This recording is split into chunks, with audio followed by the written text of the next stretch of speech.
Chapter 1572. Qin Ziyuan. His relationship with young Master He is stronger than Qin Jining's. Qin Yaoguang's heart skipped a beat. I think we can try.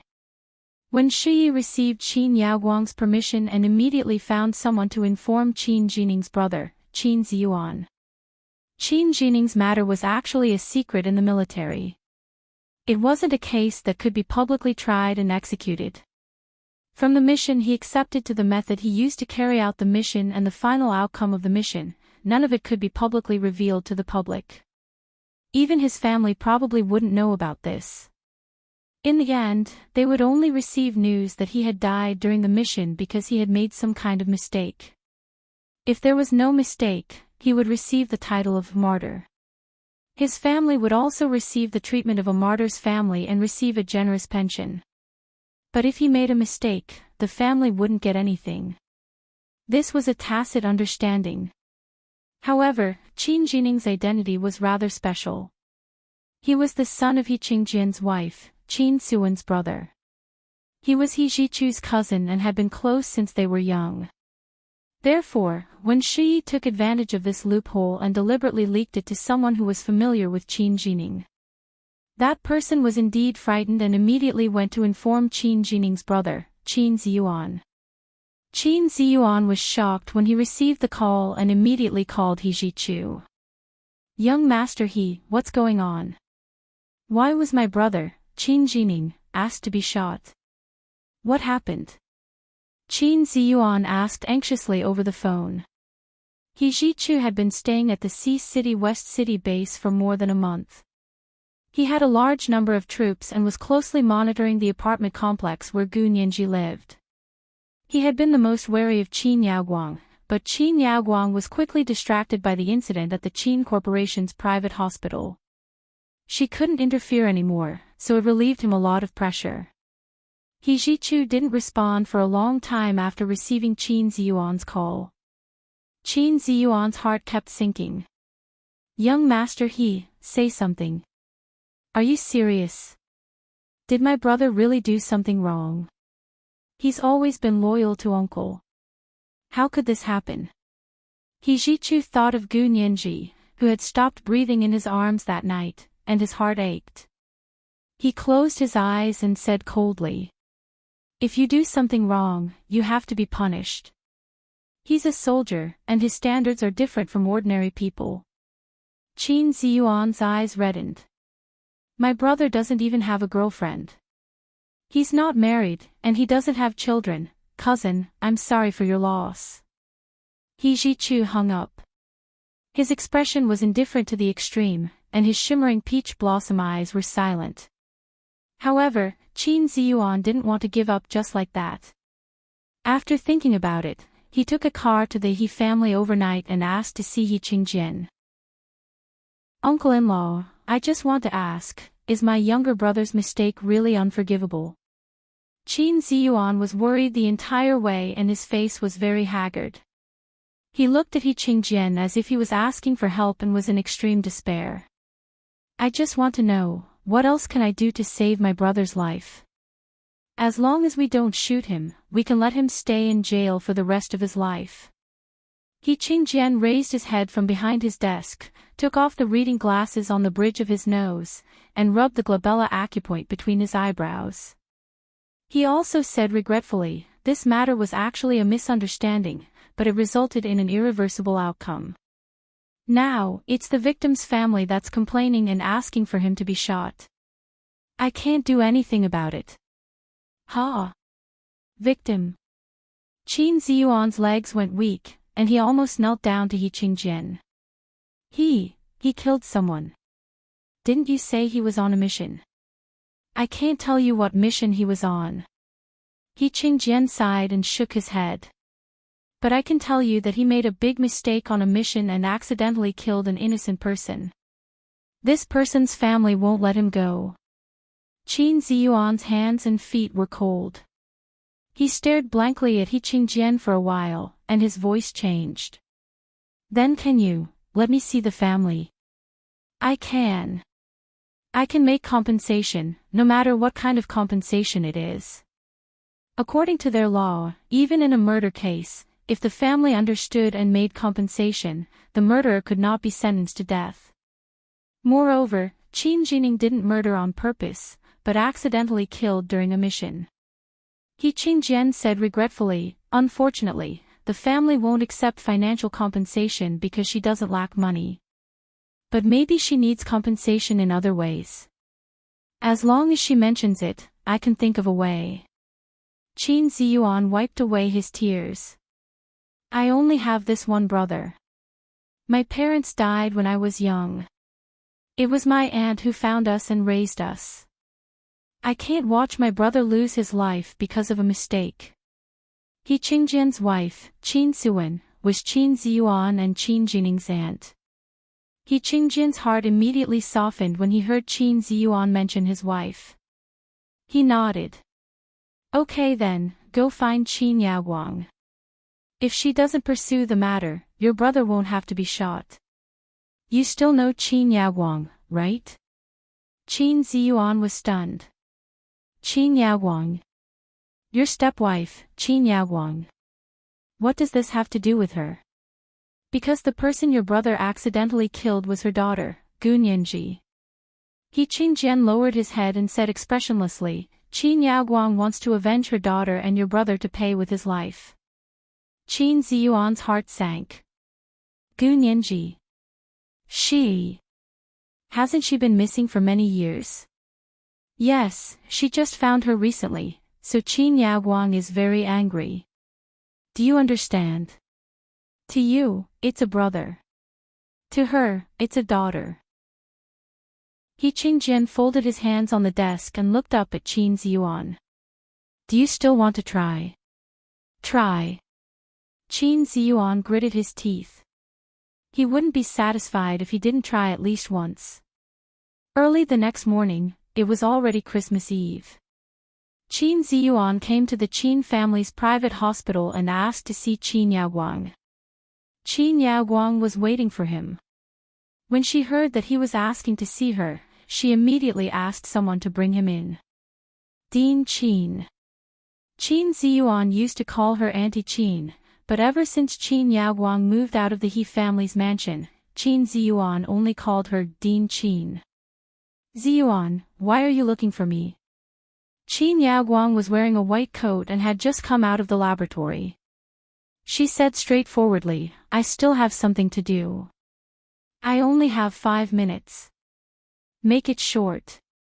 Qin Ziyuan quickly said, sorry to disturb you. I want to ask about my brother, Qin Jining.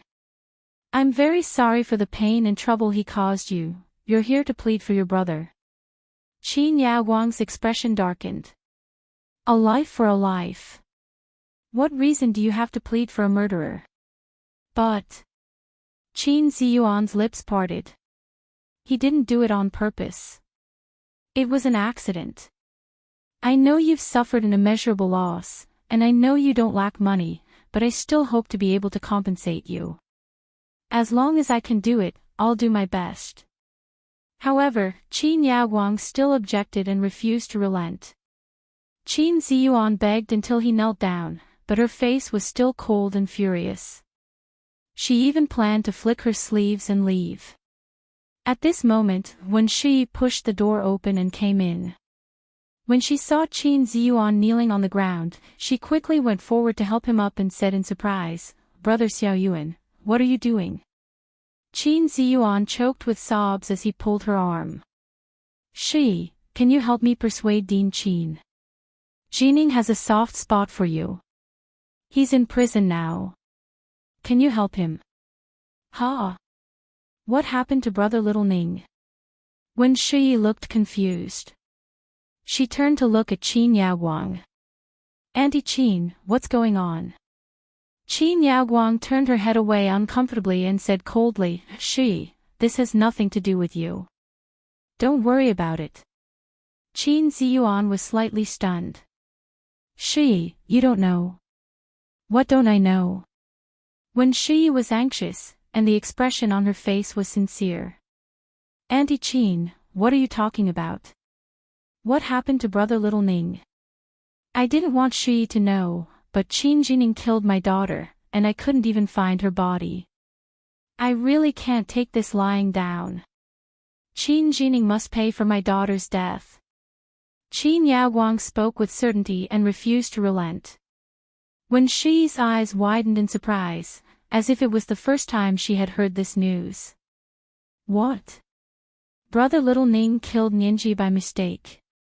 Brother Little Ning is going to be shot. But he killed by mistake. I'm a lawyer, I know that manslaughter doesn't require the death penalty. I don't care. My daughter doesn't even have a corpse left. If I don't make Qin Jining pay with his life, I won't be able to rest in peace." Qin Yaoguang pretended to be very angry and glared at Wen Shi. Wen Shi stood in front of Qin Ziyuan and argued with Qin Yaoguang. "Auntie Qin, don't be agitated. Can we discuss this matter again? Let's not talk about you for Nianji's sake. Can you give Brother Little Ning a chance for my sake?" Although Qin Ziyuan felt bad, he was also very touched to see Wen Shi go against Qin Yaoguang for Qin Jining.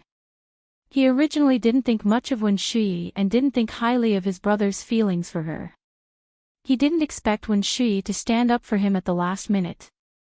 Qin Ziyuan's impression of her changed greatly when he suddenly encountered Wen Shi's enthusiasm and help after asking for help everywhere. Wen Shi saw that the time was right, so she gave Qin Yaoguang a look. Qin Yaoguang understood and walked into the small resting room inside. She slammed the door shut. Wen Shi turned around and said to Qin Ziyuan, "Brother Little Yuan, don't worry. I'll go persuade Auntie Qin again. Auntie Qin is hot-tempered and straightforward, but she's actually quite soft-hearted." She knew that something had happened to Nianji, so she was anxious. "You know, Nianji has been missing for several years. It wasn't easy for young Master He to find her. It's reasonable for her to be nervous." Although Qin Ziyuan didn't know about the existence of a parallel space, he knew that He Jichu had gone out to look for Gu Nianji in the past few years. He quickly nodded. "Thank you, Shi. I'll wait for your news." When Shi sent Qin Ziyuan off and went to the resting room to chat with Qin Yaoguang for a while. The two of them had already agreed to wait for Qin Ziyuan to come. "I really didn't expect young Master He to be so ruthless. For that damn girl, he could even give up on his cousin who grew up with him." Qin Yaoguang was both amused and emotional. The men of the He family are all like this. When Shi's forehead twitched when she heard this. She suppressed the discomfort in her heart and said gently, "Auntie Qin, young Master He was handling things impartially. If Qin Jining hadn't taken the blame, would he have gone against his father?" "Ha!" Qin Yaoguang pursed her lips and said snappily, "It's actually very simple. As long as he hands over Nianji's body, I won't pursue Qin Jining's fault." Wen Shi nodded. "I'll go tell Qin Ziyuan now. He'll definitely ask young Master He for help." Yes, a dead person can be exchanged for Qin Jining's life. With Qin Ziyuan's plea, young Master He probably won't refuse. Qin Yaoguang calmly analyzed and turned on the computer. "I also have to prepare a secret laboratory immediately. After this, I won't be out for a long time to care about anything else." "Ha! Auntie Qin, how can you not come out?" Wen Shi looked at Qin Yaoguang in shock. "You're the director of such a big hospital." Qin Yaoguang turned to look at her and touched her round face. She smiled and said, "It's fine. I plan to make you the executive vice director of the Qin family's private hospital. When I'm not around, you'll have full authority to take my position." "Ha! Really?" Wen Shi was surprised and delighted. "Auntie Qin has nurtured me so much. I really won't be able to repay your kindness even if I die." Qin Yaoguang could be said to be the real benefactor in Wen Shi's life. Qin Yaoguang was very happy to see her so happy. She tapped her forehead with her finger. "Silly child, you're so capable and a lawyer. It's a waste of your talent to let you manage the hospital. Actually, you should go to the Senate and be the speaker. Auntie Qin, you think too highly of me. Wen Shi stuck out her tongue. In front of Qin Yaoguang, she was as likable as a cute little girl. I believe in my own judgment. Qin Yaoguang was very excited. When she thought about how she was about to get Gu Nianji's body for her experiment that had been interrupted for more than 10 years, her heart surged. It had been more than 10 years since she had published a top-notch academic article on biological genetics. More than 20 years ago, our Gu Qin laboratory published dozens of important academic articles almost every year. Cell, Science, and Nature practically begged our laboratory to publish them. Qin Yaoguang recalled the grand occasion of the past. Her face was flushed, and she looked several years younger. Ha! That impressive. Wen Shi hadn't been born at that time, so she didn't know anything about that grand occasion. However, she also said yearningly, that's a pity. If Nianji hadn't died, wouldn't you have been able to do more experiments? You can't say that. Qin Yaoguang chuckled and said mockingly, if she hadn't died, how could I have used her as an experiment again? Wouldn't young Master He eat me raw? Wen Shi was stumped for a moment. She felt uncomfortable, but she didn't continue the topic. Then let's do it this way. I'll go find Qin Ziyuan and ask him to ask young Master He for Gu Nianji's body. Okay, just say that I just want to give her a funeral. Qin Yaoguang began to draft the equipment, drugs, and manpower needed for the newly established laboratory. When Shi came to Qin Ziyuan's house and relayed Qin Yaoguang's request, she said regretfully, Brother Little Yuan, I can only help you and Brother Little Ning up to here. I persuaded Auntie Qin for a long time before she reluctantly agreed. As long as Nianji's body was given to her and she held a funeral for her, she wouldn't pursue Brother Little Ning's responsibility anymore. Ha! Really? Dean Qin really only wants Nianji's body. Qin Ziyuan didn't expect Qin Yaoguang to only have such a request. He couldn't help but have a much better impression of her. He could even empathize with her pain and difficulty as a mother. It's all my brother's fault. It's all my brother's fault. I'll help her find Nianji's body right now. Okay, you can go to the prison and ask Brother Little Ning where Nianji's body is. Of course, Qin Ziyuan immediately asked He Qingjian for help. He wanted to visit Qin Jining in the military prison. At the same time, he said that Qin Yaoguang had already softened. As long as Gu Nianji's body was given to her for a funeral, she wouldn't pursue the matter any further. He Qingjian was stunned for a moment, and his eyes narrowed. She really asked for that? Yes, Shi helped Little Ning plead. Qin Ziyuan had already planned to agree to Qin Jining's marriage to Wen Shi when he was released. He Qingjian's expression turned cold. Go. It's good to see Qin Jining. Qin Ziyuan didn't care about He Qingjian's expression at all. He packed his things and rushed to the military prison to see Qin Jining. When Qin Jining heard that he wouldn't have to be shot, he let out a long sigh and leaned back in his chair. He smiled bitterly and said, I don't know where Nianji's body is, but I know that young Master He took her away in the end. Qin Ziyuan's heart sank when he thought of He Zhichu's attitude. However, at this point, even if he had to kowtow to He Zhichu, he had to beg him. Gu Nianji was already dead. Was he going to watch Qin Jining die? He didn't mean to kill her. It was just an accident.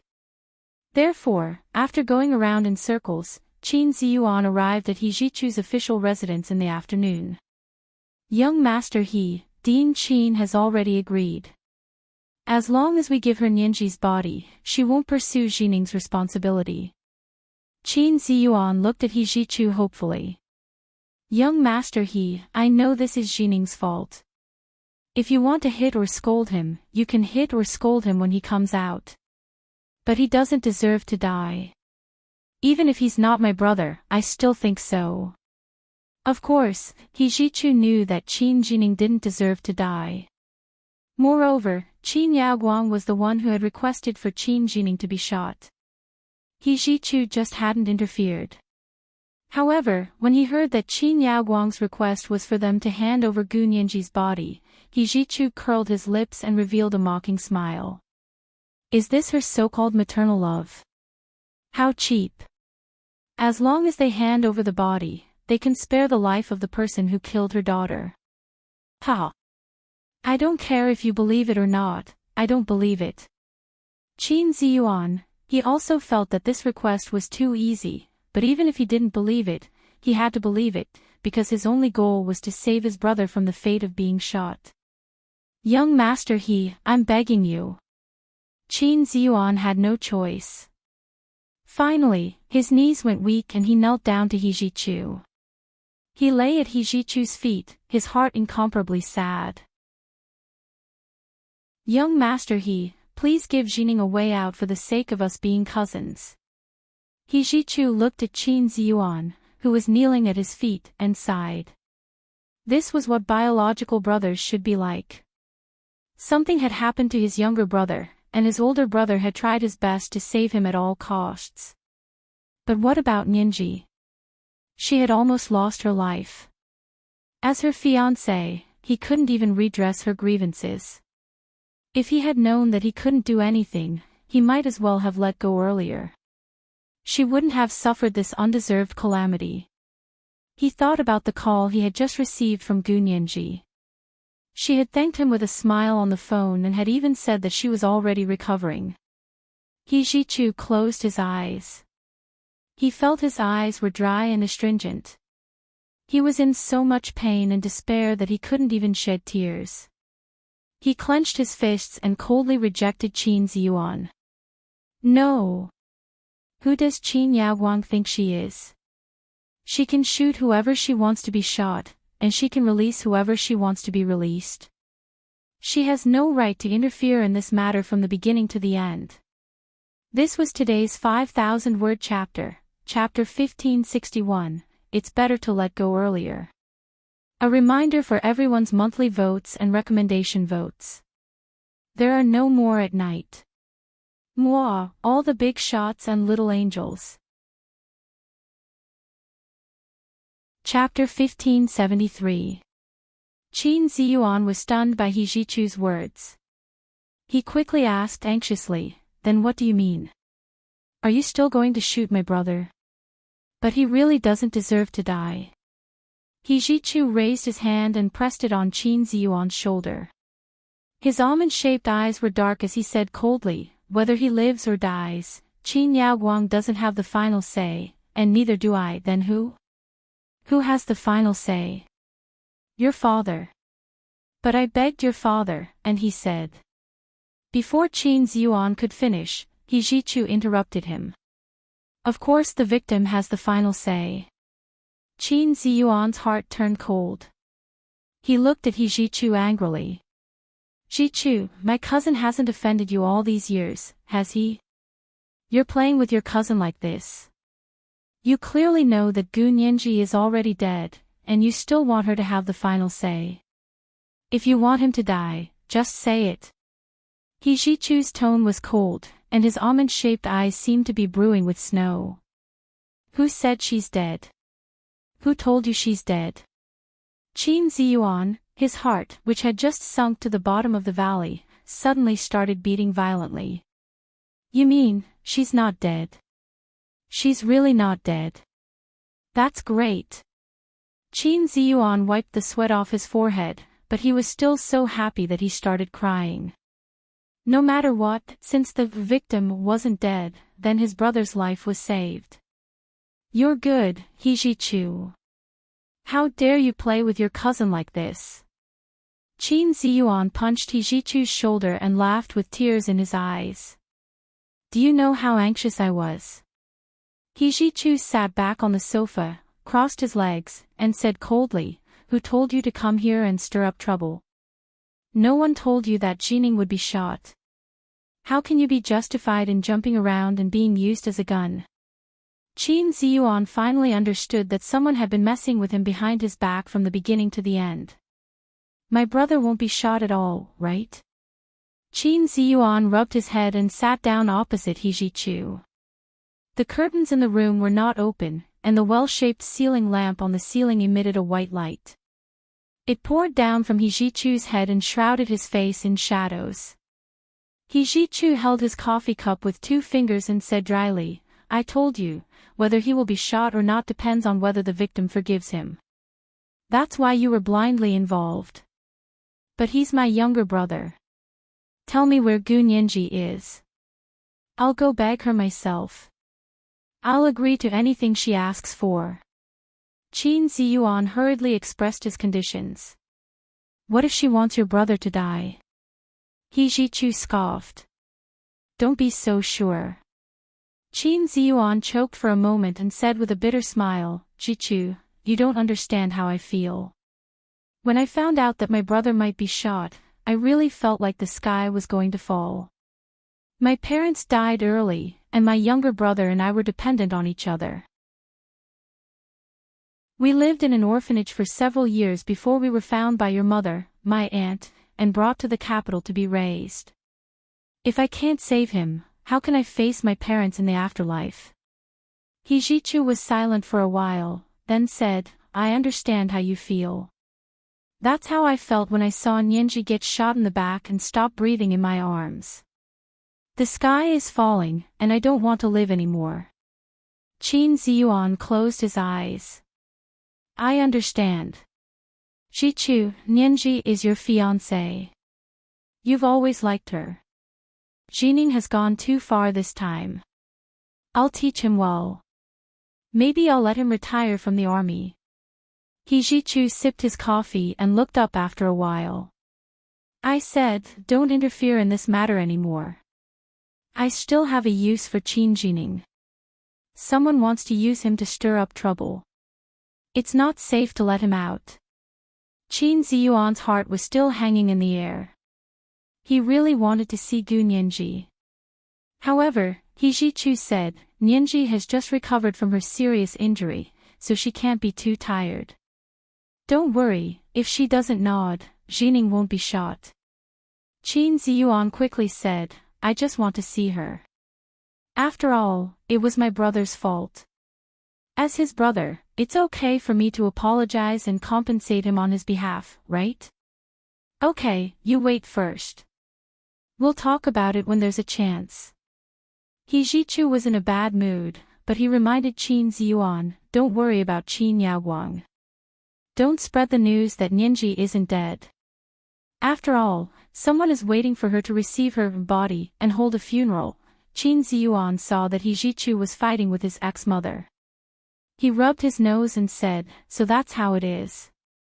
Looks like I've really been used as a gun. After Qin Ziyuan left, He Jichu called He Qingjian and said righteously, General He, please transfer Qin Jining's case to me. No one else is allowed to interfere. He Qingjian was delighted to see that He Jichu was finally willing to call him. He agreed immediately. Okay. I'll do whatever you say. I don't care about Qin Jining anymore. Do whatever you want. He Jichu snorted and said, and Qin Yaoguang, when are you officially divorcing her? He Qingjian immediately said, immediately. I'll get the people from the Civil Affairs Bureau to personally handle the procedures. After finally kicking Qin Yaoguang out of the He family, He Jichu was still unhappy. He said angrily, this woman is crazy. Why didn't I know she was so crazy before? He Jichu could no longer restrain her evil intentions towards Gu Nianji. Just thinking about it made him sick. He Qingjian also knew that Qin Yaoguang's condition was for Gu Nianji's body. He sighed and said, your mother was right back then. If the development of technology doesn't have laws, morals, and ethics, it won't be human progress, but a disaster. Back then, I thought Gu Xiangwen was the only crazy person. Now, it seems that all these people who only have science in their minds are crazy. Look at Qin Yaoguang. What has she become? When I first met her, she was still a smart and intelligent scientist who devoted herself to learning. Now, she has become a monster without any humanity. He Jichu's eyes flashed, and he changed the topic without batting an eyelid. Father, Nianji managed to survive this time. Don't worry about me and her anymore. If you do, I'm afraid I'll do something that will make you sad for the rest of your life. He Qingjian was afraid of He Jichu's threat. This son of his had risked his life to go to the other world to look for Gu Nianji. Now, if Gu Nianji lost her life on their side, he didn't know what his son would do. This time, Gu Nianji had unexpectedly chosen to commit suicide, and He Qingjian had also been severely shaken. He couldn't say a word as he watched the video of her resolutely dying. Children are all debts. He Qingjian shook his head. Don't worry, I won't meddle in your affairs anymore, but you have to hurry up. He was a father after all, so he couldn't help nagging. He Jichu nodded perfunctorily. I know what I'm doing. You're doing me a great favor by not meddling. He Qingjian solemnly promised that he and Gu Nianji would have the right to decide their relationship freely. Then he asked fawningly, Jichu, today is Christmas Eve. Our He family's Christmas ball is tonight. Will you come back? He Jichu grunted. You're already divorced, so of course I'll come back. He Qingjian was overjoyed. Then I'll get someone to decorate the ball hall again. By the way, do you want an invitation? I'll get someone to send it to you. You can invite your own friends, colleagues, and subordinates. The He family's Christmas ball was considered an annual event in the Huaxia Empire. It received more attention than their national television station's Spring Festival Gala. Although the ball wasn't broadcasted live, the people who entered the ball would walk the red carpet at the entrance. The major media outlets usually couldn't get invitations, so they could only take photos of the people attending the ball at the entrance of the He family's house and post them online to show off. In addition to the big shots of the cabinet, parliament, and military and their families, there were also a small number of invitations for outstanding people in the business, entertainment, sports, and academic world. The number of these people was very small, less than 50 people a year, so the competition in this area was very fierce. It was much harder than getting an invitation to the Oscars. He Jichu hadn't been here for the past few years and hadn't appeared at the Christmas ball. Secretary Lin had even used this opportunity to chat with him last time. One of the reasons He Jichu called He Qingjian was because of this Christmas black invitation. He nodded. I need some invitations. How many can you give me? Chu, don't talk to your old father like that. He Qingjian felt very sad. This is your home. Tonight's Christmas ball is your home ground. You'll be hosting it. You can have as many invitations as you want. He Jichu's voice softened a little. Okay, give me 10. I have some friends to invite. No problem. I'll get someone to send you 20. If it's not enough, I'll make it up to you. He Qingjian quickly called his personal secretary in charge of the Christmas ball and instructed them to fulfill He Jichu's request. He Qingjian's personal secretary naturally knew how important He Jichu was. Moreover, He Jichu was certain to take over He Qingjian's position in the future. He was their future leader. He might not curry favor with him now, but he definitely wouldn't make things difficult for him now and make him angry. Only a fool would deliberately make things difficult for his future leader. After getting the invitation, He Jichu called Gu Nianji. Young master He. What's the matter? Gu Nianji put on her Bluetooth headset and continued playing the game as she answered the phone. He Jichu's voice was very gentle. Nianji, Qin Jining's brother, Qin Ziyuan, came to see me today. He said that Qin Yaguang gave him a condition. As long as you hand over your body to her, she won't ask for Qin Jining to be shot. Gu Nianji was so angry that she pressed the wrong button. The character in the game accidentally fell to the ground and turned into a box. Who does this Qin Yaguang think she is? How can she be so shameless? Is she trying to anger me to death so that she can inherit all of my inheritance? Gu Nianji was no longer in the mood to eat chicken dinner. She logged out of the game and said angrily, she still wants my body. Does she want me to die that badly? No, I can't take it anymore. Even if she's my biological mother, she's too much.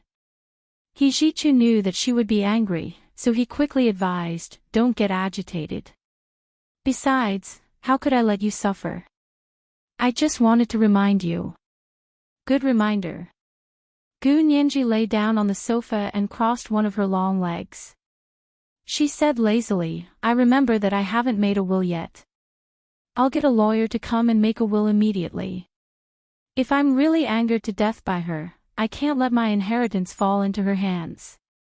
According to the inheritance law of the Huaxia Empire, Gu Nianji was considered unmarried and childless, so her first heirs were her father and mother. Her father was already a dead man according to the law here, so the only legal heir was her biological mother, Qin Yaguang. Gu Nianji was so angry that she wanted to hit someone when she thought that if she really died this time, then all of her things, including her body, might belong to Qin Yaguang. I made a mistake. Gu Nianji mumbled.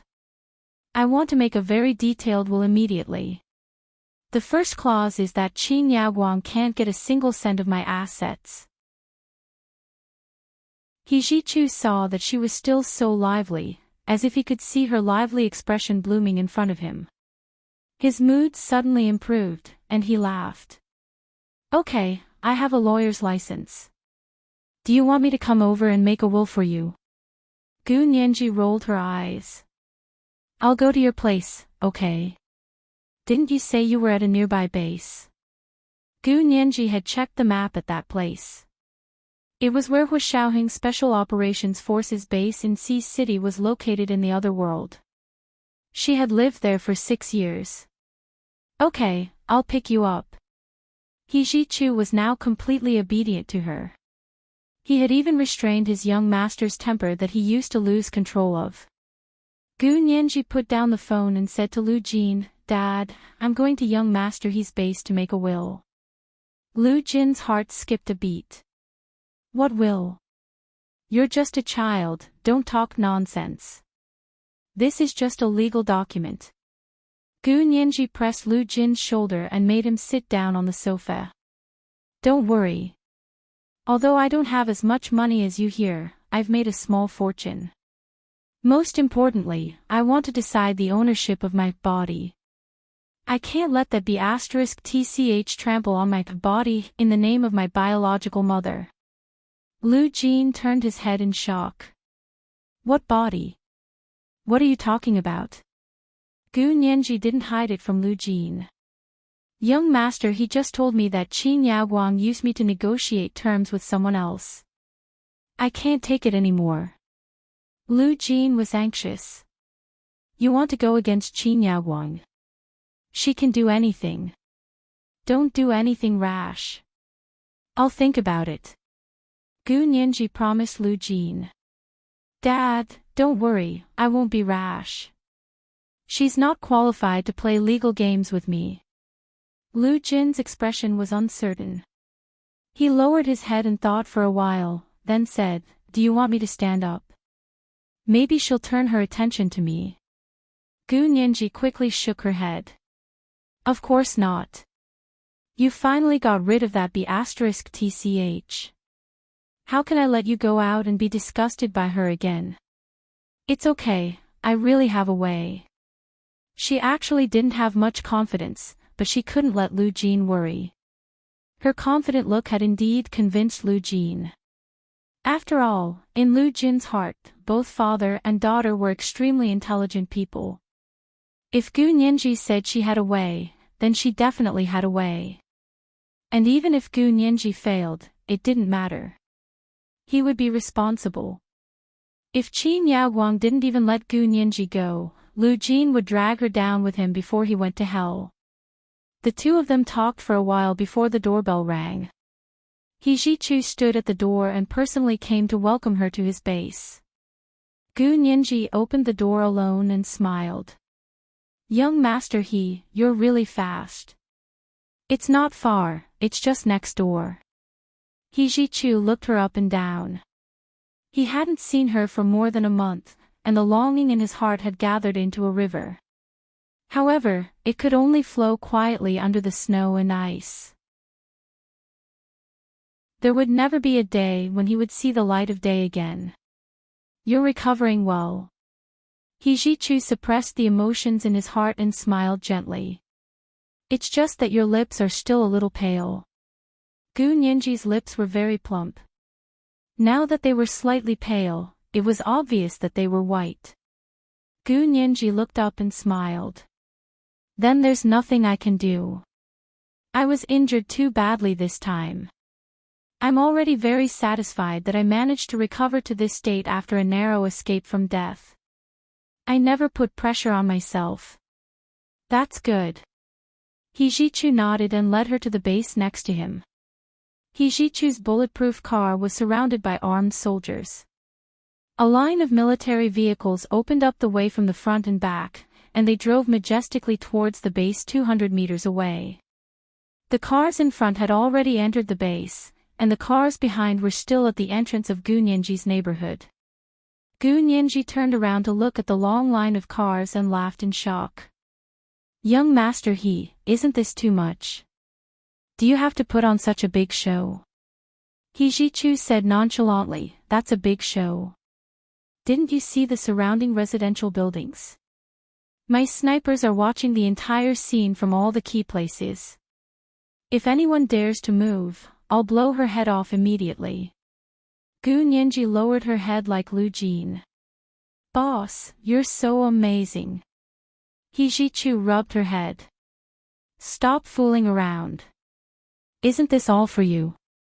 Don't you know that she's waiting for your body? If I don't protect you well, how can I live up to that touching, motherly love? Gu Nianji wrinkled her delicate little nose and said with a fierce expression, I've had enough too. After I make my will today, I'll teach her a lesson. He Ji-chu immediately said, no problem. She just divorced my father. Gu Nianji, were the two related? Gu Nianji looked at He Ji-chu with a half-smile. Young Master He, even if she's still Mrs. He, do you believe me? I believe you, I believe you. Of course I believe you. He Ji-chu raised his hands and said with a smile, Her Majesty, Queen Gu's words are as good as gold. Young Master He, why are you suddenly so humorous? Gu Nianji rubbed her nose and looked at him sideways. You've changed a lot. He Ji-chu looked at her and thought to himself, if I can't change my heart, what's so difficult about changing my behavior? The two of them chatted and laughed as they arrived at He Ji-chu's official residence. Gu Nianji looked around. Although it was the same place, the buildings inside were completely different. Only the small hill not far away looked the same. She couldn't find the feeling of being there, so her mood dropped. She followed He Ji-chu into his official residence and began to draft her will without any distractions. They were both big lawyers, and this kind of will had a template. The two of them finished it in less than half an hour. She signed her name and made it in triplicate, and it would take effect. Gu Nianji kissed the will she had just made in satisfaction and said mockingly, Mom doesn't have to worry about my body anymore. He Ji-chu, he took out a stack of invitations to tonight's Christmas ball and said, Nianji, today is Christmas Eve. Our He family has a grand Christmas ball every year. Would you like to attend this Christmas ball with me today? Gu Nianji reflexively refused. Young Master He, that's not a good idea, is it? The Qin Private Hospital Group has 2 invitations. I wonder if Qin Yaguang will go tonight, He Ji-chu said casually. He Ji-chu said casually, but I want you to host and dance with me at this ball. Then, I'll announce that I recognize you as my sister. This was a public annulment of the engagement between the two of them in disguise. This was today's 5,000-word chapter, Chapter 1562, Her Majesty, Queen Gu's Golden Words. A reminder to everyone about the monthly votes and recommendation votes. Today was Monday, especially the recommendation votes. There were no more at night. Moi, all the big shots and little angels. Chapter 1574. Ha! You want me to be your sister? Gu Nianji's big eyes, which had a natural contact lens effect, almost widened. Young master he, speak properly. Don't be so surprised. I'm timid, and I'm scared. My heart hasn't fully recovered yet. She couldn't stand such a sudden stimulation. She clutched her chest, feeling a faint pain rising from there. He Jichu frowned slightly and glanced at her clutching her chest. What's wrong? Has your heart not fully recovered yet? He remembered the power of that shot. Even now, he often saw her stop breathing in his nightmares. How can it be that fast? It still hurts when you're caught off guard. Gu Nianji patted it lightly and said embarrassedly, actually, you don't have to be like this. Since the Christmas ball is so grand, you can have fun. I won't be going. She had been locked up in her apartment for more than a month and was used to living with only 2 or 3 people.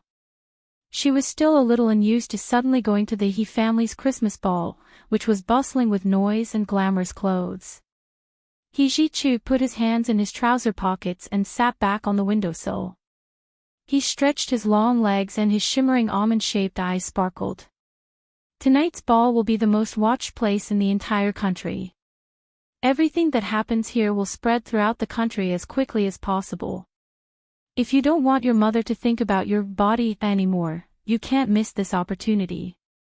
Gu Nianji instantly understood He Jichu's intentions and glared at him.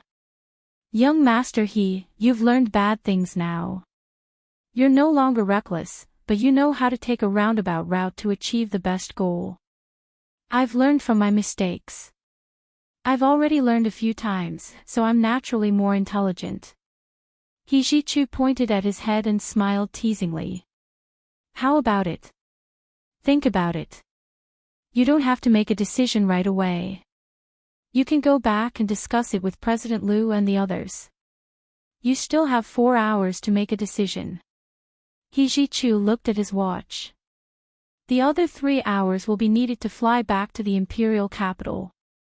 In other words, there were still 7 hours until the Christmas ball began. Gu Nianji, it was undeniable that she was tempted by this opportunity. In order to get rid of Qin Yaoguang, she had specially made a will today, but this was only the first step. The most important step was to shut Qin Yaoguang's mouth and prevent her from claiming to be her biological mother. To her, she was only a biological mother at best, and a mother in the legal sense was much more complicated than a biological mother. She pondered for a moment and said, all right, I'll go back and think about it carefully. I'll give you an answer in 4 hours. He Jichu planned to take her on his private plane back to the imperial capital. This was also the safest way. He Jichu walked Gu Nianji back to her apartment complex and patted her shoulder. Don't make me wait too long. Gu Nianji nodded and watched He Jichu's silhouette disappear into the elevator before turning to open the door and enter. In the apartment, Lu Yuan also came. He sat on the sofa and looked at the documents in his hands. Lu Jin was standing in front of the window with a special pair of binoculars. He was looking out of the window somewhere. When he heard the door open, he turned around and his eyes lit up. Nianji. You're back. It was as if they hadn't seen each other for hundreds of years. In fact, Gu Nianji had only been out for less than an hour. Lu Yuan sat on the sofa and said without looking up, Lu Jin, wake up. Ever since Nianji left the house, you've been looking at He Jichu's residence with a far-infrared high-powered telescope. You're just short of directly connecting to the communication satellite to see what's going on inside He Jichu's official residence. Lu Jin wasn't ashamed of it. Instead, he was proud of it. He smiled and said, "Actually, I've always wanted to launch my own satellite," but Boss Lu was too cautious and refused to agree. Gu Nianji, this was too exaggerated.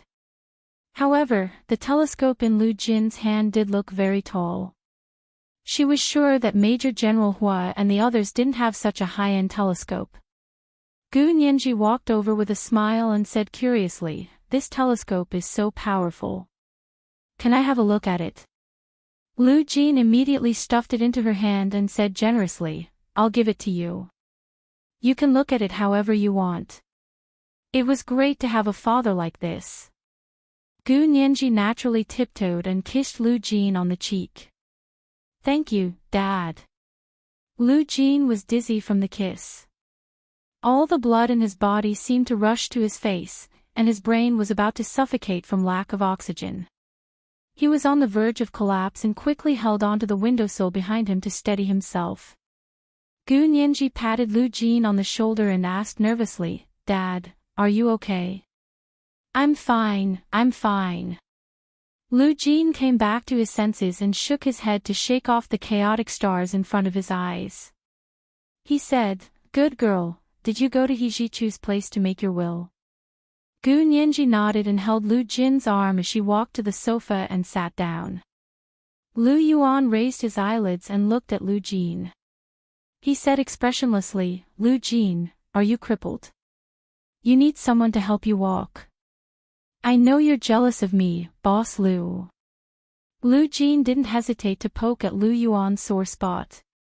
"You're already so old, yet you don't get close to women or men. You don't have any children. I'll see what you'll do when you get old."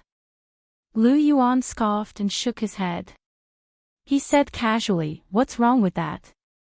I can be like you and artificially inseminate myself to have a child and retire." A knife stabbed into Lu Jin's heart. However, as soon as he finished speaking, Lu Yuan regretted it. He glanced at Gu Nianji, worried that she would feel uncomfortable. Because he had been mocking Lu Jin, he had forgotten that Gu Nianji was also here. However, Gu Nianji was almost as big-hearted as Lu Jin. She didn't think about herself at all. Instead, she smiled widely and said, "Then does President Lu have a woman he likes to provide egg cells for?" "Dad, do you know any unmarried women of the right age who admire President Lu?" This was the first time Lu Jin had bickered with Lu Yuan, and his daughter had helped him. He couldn't help laughing and said, "A woman he likes. Ha ha ha ha. I guess she hasn't been born yet." Lu Yuan, he really wanted to sew this person's mouth shut. Gu Nianji quickly coughed and tugged at Lu Jin's sleeve. She changed the topic and said, "Dad, young master he just said that he wants to invite me to the He family's Christmas party tonight. Do you think I should go?" The He family's Christmas party. It's very grand and fun. If you want to go, then go. If you don't want to go, then don't go. Don't feel any psychological burden. Lu Jin patted the back of her hand and said with a smile, "But if you want to go, you have to be the opening dancer of the party. Otherwise, we won't go." Gu Nianji, Lu Yuan pretended not to hear Lu Jin's off-key suggestion. He put away the iPad in his hand and said amiably, "Nianji, do you want to go?" "I want to go a little." Gu Nianji used her right thumb and index finger to gesture the distance of a grain of rice. She frowned and said, "But I don't know if I can achieve my goal." "What goal?" Lu Yuan and Lu Jin asked together. Gu Nianji looked at Lu Jin, then at Lu Yuan. In the end, her gaze stopped on Lu Yuan. After all, Lu Yuan's suggestion was more objective, unlike Lu Jin. When it came to Gu Nianji, he didn't know how to write the word objective at all. "President Lu, do you know what my mother has done recently?" Gu Nianji started from the beginning. "She went around shouting that she wanted to avenge me, so she asked for Qin Jining to be shot. Then, when Qin Jining's brother, Qin Ziyuan, came to plead for mercy, she said that as long as young master he handed over my body, she would spare Qin Jining's life." Lu Yuan smiled. So. That's why I was so disgusted. I really wanted to teach her a lesson so that she wouldn't use my mother's name to do things that were worse than beasts. Gu Nianji clasped her hands together in front of her chest, her face full of indignation. Also, what does Qin Jining's matter have to do with her? Why should she be shot if she wants to be shot? Is there any law left? Lu Yuan placed the iPad on the coffee table in front of him and reminded her, I've heard about Qin Jining, but I advise you not to make a fuss about it. Gu Nianji didn't understand and asked in return, why not? I thought this was a good entry point. Think about it carefully. How long has Qin Yaoguang been asking for Qin Jining to be shot? Lu Yuan told Gu Nianji about the matter patiently and meticulously. Gu Nianji was also very studious. Her dark jade-like eyes darted around slightly. At least 2 weeks. Has Qin Jining been shot? Gu Nianji shook her head. Of course not. If he's already been shot, what can she use to negotiate with Qin Ziyuan to do a favor? That's right. He Qingjian is a cunning man. How could he do whatever Qin Yaoguang wants? Lu Yuan tapped his finger on the glass surface of the coffee table. Look, in fact, she was the only one making a fuss and jumping up and down. After 2 weeks, there was no movement, so she had to find another gun to help her scout the way. Gu Nianji's eyes widened in realization. Ha! Are you saying that Qin Ziyuan also fell into her trap? Was he lured back by her? Most likely. Lu Yuan nodded. I analyzed it from a common-sense perspective. Qin Jining's department isn't an ordinary department. Qin Jining's case is all confidential. How could Qin Yaoguang have a foot in Qin Jining's case? But she's my mother. She speaks as the victim's mother, so she does have a certain amount of power and meaning, Gu Nianji said resentfully. Gu Nianji said angrily, I just wanted to catch her off guard tonight so that she won't be able to use my name to swindle people anymore. This is today's first update, chapter 1563, probably not born yet. A reminder for everyone's monthly votes and recommendation votes. Since all of you strongly requested at least 2 updates a day, even if you split the big chapter into small chapters, I'll do as you're told. There was another chapter at 8 in the evening. If there were more updates in the future, it would be 3 updates. Are you happy? Are you surprised? P.S. Thank you to the leader of Enigma Yangtze and 100 million chasing you for the 10,000 Chidian coins each yesterday. Mwah, all the big shots and little angels. Chapter 1575. Lu Yuan glanced at Lu Jin without batting an eyelid, but Lu Jin lowered his head. He no longer had the smug attitude he had just now. Gu Nianji was still hesitating. President Lu, do you think I should go? Young master, he said he would invite me to dance with him and publicly announce that he would recognize me as his sister. Ha! Lu Jin suddenly raised his head, his eyes even rounder than Gu Nianji's. Do what? Sister. Gu Nianji looked at Lu Jin in confusion, then at Lu Yuan. She said resentfully, actually, when we were over there, young master, he had already said once that he wanted to treat me as his sister, but after we came here, he changed his mind. Lu Yuan smiled knowingly and said gently, that's not surprising. Our Nianji is so good, who wouldn't like her? This means that he hasn't given up on liking you. He had no choice but to give in to her over there. When he got here, he didn't. Your fiancé would naturally have other thoughts. Gu Nianji had been trained by Lu Jin to be much more thick-skinned recently. She could remain calm in the face of overwhelming praise and praise. However, when Lu Yuan said it casually, she suddenly blushed and tried her best to resist the urge to cover her face. Gu Nianji was embarrassed and modest. President Lu is exaggerating. I'm not that good, she thought silently that these two probably didn't know that she had spent a lot of effort to woo Major General Hua in the other world. Nianji is too modest. That's not like your father, Lu Yuan teased humorously. Of course my daughter is good. People who like her have good taste and intelligence. People who don't like her not only have bad taste, but also have problems with their intelligence. Lu Jin came back to his senses and quickly added, afraid that he would miss any opportunity to praise Gu Nianji. Gu Nianji pursed her lips helplessly and said, all right. Your daughter isn't loved by everyone. Flowers bloom when they see flowers. She's just generally likable. Lu Yuan, he took back what he had just said. This father and daughter were really the same kind of people. Lu Jin's expression was matter-of-fact as he held Gu Nianji's hand and said, He Jichu wants to break off the engagement with you. Announcing that he would recognize her as his younger sister meant that he was going to break off the engagement. Gu Nianji nodded. Yeah, to be honest, he's always been good to me. It's just, we're really not compatible. I see him as an older brother, so I can't have romantic feelings for him.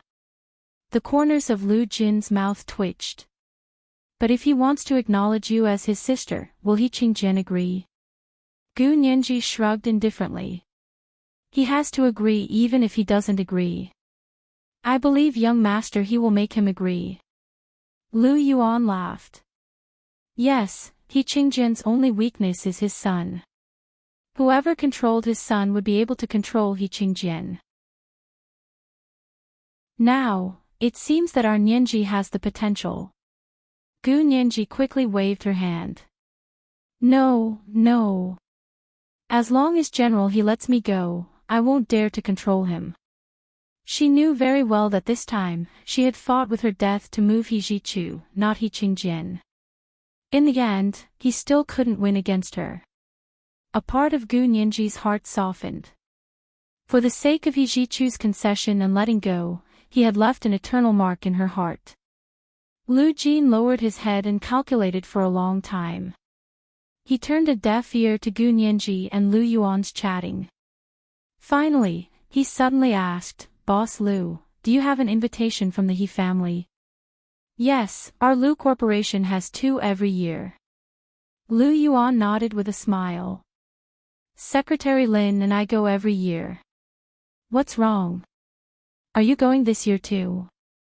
Lu Jin made up his mind. If Nianji wants to go, I have to go too. Dad, don't go. Gu Nianji knew that Lu Jin had been hiding from the He family all these years and didn't get too close to his old acquaintances. Although he had undergone plastic surgery and even his voice was different from before, his style of doing things was too unique. If it was someone who was very familiar with him, after spending a long time with him, they might remember the genius scientist, Gu Xiangwen, who had an interpersonal disorder. Gu Nianji didn't want Lu Jin to be in danger again because of her. Lu Jin stared at Gu Nianji's beautiful face and insisted, It's okay. I'm just going to watch the show. I won't give myself away. Gu Nianji, something didn't sound right. She shook her head and insisted, Dad, you really don't go. President Lu can go with me. You can stay at the back and provide us with technical support, okay? Technical support.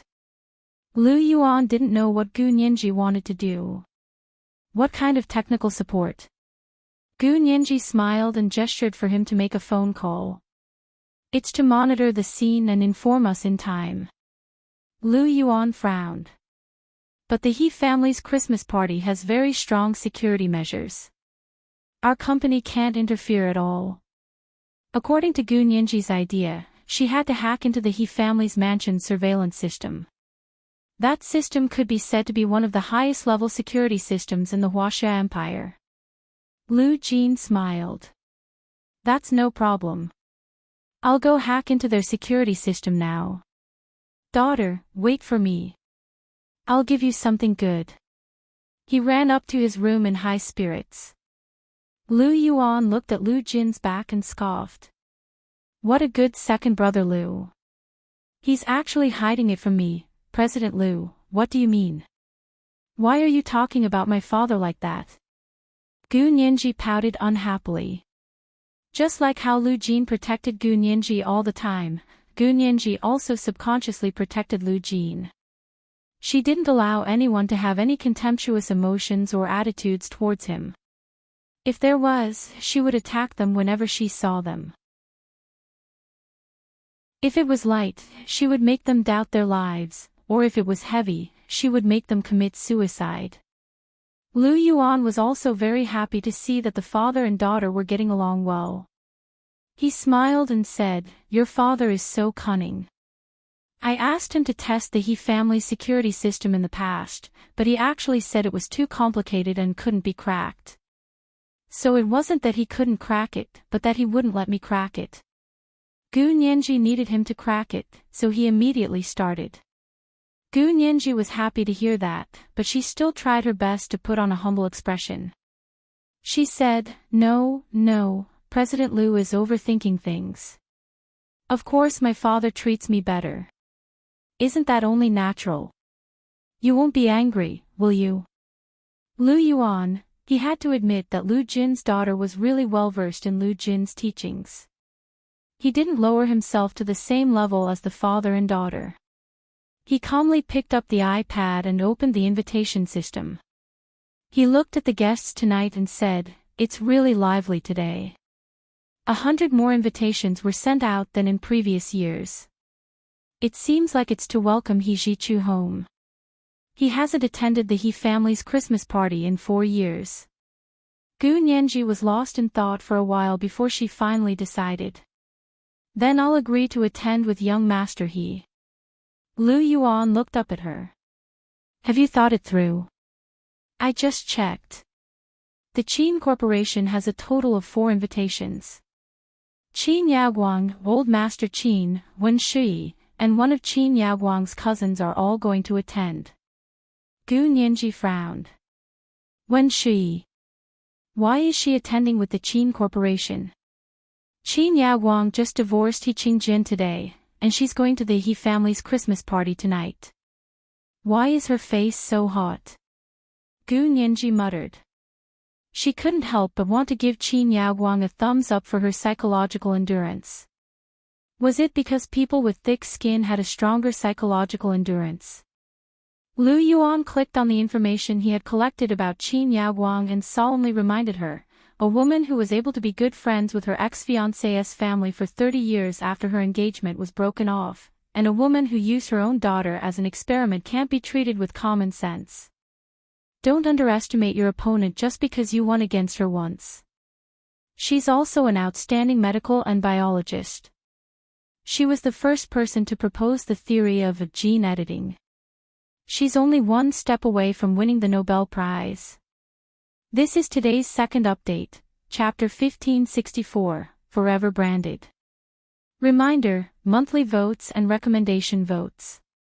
P.S. I asked for the wrong vote this morning. I should have asked for a monthly vote, but I ended up asking for a recommendation vote. Good night, everyone, little angels. Chapter 1576. Her. She's so close to the Nobel Prize. Gu Nianji looked like she had been struck by lightning, which made Lu Yuan laugh. He wasn't young anymore, but after the baptism of time, his smile had a captivating charm. It was like an aged wine that became more fragrant the older it was. At that moment, Lu Jin came down from the second floor with a laptop in his arms. He sat down beside Gu Nianji. "It's the truth. If you don't believe me, ask your father." Lu Yuan raised his chin at Lu Jin. Gu Nianji quickly turned to look at Lu Jin, who had just sat down, and pushed his arm. "Is that so? Dad? Is she really that good?" Lu Jin sighed, which was rare for him. "It's true. Qin Yaguang is quite accomplished academically. To be praised by someone like Lu Jin, Gu Nianji believed that Qin Yaguang wasn't completely useless. She's indeed very inspired in biomedicine. Lu Jin placed the laptop on the coffee table in front of him and stirred his hands in front of him. He said with a straight face, especially after He Jichu was born and found out about He Jichu's congenital genetic defect, she tried her best to treat him. She came up with the gene editing method to treat He Jichu. What's gene editing? Gu Nianji asked curiously.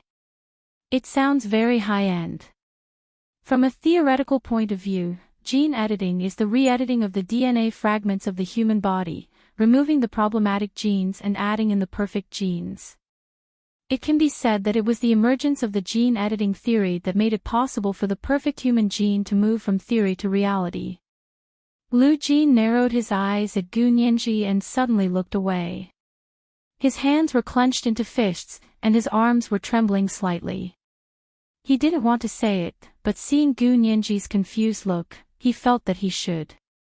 Nianji, you're the first human with perfect genes that we've created through gene editing technology, but you're also the last.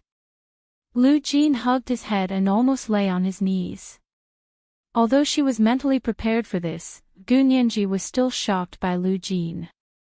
After a while, she touched the back of her neck and said in disbelief. Me? Perfect genes. Lu Jin hugged his head and nodded. He said in a muffled voice, you have the only set of pure human genes in the world, without any non-human components. You have to know that the current human DNA actually contains 8% non-human DNA. But you didn't. I removed all the non-human genes in your DNA and added intact, supportive human genes. This is still not perfect. As Lu Jin spoke, he gradually raised his head. After all, this was also a very cutting-edge science. For people like him, it was incomparably attractive. He looked ahead, his dark eyes shining. Nianji, did you know? A truly perfect gene was not only in being completely healthy, without the slightest bit of mutation, but also in being able to automatically repair itself when it was damaged. Allowing the human body's genes to automatically repair itself is the perfect genetic combination. This used to be the result of our research. In the beginning, we only discovered that your genes could automatically repair defective genes, so it was very effective for He Jichu's congenital genetic defect. But in the 4 years after I left, Qin Yaoguang discovered that not only could your genes repair genetic defects, but they could also automatically repair your own physical damage. Your genetic potential is even more perfect than we imagined. Gu Nianji's heart sank, and the smile on her face instantly disappeared. She had the most perfect and purest human genes. Not only could her genes repair damage at the genetic level, but they could also repair damage at the physical level. She finally understood why she was able to quickly recover from such a serious injury without the aid of medicine and surgery. This was her special constitution. It was no wonder that she had been rescued despite being on the verge of death from such a serious gunshot wound.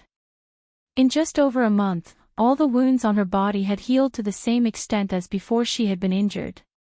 There had been so many small shrapnel embedded in her heart. If it had been a normal person, they would have been dead by now. However, because of the powerful physical repair ability brought about by her perfect genes, she had stubbornly survived. The damaged part of her heart in her chest had been repaired to its original state. She stared fixedly at Lu Jin, her expression a little dazed. Dad, then tell me, am I still considered a human? She clutched her chest. Is the beating here a real heart? Lu Jin looked at her dumbfounded. He hugged her in his arms and stroked her head. He said anxiously, Nianji, what are you thinking about? Of course you're a human. Half of your genes came from me. I only fixed some of the imperfections in your genes for you, but that's not the main reason. In terms of genetic factors, I've given all my genes to you. His voice was loud and powerful. It was as if he had been enlightened and pulled Gu Nianji back from the brink of cognitive confusion. Her eyes turned from hazy to clear. Her big black and white eyes moved nimbly. She leaned into Lu Jin's arms and listened to his increasingly intense heartbeat. She smiled quietly. But it sounds like you've made a greater contribution. Why is Qin Yaoguang the one who's one step away from the Nobel Prize and not you? Gu Nianji looked up and asked crisply. Lu Jin looked down at her and suddenly felt a little embarrassed. He let go of his hand and moved to the side. His gaze wandered as he looked around. Well, it's different for everyone. Why do you care? Gu Nianji looked at him suspiciously. Of course it's different. What are you hiding? Lu Yuan chuckled and said, you still can't figure it out. Nianji, because your father has already gotten it. Qin Yaoguang only came up with the concept of gene editing, but it's still a little lacking, so she's still one step away from the Nobel Prize. But your father has long been a Nobel Prize laureate, and he's won it twice. One time, he made a breakthrough in high-energy magnetic fields, and the other time, he invented a gene editing tool. Gu Nianji sucked in a breath of cold air. 2 Nobel Prize laureates, one in physics and the other in biomedicine. What was a genius? This was a true genius. He could reach up to the 9th heaven to catch the moon, and he could go down to the 5th ocean to catch turtles. Gu Xiangwen, who was here, used to be a genius scientist who was famous both at home and abroad, right? Gu Nianji suddenly thought of Gu Xiangwen, who was in the other world. He also had the potential to be so smart, right? But he had spent his entire life hiding his identity. Did this mean that people had different fates? Lu Jin saw that Gu Nianji was staring at him in a daze and didn't say anything. He felt a little uncertain, so he moved closer to her and whispered. Nianji, you weren't even born when I won the prize. I didn't use you as an experimental medium to win the prize. She was born after all of this technology had matured. The corners of Gu Nianji's eyes twitched. Did she care about this? Seeing that she still didn't say anything, Lu Jin became anxious. What's wrong? Don't you believe me? I can show you my Nobel Prize certificate. It has the time of winning the prize. It was 5 years before you were born. There's also a video of me receiving the prize in Stockholm. It was given to me by the King of Sweden. The 2 prizes weren't much money, so I've already donated them all. The Nobel Prize had exceeded the $1 million mark in recent years. Of course, to Lu Jin, it really wasn't much money. Gu Nianji closed her eyes and finally said, okay, I believe you. Right now. I'm just too shocked, and I'm also a little scared. She looked at Lu Jin's face and finally at Lu Yuan. She said expressionlessly. I feel like I've become Tang Seng's flesh, or perhaps I've become a ginseng fruit. How many people know about my special physique? Will I still be able to live until tomorrow? Lu Yuan stopped smiling and became serious. Nianji, you can doubt me, but you can't doubt your father. In order to protect you, he has used all sorts of methods over the years to erase all the data you left in this world. Even the fragments of your genes that Qin Yaoguang once left behind have been modified by him. As long as you don't fall into Qin Yaoguang's hands again, you'll be safe. Qin Yaoguang's ability to repair your genes is also in the testing stage. It's because she's not sure that she's doing everything she can, Gu Nianji continued sarcastically, that's why she's doing everything she can to use my body for experiments. Because Qin Yaoguang didn't believe that she would be able to survive such a serious gunshot wound. So as long as I show up tonight, Qin Yaoguang will know that my genetic repair ability is even more perfect than she knows, right? Gu Nianji calmed down and frowned. What should she do to give Qin Yaoguang a head-on blow and dispel her doubts and covetousness towards her? This is the first update of the day, Chapter 1565, A Real Genius. A reminder for everyone's monthly votes and recommendation votes. The monthly votes are over 3,500. There are monthly votes and additional updates today, so there are 3 updates today. At 1:00 in the afternoon, the monthly votes will be 3,500 plus updates. At 8:00 in the evening, the third update. Moi, all the big shots and little angels. Chapter 1577. Lu Jin saw that Gu Nianji was frowning and thinking hard, so he quickly said, I'll go. If I go, I can get her attention if I want to, so she won't be staring at Nianji. Lu Yuan sighed and said disapprovingly, that's not good. You've looked for many opportunities to get close to Qin Yaoguang over the years, but she's too vigilant. She's worried that she'll be plotted against and unknowingly hypnotized. She even has an anti-hypnosis chip implanted in her brain, so there's no way to control her. Then let's just destroy her body. Gu Nianji made up her mind and blurted out. Her expression was stubborn. She raised her chin slightly and didn't accept any retort. So what if she was her mother? When she thought about how this woman had used Gu Nianji for all kinds of extremely harmful physical experiments since she was 2 years old, just to test the extent to which her genes could repair physical damage, Gu Nianji wanted to do those experiments on this woman again from beginning to end. Give her a taste of her own medicine. Since she didn't treat her as a daughter, she wouldn't treat her as a mother either. Lu Jin and Lu Yuan looked at each other and smiled bitterly. If it were that easy, we would have done it a long time ago. Gu Nianji. Is it that difficult? She was very confused. Does Qin Yaoguang have a lot of bodyguards and guards? Her security level used to be only one level lower than He Qingjian's. Think about it yourself.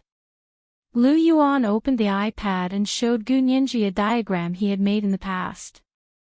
Look here, every time she goes out, the security guards around her.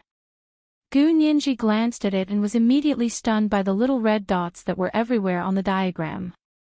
There were so many people protecting her. She said in surprise, this woman is really afraid of death. Of course, she still has so many goals to achieve. How could she bear to die? Lu Jin pursed his lips.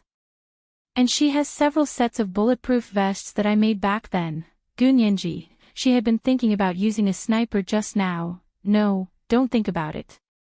Lu Jin's small phone made of bulletproof material could even block heavy sniper bullets, so the bulletproof vests he made must be even more powerful. Gu Nianji muttered, she's armed to the teeth. Are we going to use missiles against her? Don't think about how to deal with her yet. Lu Yuan saw that her thoughts had wandered so far, so he smiled and shook his head. It's better to think about how to appear tonight so that she won't be too surprised. That won't do. Her way of thinking was the same as Hu Xiaoheng's. They believed that the best defense was offense. I have to interrupt her combat effectiveness before she regains her composure to deal with me. Then what do you want to do? Gu Nianji thought about it. On the first day she came to the He family, she had cut off Qin Yaoguang's tendons so that she could no longer perform sophisticated brain surgery. Do my genes have a healing effect on other people's bodies? Gu Nianji suddenly thought of this question. She looked at her own hands. Her fingers were straight and slender, with no visible joints at all. She had been injured, but there were no scars on her body, and the wounds were healing well. If Qin Yaoguang knew that her genes could repair other people's physical injuries, she would definitely keep an eye on her. However, Lu Jin quickly shook his head. Your genes are very good at repairing other people's genetic defects, but it's impossible for them to work on physical damage. Ha! You mean my genes can only repair my own physical injuries? Gu Nianji's eyes lit up, and she suddenly felt like she had come back to life. In this world, there were very few people with congenital genetic defects like He Zhichu. However, for various reasons, there were many people who had their bodies damaged. Gu Nianji couldn't imagine what it would be like if her genes could also repair other people's physical injuries. Lu Jin explained to her, your genes can repair your own physical injuries. This process requires a complete genetic chain to work together.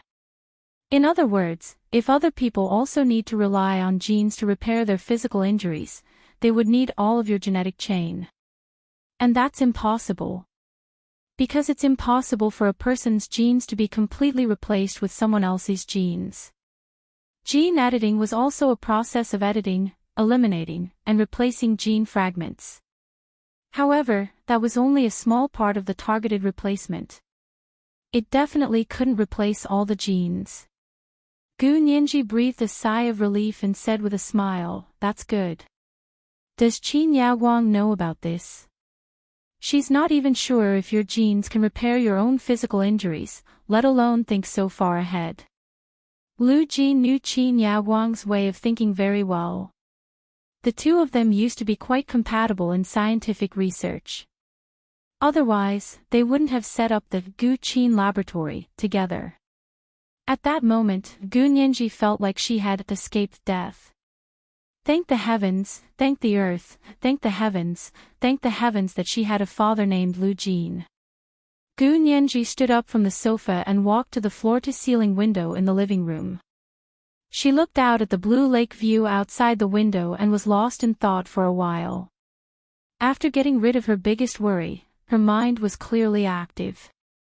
Soon, she came up with an idea. Let's stick to the original plan.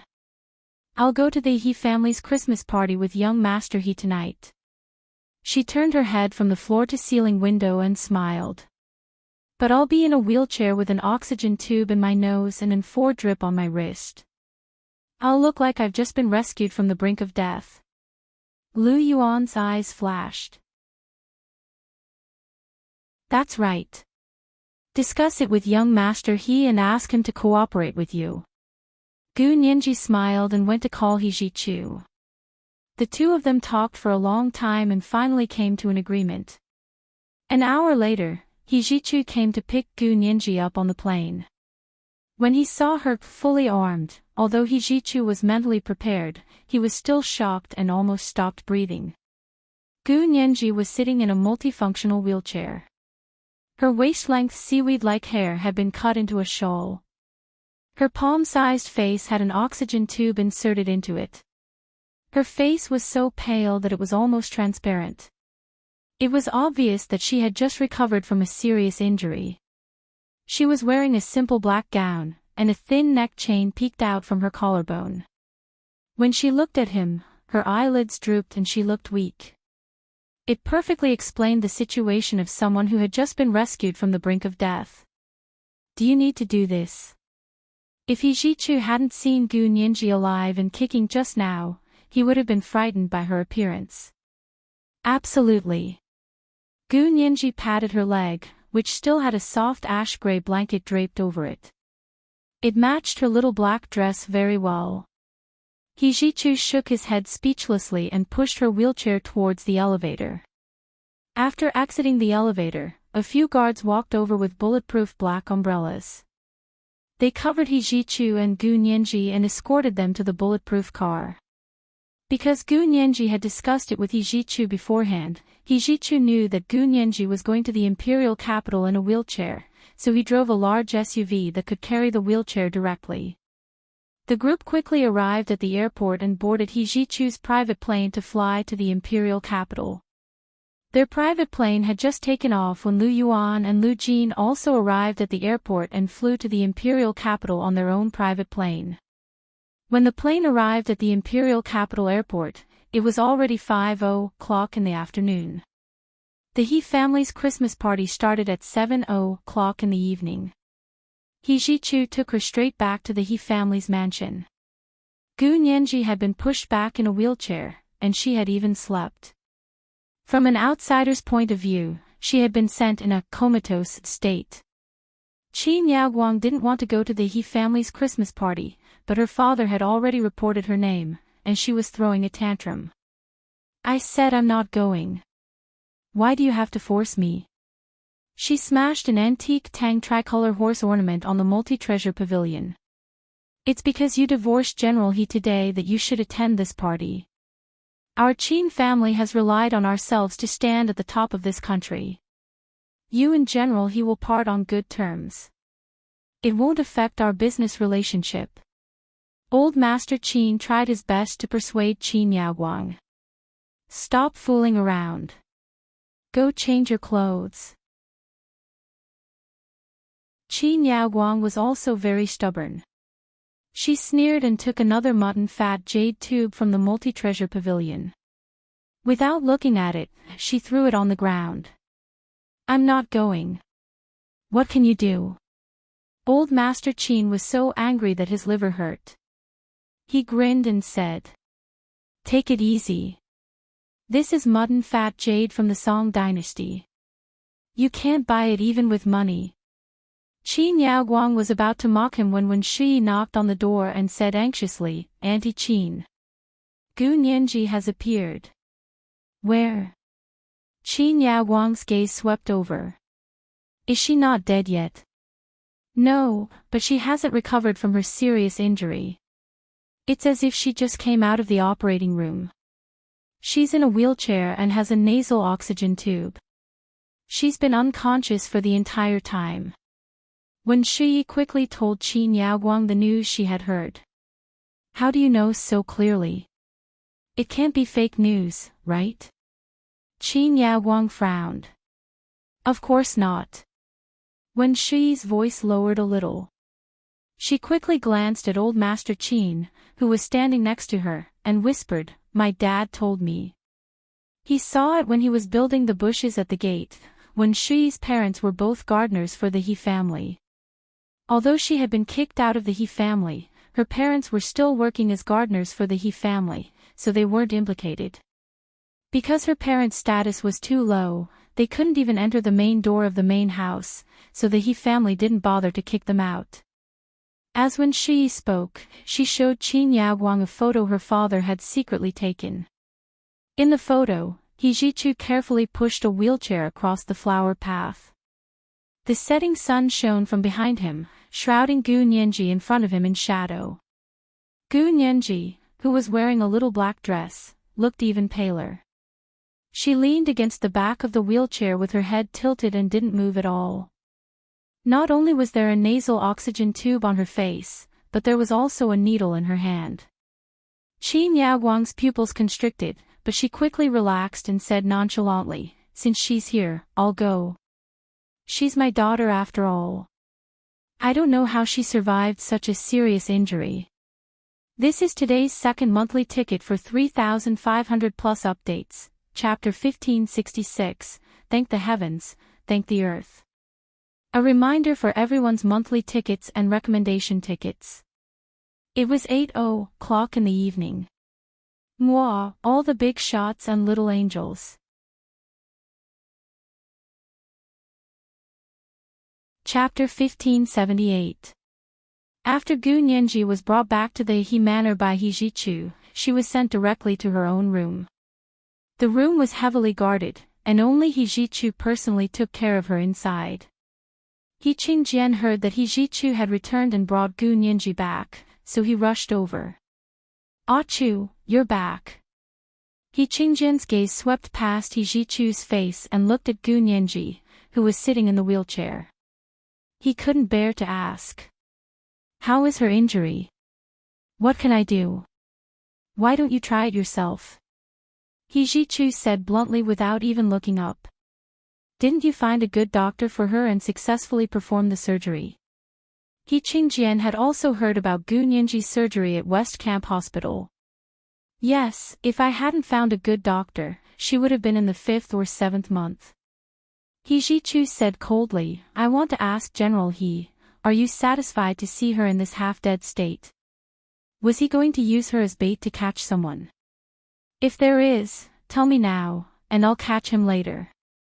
He Qingjian was rather embarrassed by his words, but he didn't dare to get angry at all. He said embarrassedly, How many times have you said it? I was wrong, okay. Don't worry, I won't meddle in your affairs anymore. He glanced at Gu Nianji's movements from the corner of his eye and felt both pity and regret. Gu Nianji had suffered such a serious injury. Even if she recovered in the future, her body would not be as good as before. She might not be able to leave the wheelchair for the rest of her life. Being shot in the back was most likely a spinal injury. He Ji-chu lowered his eyes, his shimmering, sultry eyes flashing. General, he is a man of his word. I hope you will remember what you said. I have my own plans. He Qingjian breathed a sigh of relief and smiled obsequiously. Good, good, good. It's good that you're back. I didn't mean anything else. By the way, I've already divorced Qin Yaoguang. I just completed the procedures this morning. Congratulations. He Ji-chu raised his eyelids, and his attitude softened. He Qingjian choked for a moment and quickly asked, then you'll be hosting the Christmas ball tonight. Who do you plan to dance with? Gu Nianji definitely couldn't do it like this. He Ji-chu replied without hesitation, of course it's Nianji. Ha! He Qingjian was stunned. Her. Can she stand up? He Ji-chu looked back at He Qingjian and smiled wickedly. Who said you can't dance if you're in a wheelchair? I'll show you later. He Qingjian, forget it, he didn't want to argue with his son. Anyway, he could do whatever he wanted. As long as he was willing to come back, he didn't want anything else. At 6:00 in the evening, the road near the He family's mansion was filled with all kinds of luxury cars parked on the side of the road. All the well-dressed gentlemen and ladies, rich businessmen, high-ranking officials, celebrities, and academics got out of the cars. They all held invitations and walked towards the He family's mansion. On the evening of Christmas Eve, the temperature in the imperial capital had already dropped to -10 degrees Celsius. The cold wind was biting cold, making people feel bone-chilling. It was about a 5-minute walk from the warm car to the greenhouse in front of the He family's mansion. Everyone was so excited that they didn't feel cold at all when they walked over. In the greenhouse, there were staff checking and comparing the invitations, and there were also security personnel conducting security checks for everyone. There were simple stands on both sides of the greenhouse, which were prepared for the news media who couldn't enter. The media personnel carried all kinds of equipment on their backs. Some of them had even turned on a live broadcast to show everyone the grand occasion that happened once a year. The people who could appear here were the true top figures of the empire. Qin Yaoguang and Old Master Qin came over in a modified bulletproof Rolls-Royce Phantom. The car stopped, and the bodyguard sitting in front got down to open the car door for her. 2 other bodyguards surrounded her on both sides. One of the bodyguards even held a bulletproof black umbrella, covering her completely. Qin Yaoguang's expression was as usual. She was dressed in a Vera Wang custom-made champagne-colored lace evening gown. There was only one of it in the world, and there was no other one. Her figure was exquisite and curvy, and her waist was slightly round. However, given her age and the fact that she had given birth to a child, she had already taken good care of herself. Her hair was tied into a bun at the back of her head. Each 0.5-carat diamond was pieced together into the shape of a jasmine flower. It was embedded in the headband and circled around the edge of the bun. As she moved, the diamond jasmine headband around the bun on her head almost shone into a rainbow under the night light. Without a doubt, she became the focus of the audience. Old Master Qin was wearing a custom-made Armani suit. He had white hair and a youthful face. He was hale and hearty, and he smiled when he saw people. When he greeted them, his voice was loud and pleasant to the ear. Soon, he started chatting with a few old friends from the business and political circles. These people still didn't know about Qin Yaoguang and He Qingjian's divorce. When they saw her and Old Master Qin get out of the car, they were a little surprised. They surrounded them and asked carefully, "Old Master Qin, your daughter personally came to pick you up for the Christmas ball." A few years ago, when He Ji-chu wasn't at home, Qin Yaoguang was the hostess of the Christmas ball and hosted the dance with General He. Old Master Qin didn't shy away at all. He smiled and said, "We're all guests today. Everyone, don't be distant with us. All guests. That was interesting. The people who could come today were all smart people. They knew what the song meant, so they didn't ask any further. However, after they returned, these people all muttered in their hearts. Qin Yaoguang, the original hostess, had become a guest today. Didn't that mean that she was no longer a member of the He family? Did that mean that she was divorced? Qin Yaoguang felt like vomiting blood in her heart, but for the sake of a bigger goal, she still tried her best to endure it. She didn't show it on the surface at all. She followed the crowd to the He family's greenhouse. In a trance, it was as if she had returned to more than 30 years ago. She didn't give up and insisted on following her father to see He Qingjian and Qin Suwen's engagement ceremony with her own eyes. It was also on a winter day like this that at the He family's Christmas Eve ball, she wore a bright red silk qipao dress and an Indian ruby pendant on her forehead. She was dressed up in full swing and looked beautiful. However, He Qingjian's gaze didn't linger on her for a moment. He kept looking at the ordinary-looking woman beside him, as if she was all his treasures. That gaze was like a scar that was deeply engraved on Qin Yaoguang's face. After so many years, that scar didn't fade. Instead, it got deeper and deeper. Qin Yaoguang couldn't help raising her hand and touching her face. When Shi followed Qin Yaoguang's cousin out of a bulletproof Cadillac at the back. She took a few quick steps and came to Qin Yaoguang's side. Seeing that she was a little absent-minded, she quickly raised her hand to hold Qin Yaoguang's arm and whispered, "Auntie Qin, are you all right?"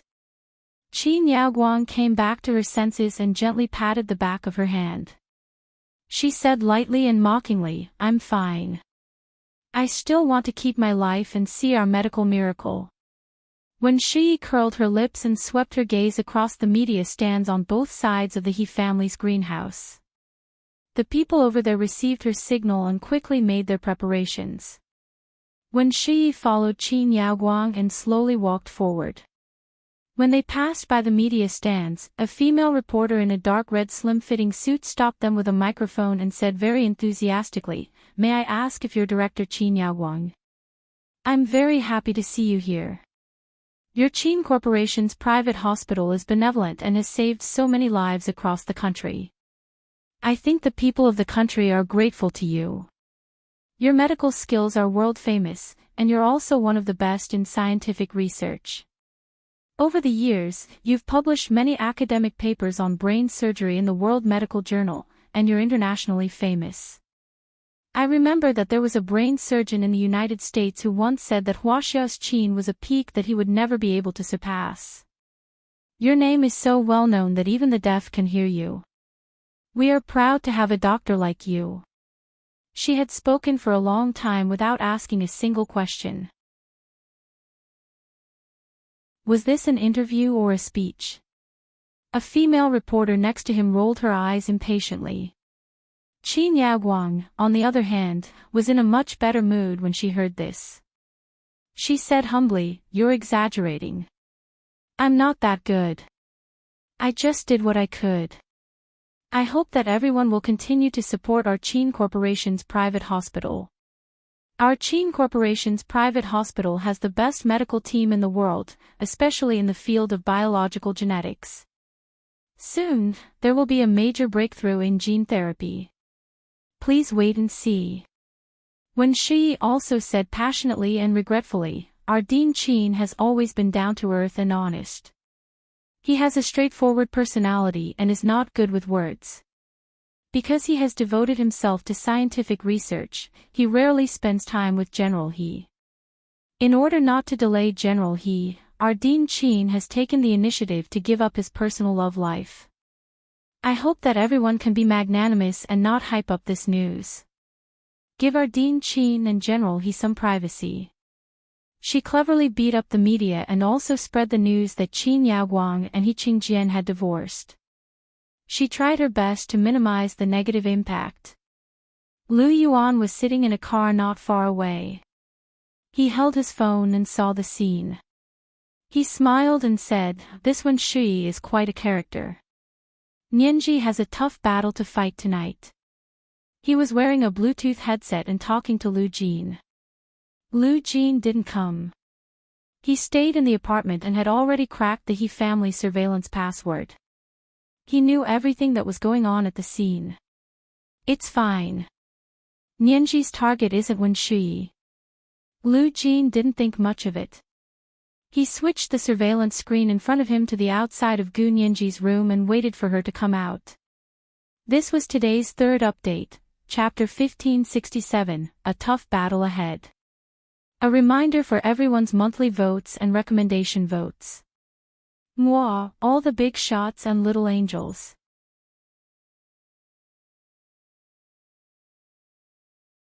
Chapter 1579. In Gu Nianji's room in the He family mansion, He Jichu draped the ash-gray blanket over Gu Nianji's chest and tucked it up to her neck.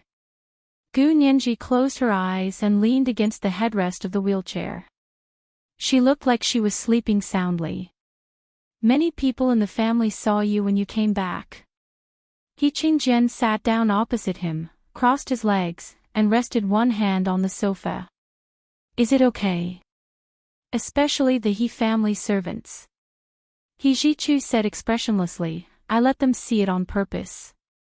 Otherwise, how could I get the news out? Wen Shui's father thought that he had secretly taken the photo and that no one would pay attention to an ordinary gardener. Who would have thought that his every move would be monitored by the relevant people? He Jichu had learned from the spy he had planted in the Qin family that Qin Yaguang had originally refused to attend the Christmas ball. In order for Gu Nianji to successfully deal with Qin Yaguang, He Jichu had no choice but to make such a gesture. He swaggered back to the He family with Gu Nianji and said that he would bring Gu Nianji along. He knew that as long as Gu Nianji came, Qin Yaguang would definitely come. And this news had been secretly taken by their own people. To Qin Yaguang and Wen Shui, it would definitely be more credible. He Qingjian nodded. It's good that you know what you're doing. He looked down at Gu Nianji, who was sleeping in the wheelchair, and said to He Jichu calmly. That ace of the Far East from the KGB of the Soviet Union, Hu Shaoheng, the current deputy chief consul of Sea City, is also coming to our Christmas ball today. He Jichu, what's he doing here? He Jichu sat back down with a cold expression on his face. Doesn't their embassy usually not come to such occasions? Not every embassy could get an invitation to the He family's Christmas ball. How could embassies from more than 100 countries receive the same treatment? In the past, because the American ambassador had been a guest at the He family's Christmas ball every year, the Soviet ambassador, who didn't get along with them, had always declined the invitation. He hadn't expected that this year, the ace of the Far East would take this opportunity to represent the Soviet Union at the He family's Christmas ball for the first time as the deputy chief consul of the Consulate General in Sea City. They brought Dresden to the Soviet Union and kept him under strict surveillance. A hint of mockery appeared on He Qingjian's lips. Did you know? The only request Mr. Pushin, the leader of the Soviet Union, has for this traitor of the CIA, Mr. Dresden, is to immediately stop all his revelations. He Jichu, that was because Dresden's revelations were all favorable to the United States and unfavorable to other countries. Dresden is playing a loyal traitor. He Jichu's lips curled up, and his shimmering almond-shaped eyes flashed. The CIA can be considered to have racked their brains to plot against other countries. He Qingjian nodded. It's obvious that Dresden's so-called traitor incident was a Trojan horse carefully planned by the CIA. They originally wanted to send him to our country to stir up trouble. However, with He Qingjian's suspicious personality, he immediately discovered that something was wrong with Dresden. He immediately refused to accept his application for political asylum and sold him to the Soviet Union. At first, the Soviet Union wasn't interested in Dresden, but for some reason, in less than 2 days, their attitude suddenly changed 180 degrees. Not only were they extremely interested in Dresden's whereabouts, but they also showed great sincerity and sent over the true body of the KGB's ace of the Far East. He Qingjian and He Jichu both knew that the ace of the Far East, Hu Shaoheng, had shown his face in front of them. This person was considered useless. The Soviet Union had spared no expense to take Dresden away. After taking him away, they had locked him up tightly and prevented him from communicating with the outside world, let alone revealing anything to the outside world. What was their goal? Or rather, what was more important than the ace of the Far East that the Soviet Union would take the initiative to make such an exchange? He Jichu also felt that the Soviet Union might have hidden a deeper reason, but Dresden had already been taken away by the Soviet Union and was under strict control. It was impossible for them to contact Dresden now. But we didn't get nothing. He Qingjian was so happy that he forgot He Jichu's taboo. At least it proves that this ace of the Far East, Peter Hu Shaoheng, is the counterpart of Hu Shaoheng in the other world. He Jichu's expression darkened. You've gained a lot by using Nianji's life to verify it. He Qingjian smiled embarrassedly. Ah Chu, I was wrong. I shouldn't have done that.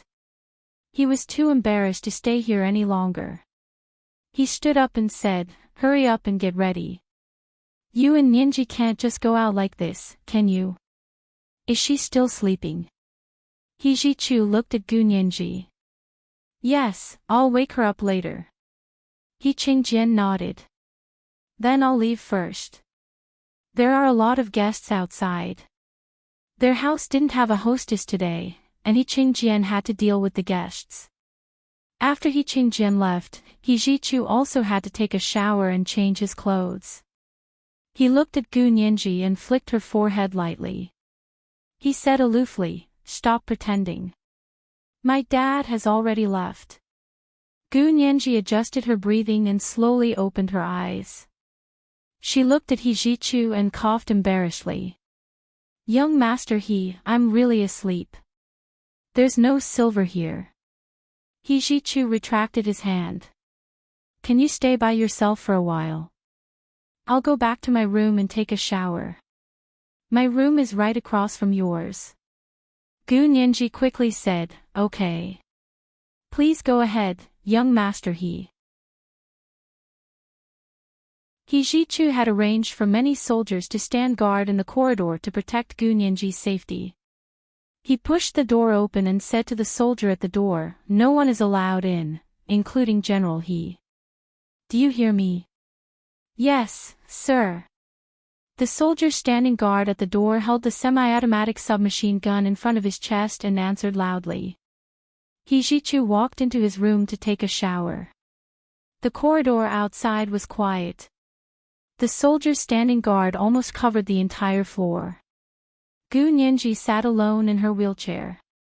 After watching the door to her room close, she quietly pressed a button under the armrest of the wheelchair. Her wheelchair was a multi-purpose wheelchair that Lu Jin had meticulously built. The button under the armrest activated the far-infrared detection scan.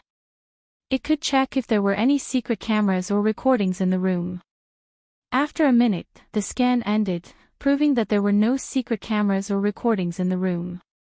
Gu Nianji breathed a sigh of relief and pressed another button to turn on the communication device with Lu Jin. A small display screen slowly rose from behind the wheelchair and landed in front of her. Lu Jin appeared on the screen and greeted her happily, Nianji. Are you okay? You didn't encounter any danger, did you? Did anyone make things difficult for you? Gu Nianji smiled and shook her head. No, young master, he took good care of me. Her time was limited, so she tried to keep it short. She didn't have time to nag Lu Jin, so she picked the thing she was most concerned about and asked, Dad, I want to ask again, what's going on with the parallel world counterpart? Can't they really coexist in the same world? Gu Nianji had heard He Qingjian mention the identity of the ace of the Far East, Patero. She felt that she had to get to the bottom of this matter. Lu Jin was the real authority on this matter. He Qingjian and the others were using Lu Jin's research results. Lu Jin didn't know why Gu Nianji had suddenly asked this question, but he had always answered her questions. He immediately said, the parallel world counterpart, from the most basic point of view, is two organisms with exactly the same DNA. Only DNA is the only characteristic that can be used to confirm the counterpart. Because DNA is the physical indicator of the human body. The parallel universe only recognizes this kind of physical indicator. Let's put it this way. People on both sides of the parallel world can have different names, surnames, identities, occupations, or even nationalities. But as long as their DNA is exactly the same, they are each other's counterparts. And two people like this absolutely cannot coexist in the same spacetime. This is determined by the physical characteristics of the parallel spacetime. Fundamentally speaking, parallel spacetime is derived from the same spacetime, but they are not mirror worlds. Because from the moment they separated, they had their own development path. As time passed, people on both sides had different life trajectories, so not everyone has their own counterpart. Gu Nianji listened very carefully and digested Lu Jin's words word by word. The more she thought about it, the more disappointed she became. She said gloomily, so as long as there is a counterpart on this side, the people on the other side won't be able to come over alive. Yes, there's nothing we can do about it. Lu Jin sighed and reached out to caress Gu Nianji's gloomy little face on the screen in front of him. There's a limit to one's strength. Nianji, even Dad can't go against the laws of physics. The laws of physics could only be discovered, never created. Gu Nianji took a deep breath and was about to speak when she suddenly heard a loud noise coming from the door. She quickly turned off the screen that showed her conversation with Lu Jin and put it back into a hidden place behind the wheelchair. She then turned on the intercom and asked, "What's the commotion outside?" The soldier at the door was aiming his gun at an old woman with a wrinkled face. She was holding a bouquet of freshly picked flowers in her hand and said with a frown, "Sir, I'm the gardener of the He family's greenhouse. I bring flowers to this room every day. But young master, he ordered that no one is allowed in. Young master, he is talking about outsiders. I'm a servant of the He family. That doesn't include me." The old woman looked honest, but her words were actually quite sharp. Gu Nianji laughed when she heard this from inside the room. She said lightly, "I don't need flowers. Please go back." The soldier with the gun at the door quickly said, "Did you hear that? Miss Gu said she doesn't want flowers. You can leave now." The old woman blinked in surprise. "There's someone else inside. Is Miss Gu back?" "Oh, I'm sorry, Miss Gu. I didn't know you were back." Gu Nianji's voice came from the intercom at the door with a mocking smile. "You didn't know? Didn't you all see me when I came in from outside? Now you've exposed yourself." The old woman blushed and thought to herself that Gu Nianji was really sharp-tongued. No wonder she had always had a hard time with her daughter. She quickly nodded and bowed, "I'm sorry." She quickly turned to leave with the flowers in her arms. "Stop." Gu Nianji looked at the surveillance screen at the door and instructed, "Lock her up first. Let her out after the ball is over." "Yes, Miss Gu." The soldier standing guard at the door quickly stopped the old woman who had brought the flowers. After asking He Jichu for permission, he gagged her, tied her up, and threw her into an empty storage room. That night, the living room of the He family's mansion was decorated beautifully and magnificently to welcome the most distinguished guests of the empire. When Shi, who was wearing a beautiful blue brocade cheongsam, held a cocktail in her hand. She stood absent-mindedly behind a thick pillar at the entrance of the living room and kept looking at her watch. 30 minutes had passed. Hadn't her mother gone to send flowers to Gu Nianji's room? Why hadn't she come down yet? This is the first update of the day, Chapter 1568, Loyal Trader. A reminder for everyone's monthly votes and recommendation votes. P.S. I forgot to thank my leader, Momo Moshi, for the 10,000 reading points she gave me the day before yesterday. Mwah. There was one more update at 8:00 in the evening.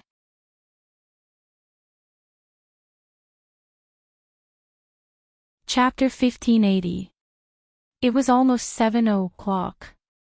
It was very cold outside, and the cold wind carried the cold air from the extreme north, sweeping through the deep winter night in the imperial capital. When Shi looked anxiously at the flower path by the door of the mansion, then turned around and went in. It seemed that something had gone wrong. She suppressed the uneasiness in her heart and walked back into the living room. This used to be a place she was very familiar with. After Gu Nianji suddenly disappeared, she took her place and lived here for a few years. Unfortunately, it didn't take long for her dream to be shattered. When Shi's gaze moved from the bustling crowd in the living room to the ceiling above her head. 3 crystal lamps hung from the ceiling in an equilateral triangle. The tubes of these 3 crystal lamps had been specially treated and had a soft light effect. When they shone on the guests' faces, everyone's looks increased more or less.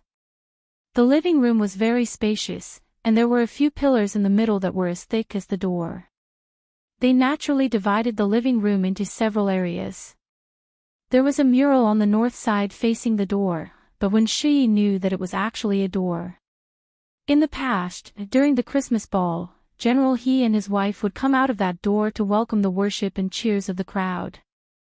This year, He Jichu was back, and General He had divorced Auntie Qin. Who would be the woman hosting the ball? When Shi thought to herself. She separated the crowd and came to Qin Yaoguang's side. She whispered in her ear, "Auntie Qin, there's no movement from Gu Nianji. Didn't you say she's already here? Did your mother send the flowers in?" Qin Yaoguang had a smile on her face as she looked ahead, but her lips moved slightly as she spoke to Wen Shi beside her. Wen Shi shook her head regretfully. "My mother went, but she hasn't come back yet. I don't know what happened. Could something have happened?" Qin Yaoguang instinctively said, "Have you explained it to your mother? If something happens to her, she can't expose you." Because exposing Wen Shi was equivalent to exposing Qin Yaoguang. This was what she really meant. She couldn't be implicated. A trace of disdain flashed in Wen Shi's eyes, but she still had a sweet smile on her face. "My mother won't. Even if something happens to her, she won't expose me. I'm their only hope. They love me so much that they would rather die for me than implicate me." That's good, that's good. Qin Yaoguang retracted her gaze and looked at her indifferently. "If anything happens to your parents, I'll compensate you." Wen Shi felt a little uncomfortable. Although she had always taken her identity as a gardener's daughter to heart, they were still her biological parents, and they did their best to create all the conditions for her to obtain the best learning resources and fulfill her dreams. Qin Yaoguang, on the other hand, played it down like it wasn't 2 living human lives, but 2 discarded items. But Wen Shi also knew that Qin Yaoguang was such a person. Not to mention other people's parents, even towards her own daughter, wasn't her attitude terrifyingly cold-blooded? Thinking of this, Wen Shi felt relieved. Genius scientists probably had some quirks. Wasn't Gu Xiangwen, who was burned to death, also crazy? She glanced at Qin Yaoguang and smiled fawningly. "Auntie Qin, you're so good to me. This is because you have the ability." Qin Yaoguang smiled, and her plump lips curled up. "It's because you stood out. Otherwise, why would I bother with someone who isn't qualified?"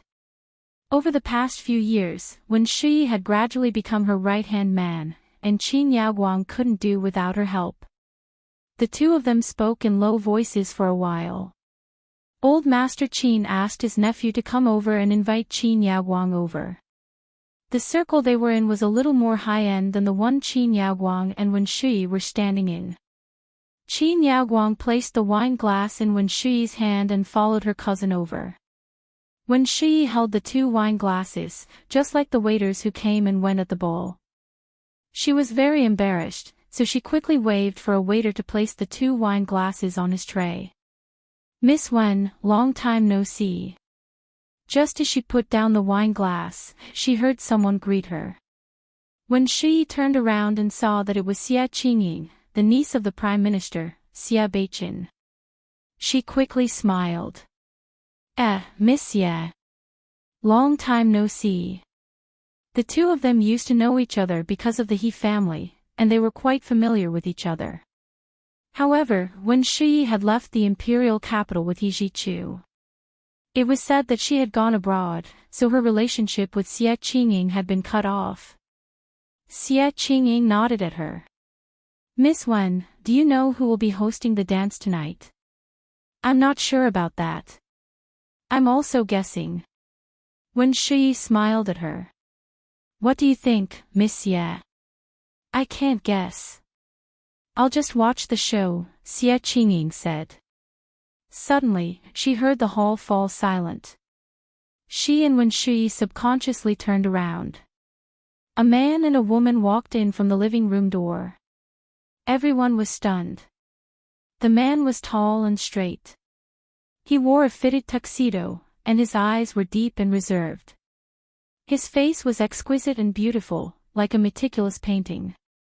Every stroke was just right. He was God's proudest work.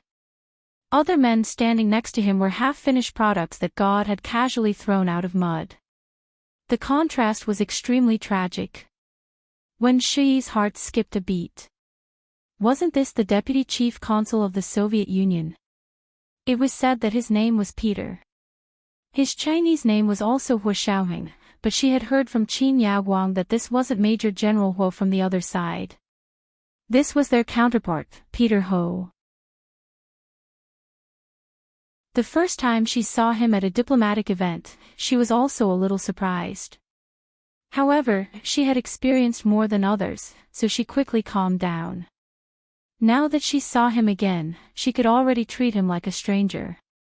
So when Xia Qingying asked curiously, "Who is that person? Why is he so good-looking?" Wen Shi said lightly, "I don't know. I don't know him. Do you want me to ask around for you?" "No, there's no need." Xia Qingying quickly shook her head and pouted. "Look at the woman next to him. She's also a rare beauty." The woman next to Peter was Linda, who had just arrived from the Soviet Union. She was his female companion tonight. She was wearing a rose-red off-the-shoulder evening gown with a slanted front. Her entire left leg was faintly discernible from the bottom to the top. She was extremely beautiful and seductive. This man and woman attending together could really be considered the peak of beauty today. So when they entered, everyone was stunned. After a while, the living room returned to its previous state. Everyone began to brag and chat as if nothing had happened. Xia Qingying said, "Excuse me." She immediately asked someone to find out who the man and woman who had just entered were. The ace of the Far East was now the deputy chief consul of the Soviet Consulate General in Sea City. He had already participated in several diplomatic activities, and many people had seen him. Seeing that it was the Prime Minister's niece who asked, everyone gave her a general introduction. "This is the deputy chief consul that the Soviet Union has sent to the Consulate General in Sea City. I heard that he's only 30 years old and is in the prime of his life. The beautiful woman next to him is his female companion. I heard that she just came from the Soviet Union to see him." The deputy chief consul, Peter, bent his arm and held Linda's hand as he walked in. His face was arrogant and cold. He didn't even bat an eyelid at anyone. This was today's second update, Chapter 1569, The Peak of Attractiveness. A reminder for everyone's monthly votes and recommendation votes. Good night, everyone, little angels.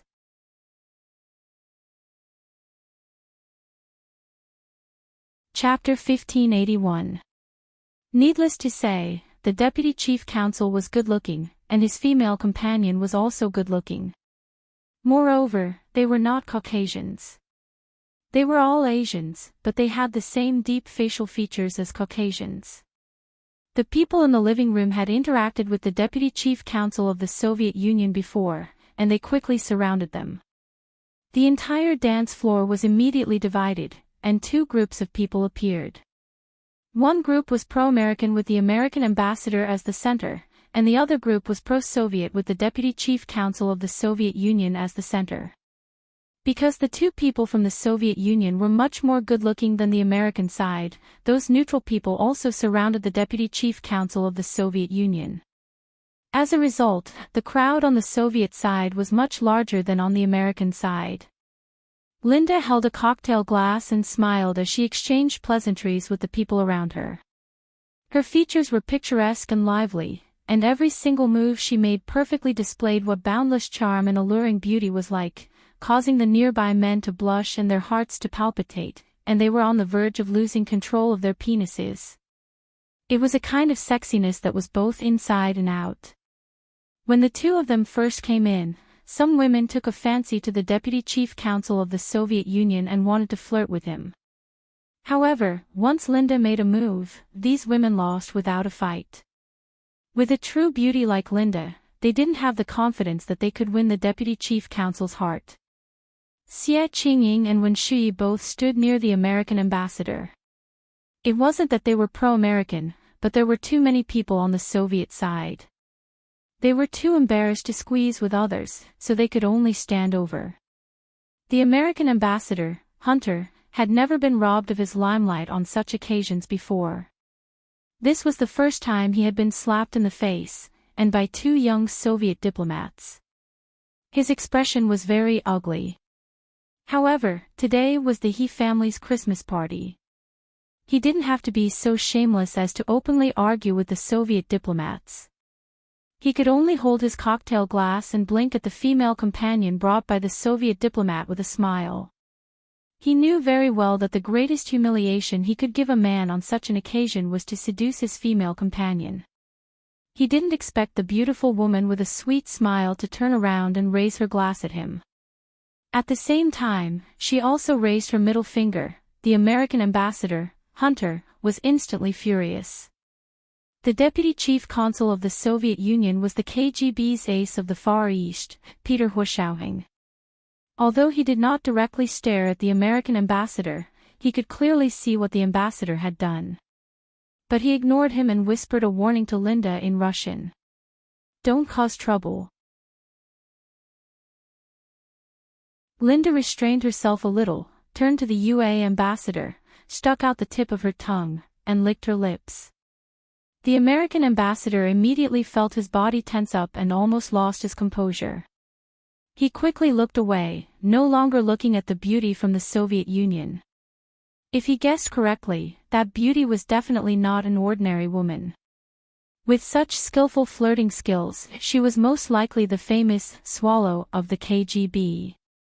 He was an American diplomat and could not be fooled by the Soviet Union's Swallow. However, that Swallow was really too charming. If she came to seduce him, should he beat her at her own game, or would he rather die than submit? Just as he was preparing himself mentally, the hands of the clock finally pointed to 7:00 sharp. The clanging of the bell resounded in the hall, striking everyone's ears with a penetrating force. Everyone quickly stopped talking. Some even held their breaths, quietly waiting for the He family's host to arrive. The 3 crystal lamps hanging from the ceiling gradually dimmed, but the hall did not become pitch black.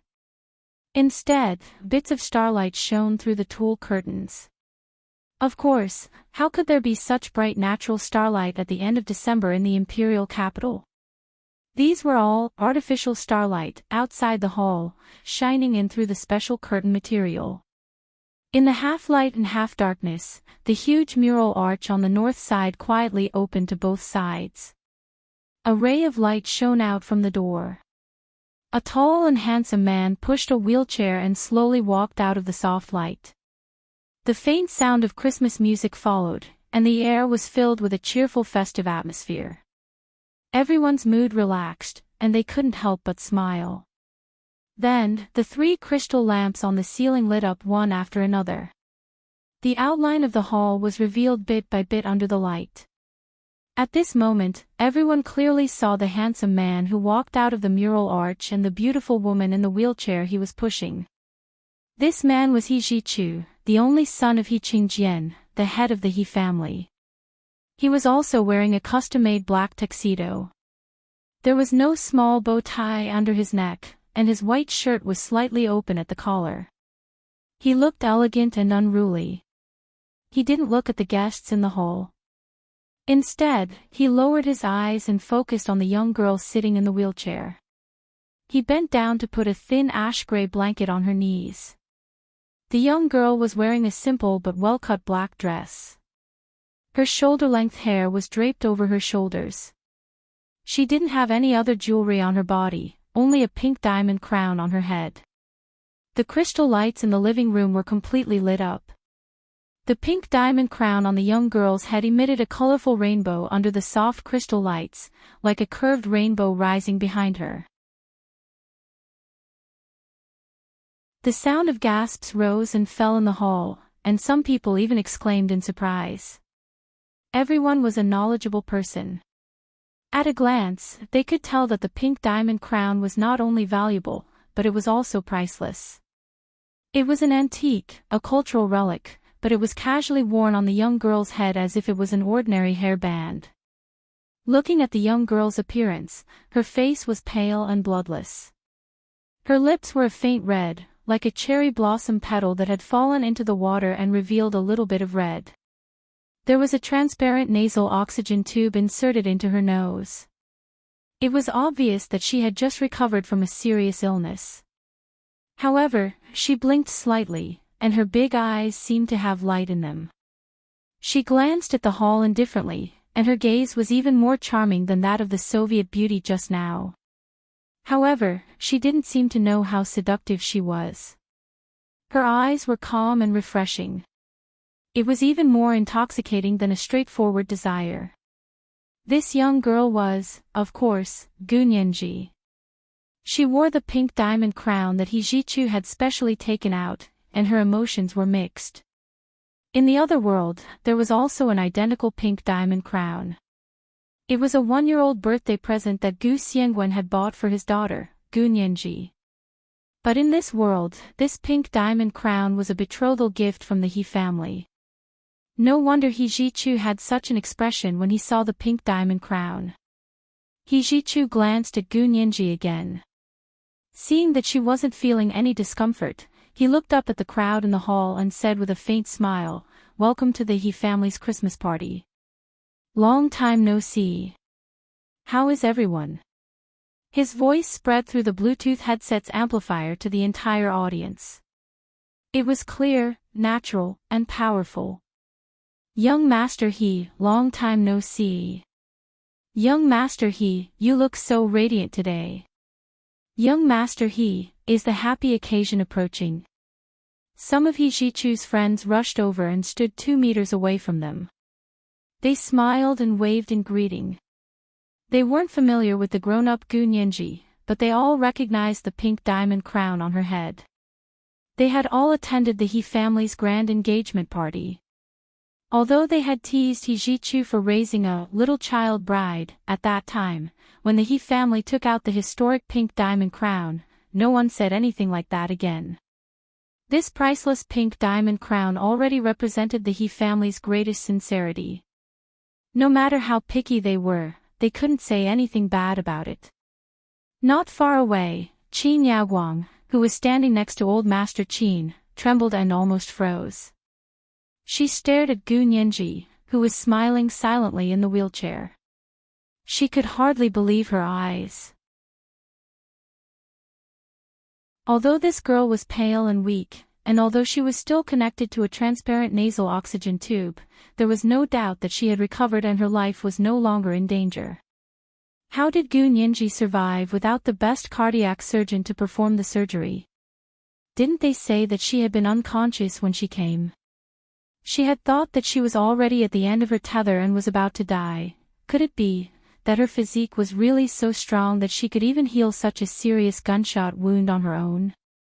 The doctors and nurses at West Camp Hospital in H City all said that young master he had hired a very skilled doctor to perform a very successful surgery on the seriously injured patient.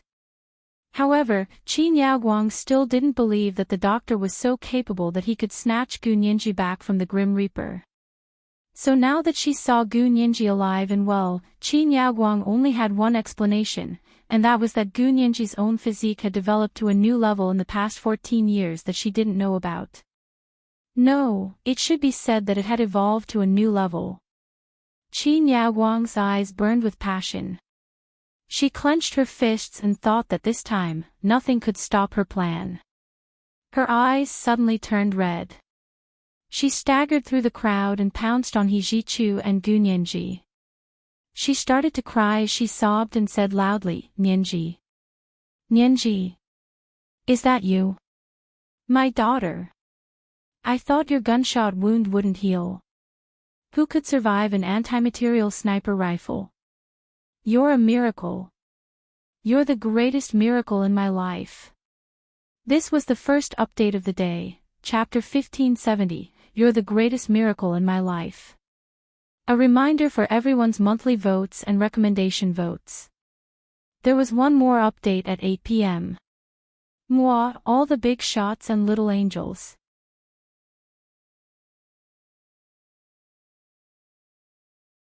Chapter 1582. She had actually pounced on her so quickly. It was half an hour earlier than she had expected. Qin Yaoguang didn't seem like someone who couldn't keep her cool, so how anxious was she?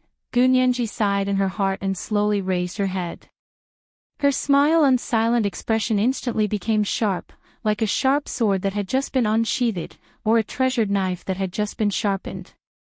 The 3-foot-long edge suddenly grew, as if a cold light was shooting out of her jade-like eyes. She didn't say a word.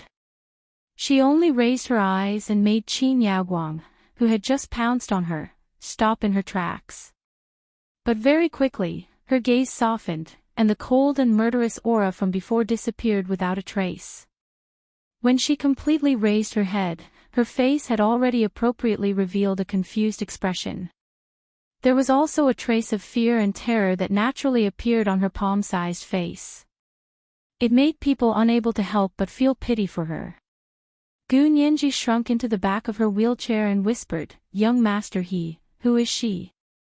Her voice was very weak and seemed to be out of breath, but it was also clearly transmitted throughout the hall through the Bluetooth headset she was wearing. With just this one sentence, he had changed the main point of the conversation.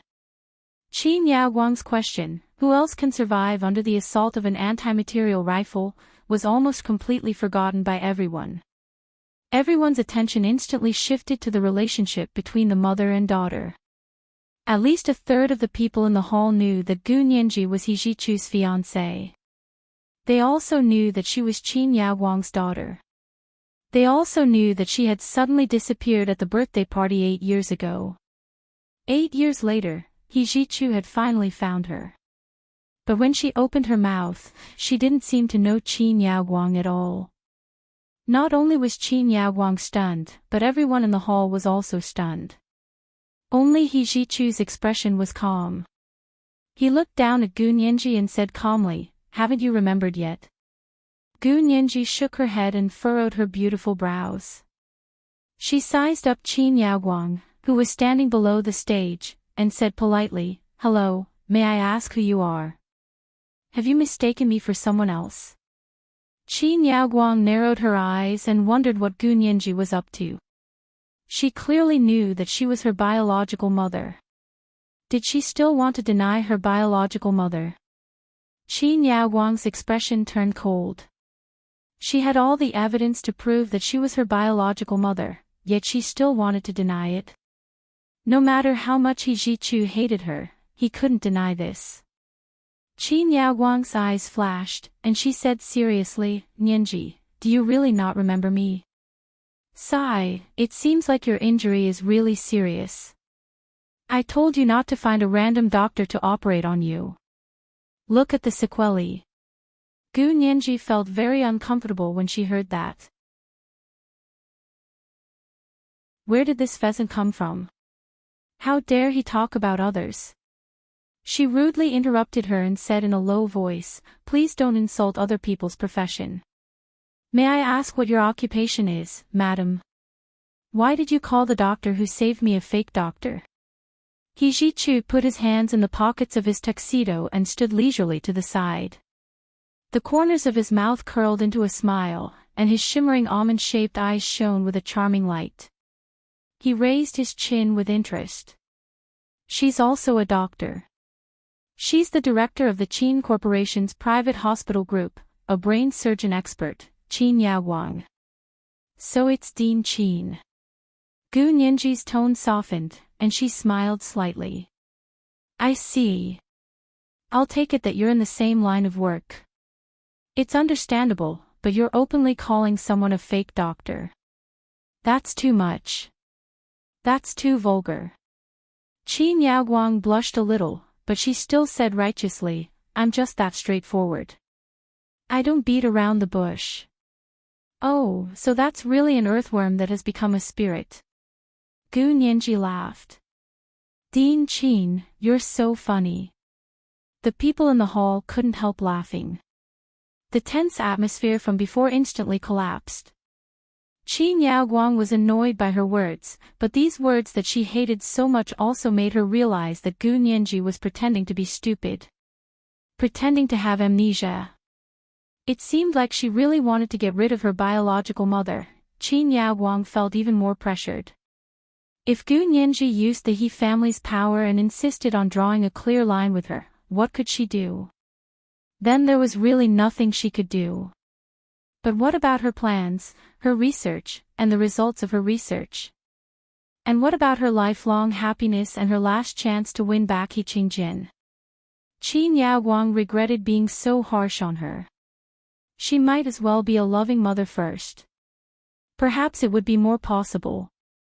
But now that things had come to this, it was too late to regret it. Besides, she really didn't have any mother-daughter feelings for her, so why pretend to be kind? Qin Yaoguang clenched her fists and tried her best to control herself. She suppressed the anger in her heart and said kindly, "Child, you used to tease your mommy like this, and you said it again today. Forget it, I won't lower myself to your level, but are your injuries really okay? I heard that it was an anti-material rifle that can penetrate armor. If it hits a person, even an Iron Man would be torn to pieces." Gu Nianji cursed Qin Yaoguang in her heart for being both vicious and stupid. She was courting death by saying that she was injured in public. She continued to be confused. "Dean Qin, may I ask what you're talking about? What anti-material rifle? I don't understand." She tilted her head to look at He Ji-chu beside her and asked with a puzzled expression, "Young master He, wasn't I cut with a knife? Why did Dean Qin insist that it was an anti-material rifle?" He Ji-chu nodded and said with a faint smile, "I'm also very curious. Nianji was cut by a criminal more than a month ago and was hospitalized for more than a month. She was just able to sit up. Dean Qin suddenly said that she was hit by an anti-material rifle. TSK, do you know what an anti-material rifle is?" Qin Yaoguang's heart sank completely. He Ji-chu was going to collude with Gu Nianji and lie in public. She clearly remembered He Qingjian telling her that Gu Nianji had been hit by an anti-material rifle and needed to find a good cardiac surgeon to perform the surgery. How did it become cut by a knife after more than a month? There were so many high-ranking people in the hall looking at her with interest. Qin Yaoguang's back straightened even more. She couldn't stand being publicly slandered like this and questioning her professional ethics. However, He Qingjian was the one who had told her about this. She definitely couldn't drag He Qingjian into this. She cursed Gu Nianji in her heart for being cunning and despicable. With a cold face, she said vaguely, "Of course I know. That's why I was surprised. I wanted to know how she was cured. She clearly had to die. but young master he denied it with her. I don't know what to say. Do I have to tell you who told me personally? Tell me, who told you personally? Gu Nianji calmly led her. That operation was a military secret. Qin Yaoguang shouldn't have known that Qin Jining was a sniper at all. Gu Nianji wanted to see how vicious and stupid Qin Yaoguang could be to reveal the military's military secret in public. Qin Yaoguang realized that Gu Nianji was provoking her. The name He Qingjian lingered in her mouth a few times, and the muscles on her face twitched. In the end, her rationality prevailed over her emotions. She glared at Gu Nianji and said through gritted teeth. Right? Then I remembered wrongly. So it wasn't an antimaterial rifle. It was a knife wound. Gu Nianji chuckled and tilted her head. She said playfully, huh? Dean Qin seemed to be very disappointed.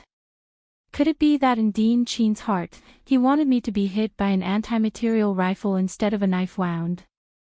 I can assure you that it's really painful to be cut by a knife. My back is so injured that I can't even see anyone. She grimaced again and smiled. I remember that Dean Qin just said that I'm your daughter and the greatest miracle in your life.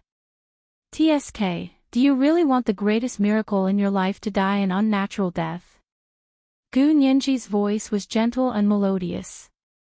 The high-definition sound of the Bluetooth headset reverberated in the hall, and it was exceptionally clear. It made Qin Yaoguang's facial muscles twitch. Her expression was ferocious, and she was on the verge of exploding. Everyone in the hall recalled Qin Yaoguang's sobbing, motherly call and couldn't help exchanging a tacit look. Without waiting for Qin Yaoguang to react, Gu Nianji said calmly, however, if you insist that I'm your daughter, then so be it. Anyway, I was sent to the He family from the age of 6 until I'm 20 years old. In the past 14 years, as a mother, you haven't done your duty as a mother for a single day. Even if I didn't lose my memory, it would be normal for me not to remember you. When Shi saw that the situation was not looking good, so she quickly stepped forward to support Qin Yaoguang, who was on the verge of collapse. She smiled gently and said, Nianji, don't say that. Auntie Qin sent you to the He family for your own good. Otherwise, how could you have gotten engaged to young Master He? Right? Besides, there are all kinds of parents in the world. No matter what, Auntie Qin is your biological mother. Now that you've grown up, you've forgotten who gave birth to you. That's not good. You can't be unfilial. Gu Nianji coughed lightly. She clutched her chest and lowered her head. She said awkwardly, can you two speak in unison before you speak? You want me to be filial to her, and she wants me to die for her to see. So you mean that in order to be filial to her, I have to die for her to see? Otherwise, I'm unfilial. Is that what you mean? Why do you want me to die? Is it for her? If you want her to be your mother, you can take it. I don't need it. I really don't remember. Gu Nianji rubbed her head and was about to cry. When Shi looked at Gu Nianji with a livid expression. She knew that this woman was good at pretending to be innocent and distorting the truth because of her young age. She looked at He Jichu and opened her mouth. She really wanted to expose Gu Nianji's hypocrisy and viciousness. He Jichu didn't even look at her. He bent down to comfort Gu Nianji. He Jichu patted her on the shoulder and straightened up. He nodded to everyone in the hall. Sorry for the embarrassment. I wanted to take this opportunity to announce something to everyone today. He looked at Gu Nianji with an infinitely affectionate gaze, but his voice was cold and clear. Every word seemed to be dug out from the bottom of his heart with a knife. From today onwards, Gu Nianji is my sister. Whoever bullies her is bullying me, He Jichu, and the He family. This was the second update of the day, Chapter 1571, Countering Every Move. A reminder for everyone's monthly votes and recommendation votes. Looking at the monthly votes, it was very likely that there would be a third update tomorrow. Good night, everyone, little angels.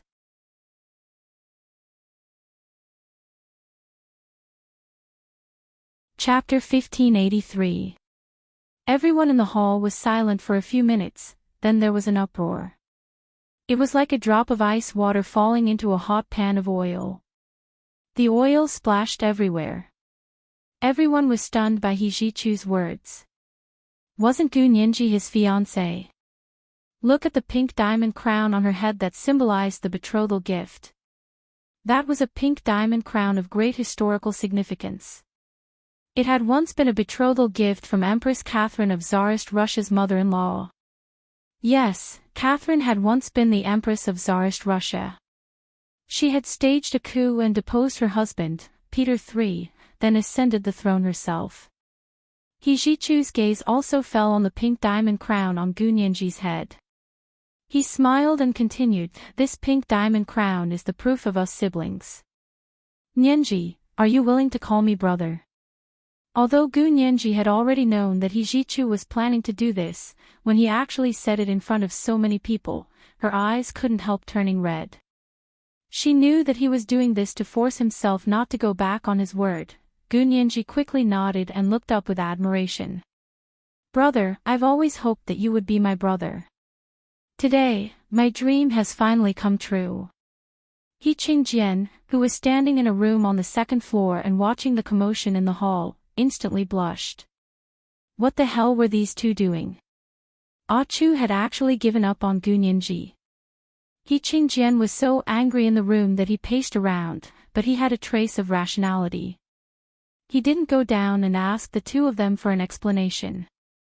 They were all at his house anyway. If they didn't explain things clearly tonight, he wouldn't let them out of the house. He stared at the hall on the first floor from the one-sided window. At that moment, he heard the music in the hall, and the party began. Last Christmas I gave you me heart. But the very next day I gave it away. This year to Savima from Terzilgevita Somiona special. Merry Christmas. Irrepetitive sent it with an odd saying, "I love you, imiantit. Now ik no waterful live been beautifika said manoik no yud folmigan. Last Christmas, I gave you my heart. You toss it aside the next day.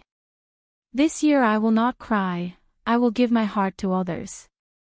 This year, I saw you again and gave you another note saying, I love you. I truly love you. Now I know that I'm willing to be deceived by you.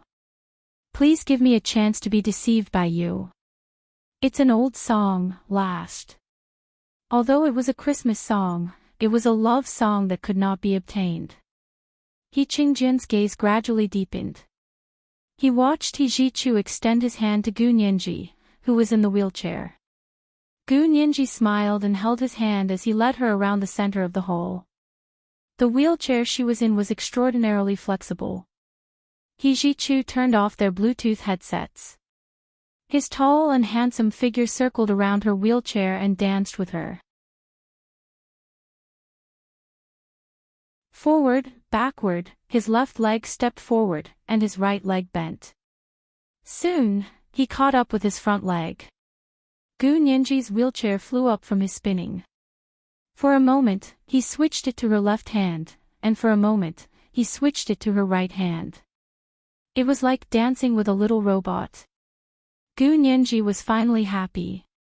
Her crisp and soft laughter echoed in the hall. It was in time with the music, and even the sad Christmas dance music became lively. He Jichu curled his lips and gestured to the people around the hall, indicating that everyone could dance.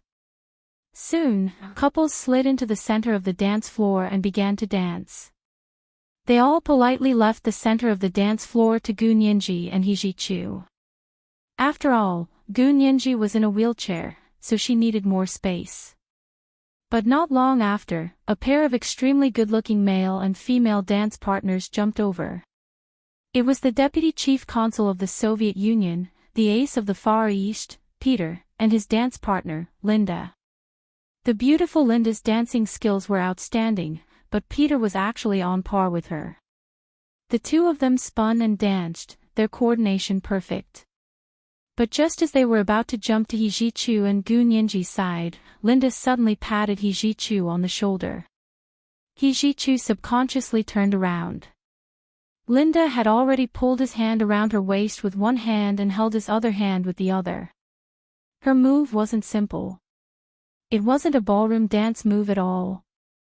It was a small grappling technique. He Jichu didn't notice it and was actually successfully disrupted by her.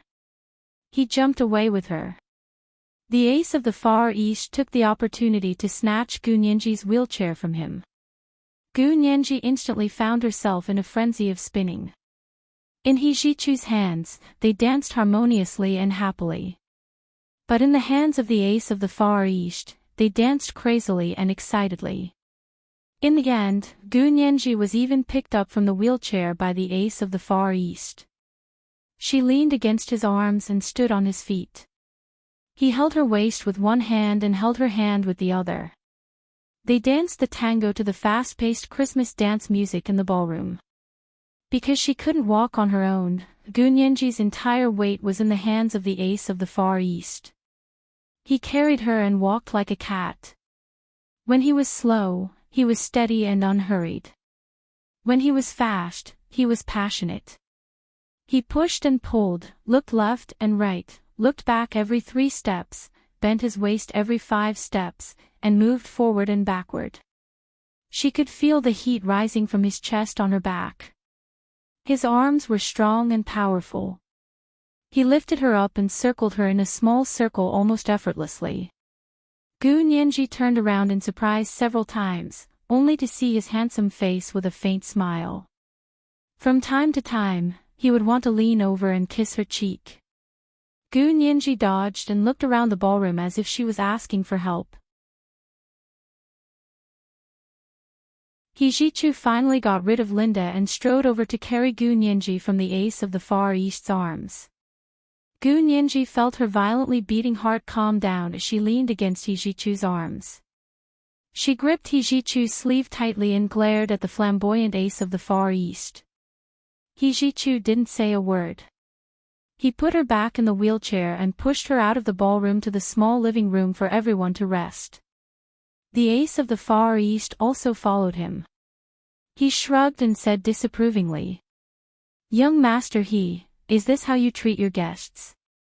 He Jichu looked Gu Nianji up and down. He saw that her clothes were neat and tidy, and her hair was a little wet with sweat. Her eyes seemed to be brimming with light. She wasn't at a disadvantage. He stared at her and said gently, "Are you tired? Do you want me to send you back to rest?" Gu Nianji nodded. "I'm thirsty. Give me a bottle of water." He Jichu waved for the waiter to come over and give her a glass of fresh milk. Gu Nianji frowned, but didn't say anything. She silently drank a few mouthfuls of fresh milk. The ace of the Far East watched with interest and said, "Young Master He, I heard from those people that the pink diamond crown on Lawyer Gu's head was your family's betrothal gift. Why don't you want Lawyer Gu to be your fiancé? Isn't she good?" He Jichu straightened up and looked at him calmly. He said, "I don't think being an engaged couple is as good as being brother and sister." The ace of the Far East rubbed his nose and said awkwardly, "I've never heard of such a thing. Husband and wife are the closest. Brother and sister are too unreliable. How could that be?" He Jichu replied calmly. "Husband and wife can still divorce, but brother and sister," he lowered his head and covered Gu Nianji with the thin, smoky gray blanket. "We'll always be brother and sister. We'll never be separated." The ace of the Far East stopped smiling and snorted.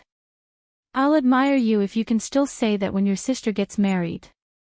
As he spoke, he walked to Gu Nianji's side and bowed to her in a Western style. "Beautiful Lawyer Gu, may I have a dance with you?" "No."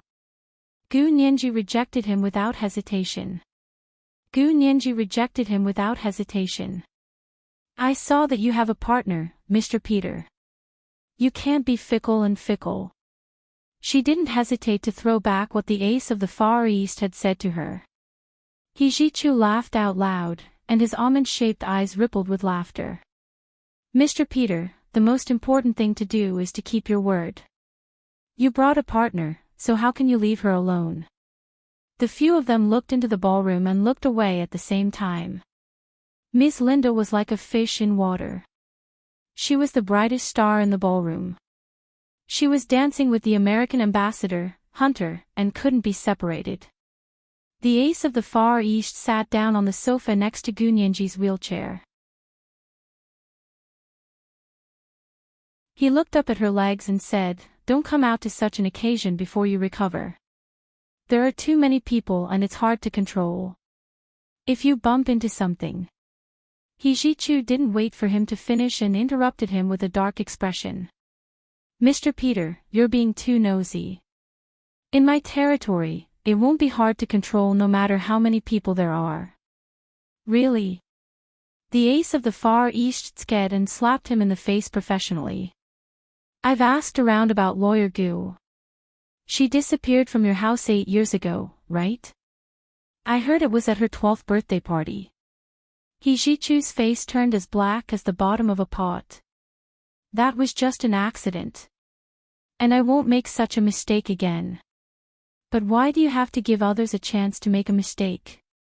The ace of the Far East was aggressive and had no intention of giving up on the topic. The best defense is not to give the other party a chance to take advantage of it. Don't you understand that? Gunyenji saw Hijichu's expression change drastically. She quickly pulled his hand and said calmly to the ace of the Far East, "Mr. Peter, we can't give up eating for fear of choking. We can't hide in the room forever just because something might go wrong, can we? Besides, I believe that the best defense is offense. So I won't hide and not see anyone." This ace of the Far East had Major General Hua's face in vain. In fact, his way of doing things was completely different. Gunyenji sighed in her heart and lost interest in continuing to talk to him. "Oh." The ace of the Far East shook his head and said casually, "But this kind of attack should be carried out with thorough preparation. Otherwise, looking at your current state, I have hundreds of ways to take your life silently. Do you think you have the confidence to avoid it?" Gunyenji, she rolled her eyes in annoyance. "If you wanted to take my life, do you believe that you wouldn't be able to get close to me?" The ace of the Far East raised an eyebrow. Not long after, there were more people in the small living room who had come to rest. The Prime Minister's niece, Xia Qingying, was one of them. She walked over gracefully and nodded at Hijichu. "Young Master He, long time no see." Hijichu nodded and smiled at her. He said politely, "Miss Xia has become even more beautiful." Xia Qingying smiled and said, "I just saw Miss Wen and Dean Qin go out. I think they left." Hijichu's eyes flashed, and his attitude became even more amiable. "Miss Xia has a good relationship with Wen Shi and Dean Qin. I did have a good relationship with Miss Wen a few years ago. Later, she went abroad and we didn't have any contact for a while. We're still a little unfamiliar when we meet again today." Hijichu exchanged a few pleasantries with her. Xia Qingying was invited out to dance again. He took out his phone and checked the surveillance cameras at the entrance. He saw Wen Shuyi and Qin Yaoguang get into the Qin family's car and leave. Gunyenji thought about what the ace of the Far East had just said and looked at Hijichu thoughtfully. She suddenly asked, "Young Master He, how did I disappear 8 years ago? Can you tell me again?" This was the first update of the day, chapter 1572, I'll Give You My Heart. A reminder to everyone about the monthly votes and recommendation votes. The monthly votes were already 4,000.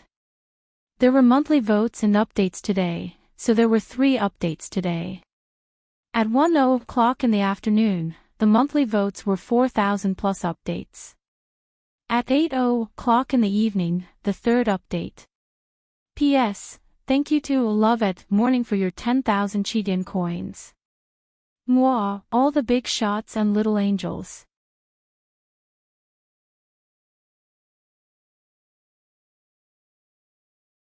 Chapter 1584. He Ji-chu frowned slightly. Why did you suddenly think of asking this? He glared at the ace of the Far East unkindly. He had just been slapped in the face by him, saying that he couldn't even protect Nianji in his own home, but could he blame them for not being prepared? As long as that lunatic Gu Xiangwen made a move, all of them together wouldn't be his match. Gu Nianji tugged at the corner of his shirt and said softly, "Young master tell me. I don't even remember, and I'm also very curious. Really, you guys are so protective of me. To be honest, I can't figure out how I could get lost right under your nose." She looked curious because she had heard from Lu Jin that he had taken her away that time because he had intercepted her. He Ji-chu definitely didn't know about the tortuous experience. He looked at Gu Nianji's pleading face and couldn't steel his heart against her. However, when he saw that the ace of the Far East was also eyeing him covetously, his heart skipped a beat. He pushed Gu Nianji's wheelchair and said, "I'll take you back. I'll tell you what happened." Gu Nianji nodded repeatedly. Okay, let's go back now." He Ji-chu pushed Gu Nianji's wheelchair towards the elevator. Although their mansion wasn't a high-rise building, it also had an elevator that led to the top. However, it was only used for temporary purposes, and most people didn't take the elevator. However, Gu Nianji needed to sit in a wheelchair, so she needed to take the elevator up and down. They entered the elevator and didn't expect the ace of the Far East to follow them. "I'm sorry, please stop." He Ji-chu pointed at the sign next to the elevator. The ace of the Far East looked at Gu Nianji and said coldly, "Don't forget what I do. With me here, I can help you find out the truth." He Ji-chu hated seeing the ace of the Far East act like he was the best in the world. He shook his head expressionlessly. "No need, this is a family matter. Please go back." Gu Nianji didn't want outsiders to know about her childhood. She smiled at the ace of the Far East and said alienatedly, "You're very kind, but there's no need. I believe we can find out the truth ourselves. You should go take care of your female companion. She's been attracting too much attention today. I'm afraid she's already offended half of the female guests." Ace of the Far East. He Ji-chu felt very comfortable when he heard Gu Nianji say, "we," and insult the ace of the Far East. His sparkling almond-shaped eyes were filled with warmth. He smiled at the ace of the Far East and closed the elevator in front of him. The ace of the Far East rubbed his nose and had no choice but to turn around and return to the ballroom. Gu Nianji and He Ji-chu's elevator stopped on the second floor. He pushed her back to her room. There were still many soldiers standing guard in the corridor. The security was tight, and the security was much better than Gu Nianji's treatment in the other world. He Ji-chu closed the door, and Gu Nianji finally stood up from the wheelchair. She stretched and giggled. "Oh, it's not that easy to pretend to be paralyzed. My legs are all numb." She did a few yoga bends.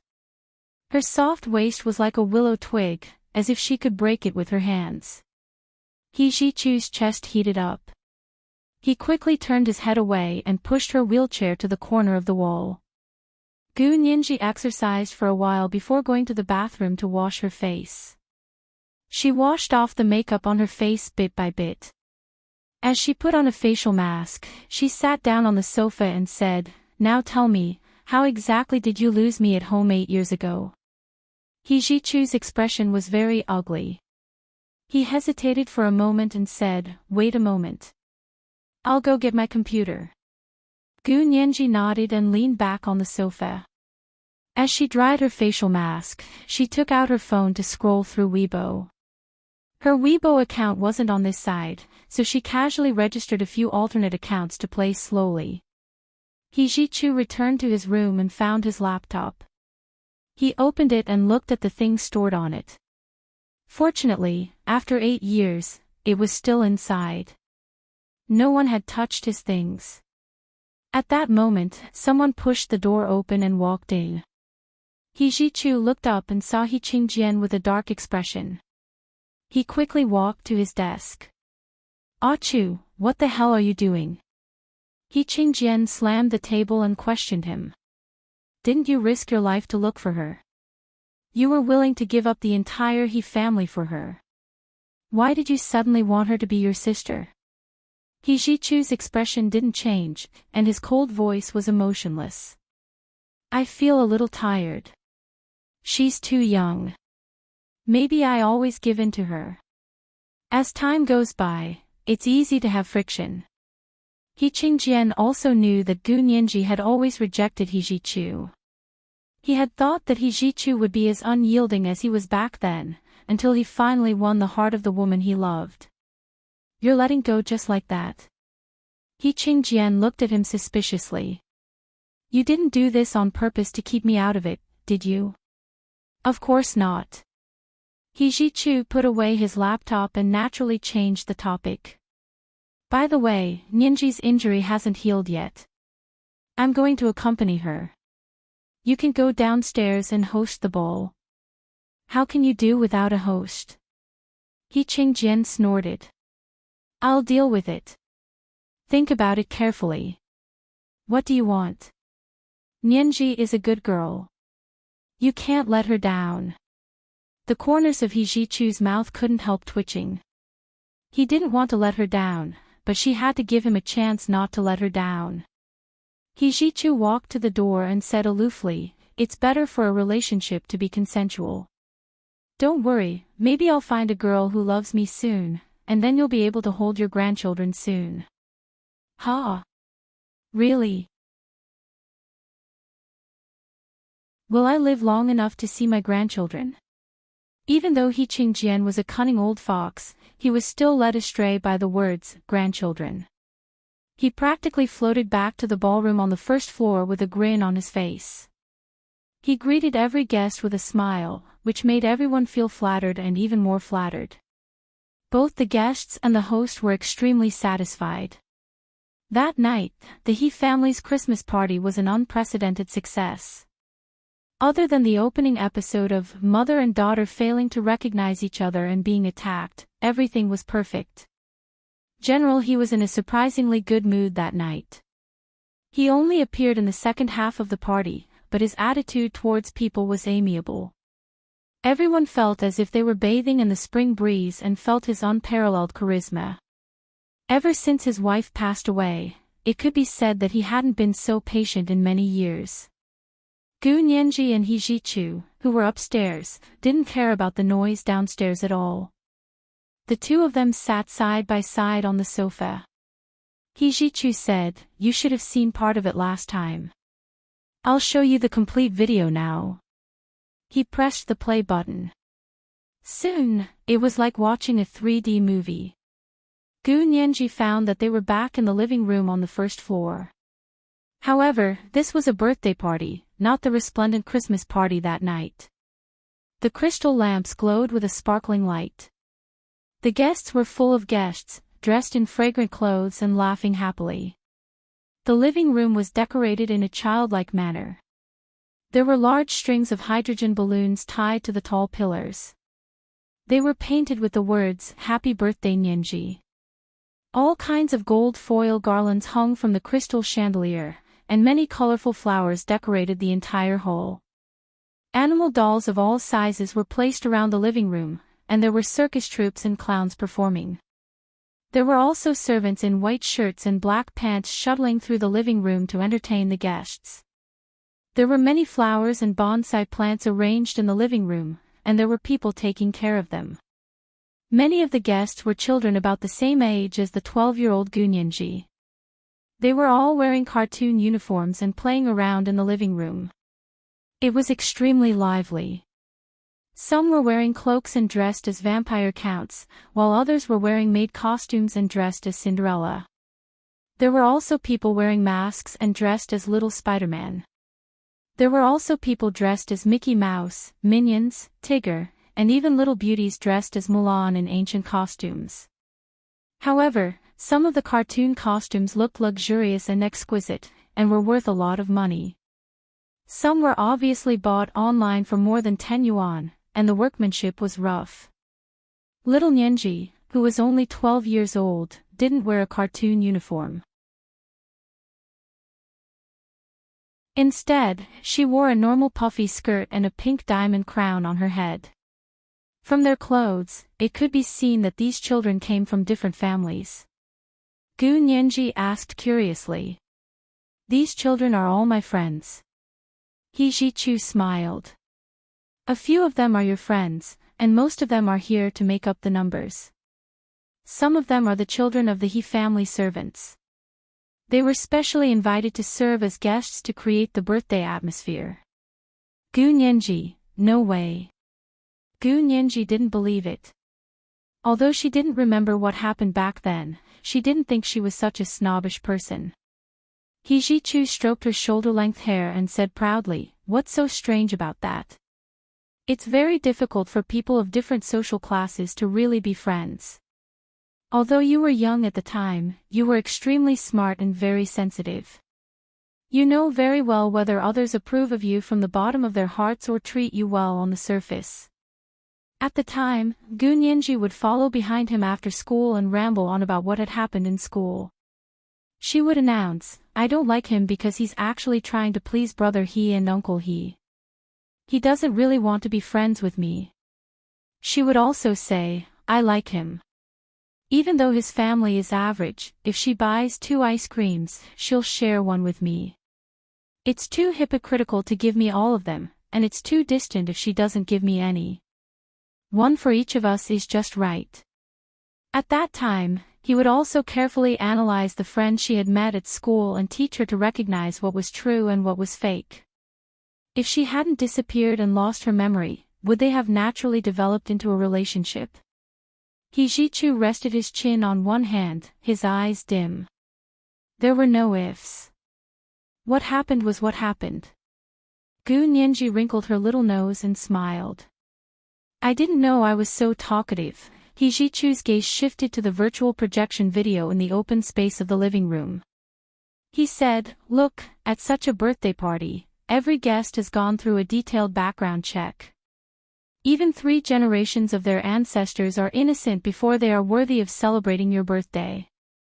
There are also a lot of security personnel and orderlies here. The entire mansion is surrounded so tightly that not even a drop of water can leak through." He Jichu paused and said self-deprecatingly, "But such strict security can't stop someone who is too powerful. As long as he makes a move, all of us combined won't be a match for him." At that moment, the virtual projection video in front of them happened to play the part of turning off the lights and blowing out the candles. It went dark for 7 seconds. When the lights came back on, He Jichu stood alone next to the cake, and Gu Nianji, who was beside him, had disappeared. A pink diamond crown had fallen to the ground, emitting a dazzling rainbow-shaped halo under the crystal lights. This is the second monthly vote of the day, sent to you with 4,000 plus updates, Chapter 1573, complete video. A reminder for everyone's monthly votes and recommendation votes. 8:00 in the evening. P.S. If you are reading the novel on Qidian, please click on the author's words at the end of the chapter, and you can join the fan club of the story of Cambrian. Actually, I don't know what this team is for, but clicking on it won't get me pregnant. Dear friends, please be gentler with your hands, ha ha ha ha, moi moi, everyone, little angels.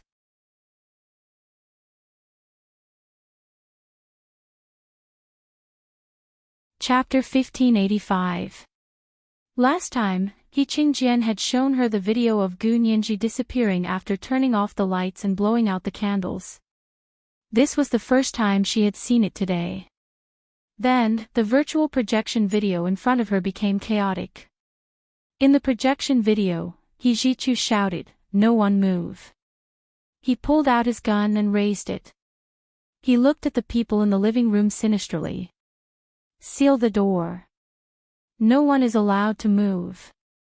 There were at least 200 people in the living room, and more than half of them were children around the age of 11 or 12.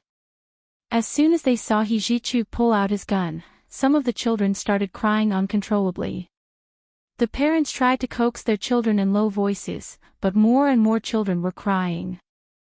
Hijichu's gaze scanned the hall, but he couldn't see where the familiar little girl had gone.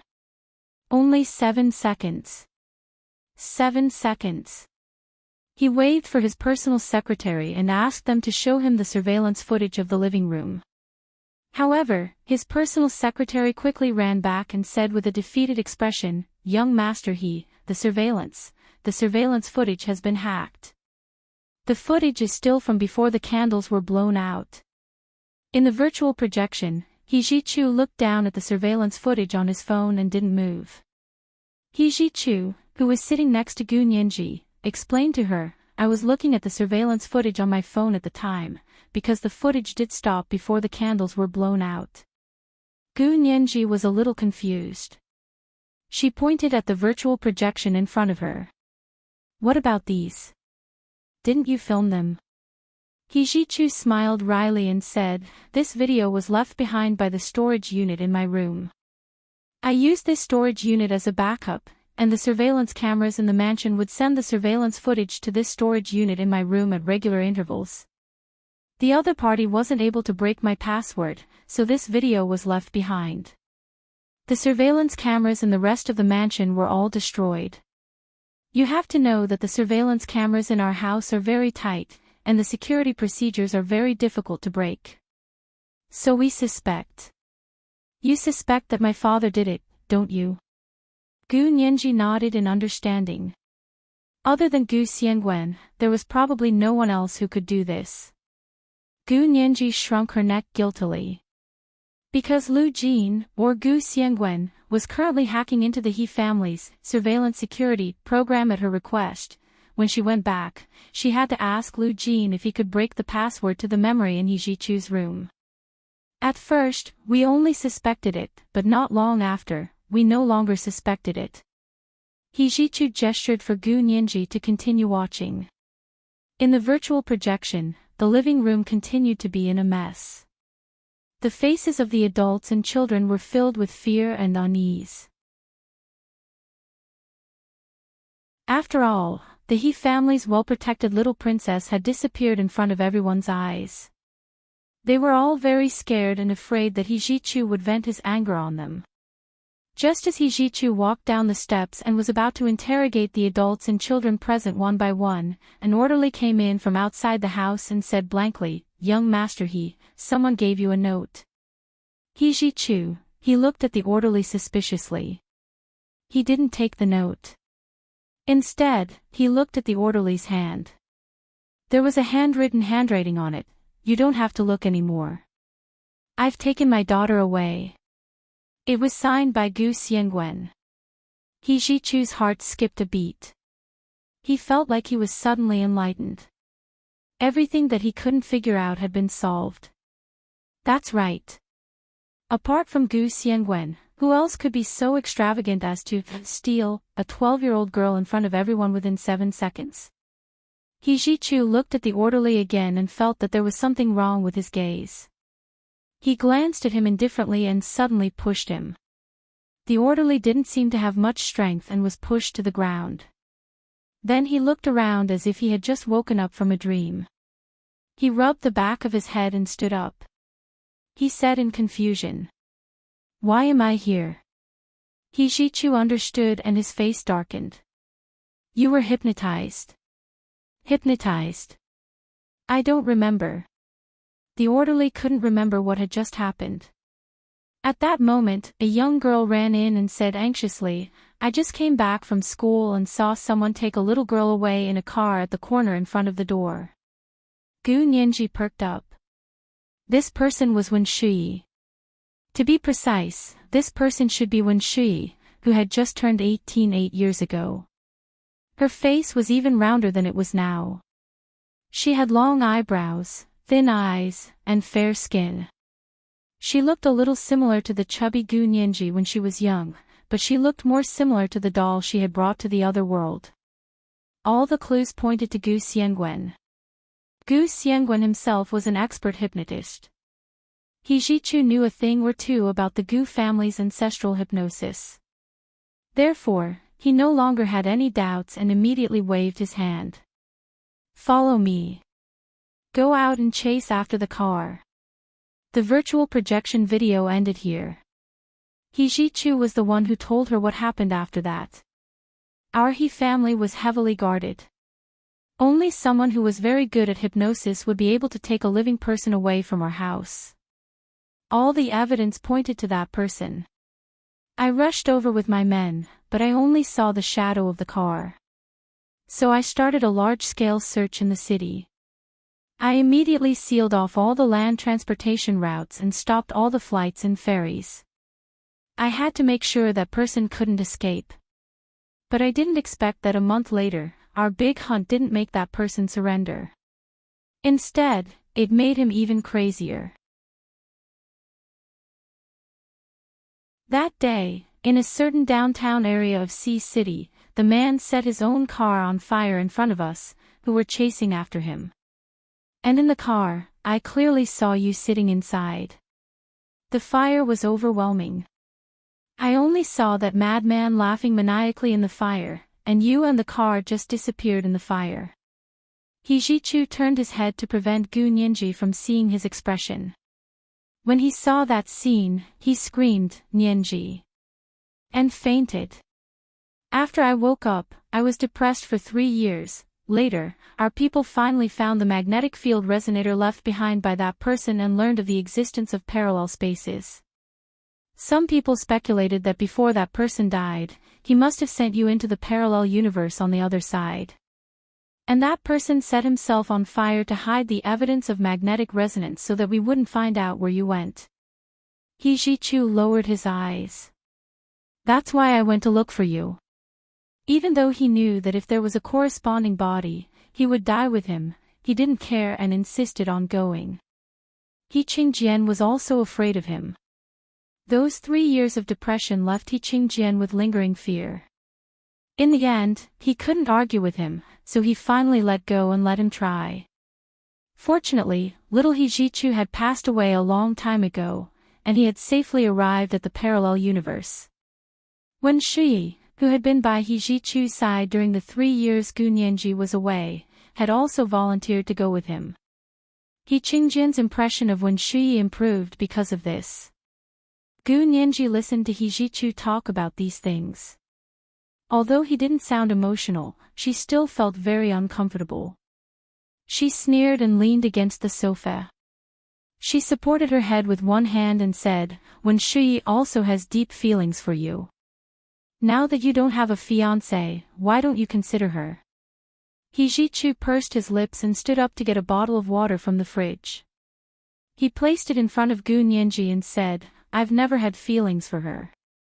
He-ji-chu still trusted her a lot because she had volunteered to go to the parallel world with him at the risk of her life.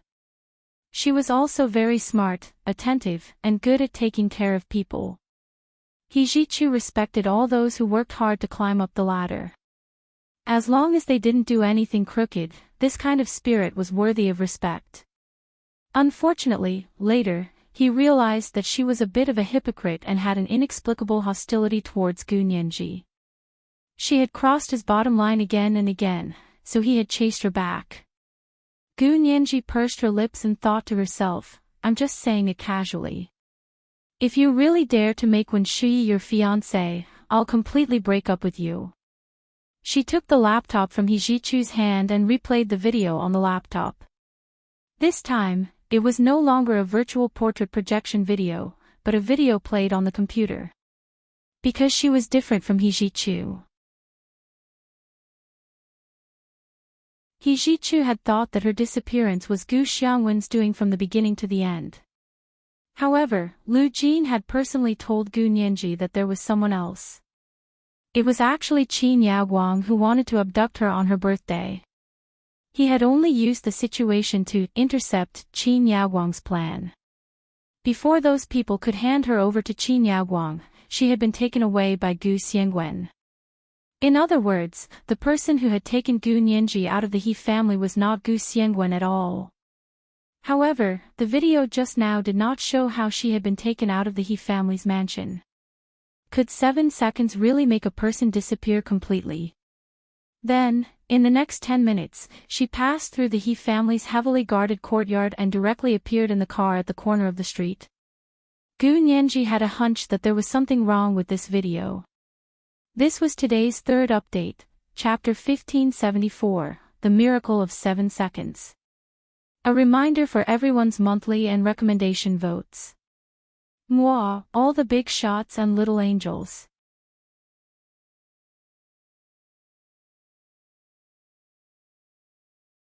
Chapter 1586. Gu Nianji patiently watched from the beginning. She had only caught a glimpse of it just now, so she hadn't noticed many details. Gu Nianji chatted with He Jichu as she watched the video on her laptop. Young Master He, what did you think of this matter back then? He Jichu sat leisurely on the sofa next to her. He leaned over and picked up a mango from the coffee table in front of him. He cut it open with a knife and drew a cross on the flesh as he said, "Aren't you angry if I tell you?" "Why should I be angry?" Gu Nianji tilted her head to look at him and smiled. "As long as it's the truth, I won't be angry." "Okay." He Jichu nodded.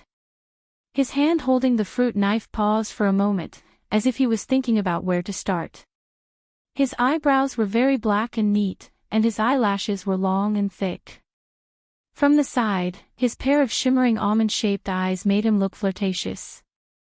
After a while, he slowly said, "On the surface, there's only one person in the entire country, or rather, the entire world, who can make you disappear from a heavily guarded hall full of guests in 7 seconds. That person is your father, Gu Xiangwen." Gu Nianji instinctively wanted to nod, but she quickly realized that she shouldn't. She smiled embarrassedly and said, "Really? So you're just making guesses without evidence? Am I the kind of person who would convict people based on guesses?" He Jichu glanced at her and placed the sliced mango on a small bone china plate before placing it in front of her. If you still remember the contents of the video, you'll know that Gu Xiangwen's note will arrive very soon. And only Gu Xiangwen is good at that kind of superb hypnosis. Gu Nianji lowered her head silently and used a small fork to eat the mango He Jichu had peeled for her. He Jichu patted her head and continued, "Then, after we chased after them, we did see a car drive away. I heard from passers-by that a man did get into the car with a little girl.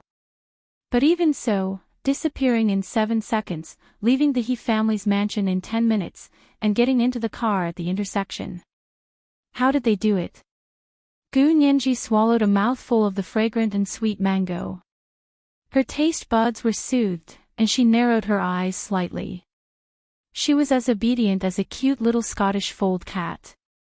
He Jichu scoffed and said, "We didn't understand this at the time, but from the results of our investigation, the only thing that could make you suddenly disappear was probably the magnetic resonance instrument.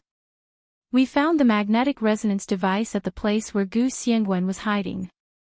At the time, we saw him laughing maniacally in the fire with our own eyes. There was a car in the fire, and you were in the car." He Jichu's eyes dimmed. "I saw you and that car being engulfed in flames with my own eyes. Do you understand how I felt at the time?" Gu Nianji, she pursed her lips and brought the bone porcelain plate with mangoes to He Jichu. She blinked her big bright eyes and said, "For you to eat. Would that make you feel better?" He Jichu didn't know whether to laugh or cry. He rubbed her head. "I don't eat such sweet things. You eat them yourself." Gu Nianji smiled and put down the bone porcelain plate. She smiled and said, "You make a lot of sense, but there are a few loopholes. First of all, the magnetic resonance device is a channel that connects 2 parallel universes. It can't be used to teleport in the same spacetime. If I had immediately gone to the other world from the He family's birthday party, it would have made sense to use the magnetic resonance device to explain it. But according to your description, I went to the other world more than a month after the birthday party." Gu Nianji took a tissue and wiped the juice off her hands. She was deep in thought. So the option of using the magnetic resonance device to leave the He family can be ruled out. He Jichu frowned. The magnetic resonance device can't be used to teleport in the same spacetime. Who told you that? Gu Nianji's big eyes darted around. Of course, she didn't say that Lu Jin had told her. She had been recuperating with Lu Jin for more than a month. When she was bored, Lu Jin would teach her about high-energy physics. And the book, Quantum for Babies. He also enthusiastically used it as a bedtime story and read a few pages to her every day. Gu Nianji had been recuperating for more than a month, and her knowledge of high-energy physics had improved by leaps and bounds. Although she still didn't understand it, she could still memorize it. It's very simple. Think about it. The principle of the magnetic resonance device is to find the same magnetic field frequency between two magnetic fields. When it reaches the same frequency, it uses the magnetic field resonance to form a spatial channel. And in the same spacetime, who does it resonate with? Gu Nianji told him Lu Jin's theory guiltily. He Jichu was also puzzled. Then if it wasn't a magnetic resonance device, how could you disappear from my side in 7 seconds, appear at the door, and then follow someone into the car? He lowered his eyes and said lightly, even if it wasn't a magnetic resonance device, only Gu Xiangwen could do such a difficult operation. Gu Nianji shrunk her neck. She thought that if she hadn't found out about the twists and turns from Lu Jin, her first reaction would have been the same as He Jichu and the others. Only Lu Jin, who was also Gu Xiangwen, could do such a difficult thing. His image as a scientific genius was too deeply ingrained in people's hearts. He was always the first suspect when something unexplainable happened. What's more, this matter involved his most beloved daughter. It was a perfectly normal reasoning. From this perspective, it was the right choice for her father to fake his death and hide his identity. Gu Xiangwen had been burned to death, in broad daylight and in front of everyone's eyes. If anything happened in the future, he couldn't take the blame for it anymore, right? Moreover, Gu Xiangwen had indeed interfered in this matter, so even he probably felt that it wasn't unjust to put the blame on him, so he had no intention of explaining it all. Gu Xiangwen also had a social disorder. It would probably be more difficult for him to explain his actions to others than to kill him. Therefore, he had never told anyone about the twists and turns. If Gu Nianji hadn't been his daughter, he definitely wouldn't have said a word. By a freak combination of factors, the culprit behind Gu Nianji's disappearance became Gu Xiangwen. Everyone thought so, and the results later confirmed everyone's guess. How should they put it? This wasn't wrong, but it wasn't completely right either. What Gu Nianji wanted to do was to arrest everyone related to her disappearance and make them bear the legal responsibility they deserved. Gu Xiangwen was her father. Although he had done something wrong, he had already used his actions to atone for his sins. She had long forgiven him. However, the others were still at large, thinking that no one knew what they had done. Anyone who harmed Gu Nianji wanted to get away with it. That was impossible. Gu Nianji calmed down and calmly watched the virtual holographic projection again. This time, she used her camera-like memory to memorize the faces of all the guests. She also counted the number of people present. There were a total of 237 people in the living room. 185 of them were children about her age. They were all dressed in cartoon costumes, including the invited guests and the children who were waiters. There were 52 adults, including the He family servants. Because most of the waiters were children, there weren't many adult servants. There were only 7 or 8 of them, who were responsible for maintaining order in the living room. The video played slowly, and finally, it was time to turn off the lights and blow out the candles. After the lights came on, Gu Nianji decisively pressed the pause button. Her gaze scanned the computer screen inch by inch. When her gaze swept across the still image twice, Gu Nianji's heart skipped a beat. She realized something was wrong. She narrowed her eyes and looked up at He Jichu. Young Master do you still have the list of everyone present at my birthday party 8 years ago? I mean everyone present, including your family's servants. Ji-chu glanced at her. Of course I do. I've read it more than once. What's wrong? Do you think there's a problem with any of them? But I investigated every single one of them after that, including the servants in the living room. I didn't find anything wrong. Gu Nianji thought to herself that her genius father had probably already succeeded in intercepting her. Of course, Ji-chu wouldn't be able to find anything wrong with these people. She was a lawyer and knew that she couldn't simply suspect people without evidence. Ji-chu was also a lawyer, so he naturally understood this very well. But if he couldn't find anything after that, what about before that? Gu Nianji felt that this was the blind spot of the whole matter. Gu Nianji smiled slightly. I want to watch it again. After all, they were all witnesses at the scene. Ji-chu wouldn't refuse such a request. He immediately pulled out the information from the computer's backup and sent it to Gu Nianji's email. Watch it yourself when you have time. Gu Nianji opened the email and saw that the hundreds of pages of information were already lying in the email. She nodded and said to Ji-chu, there's something wrong with this video. Ji-chu was surprised. What's wrong with it? Everyone has investigated it. I know you've investigated it. Gu Nianji quickly nodded. But look here. Gu Nianji's mouse pointed to a spot on the screen. In the direction diagonally behind you, there's a child wearing a cloak and a mask. From where Ji-chu was standing at the time, this direction happened to be the blind spot of his vision. Just like when driving, there was also a fixed blind spot in the driver's vision. Ji-chu's frown deepened. Wasn't this child here a long time ago? No. Gu Nianji shook her head and quickly rewound the video. I counted. Before the lights went out, there were 237 people. After the lights went out, there were still 237 people. Do you understand the problem now? Ji-chu froze, and his face quickly drained of color. You mean, you didn't leave the hall at all?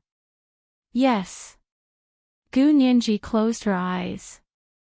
As for the exact number of children, before the lights went out, there were a total of 186 children, including me. Among them, there were 185 children wearing cartoon uniforms. I was the only one who didn't wear a cartoon uniform. After the lights went out, when the lights came back on, I was gone, but the number of children wearing cartoon uniforms had increased to 186. You can count them again. Ji-chu stared blankly at the child wearing a cloak and a mask diagonally behind him in the video. He gritted his teeth and slammed his fist on the small coffee table. This is outrageous. He suddenly understood that the inside story of Gu Nianji's disappearance 8 years ago was far more than what they had discovered. You mean, when you disappeared 8 years ago, other than Gu Xiangwen, someone else had a hand in it? Ji-chu suddenly stood up. He couldn't wait to make a move. Gu Nianji placed the mouse on the two adults next to the child and said calmly, and these two people, do you know who they are? From their attire, they should be servants of the He family. Their posture is to surround the child on the left and right. This child wearing a cloak and a mask was her, right? But why was she standing there obediently without crying or screaming?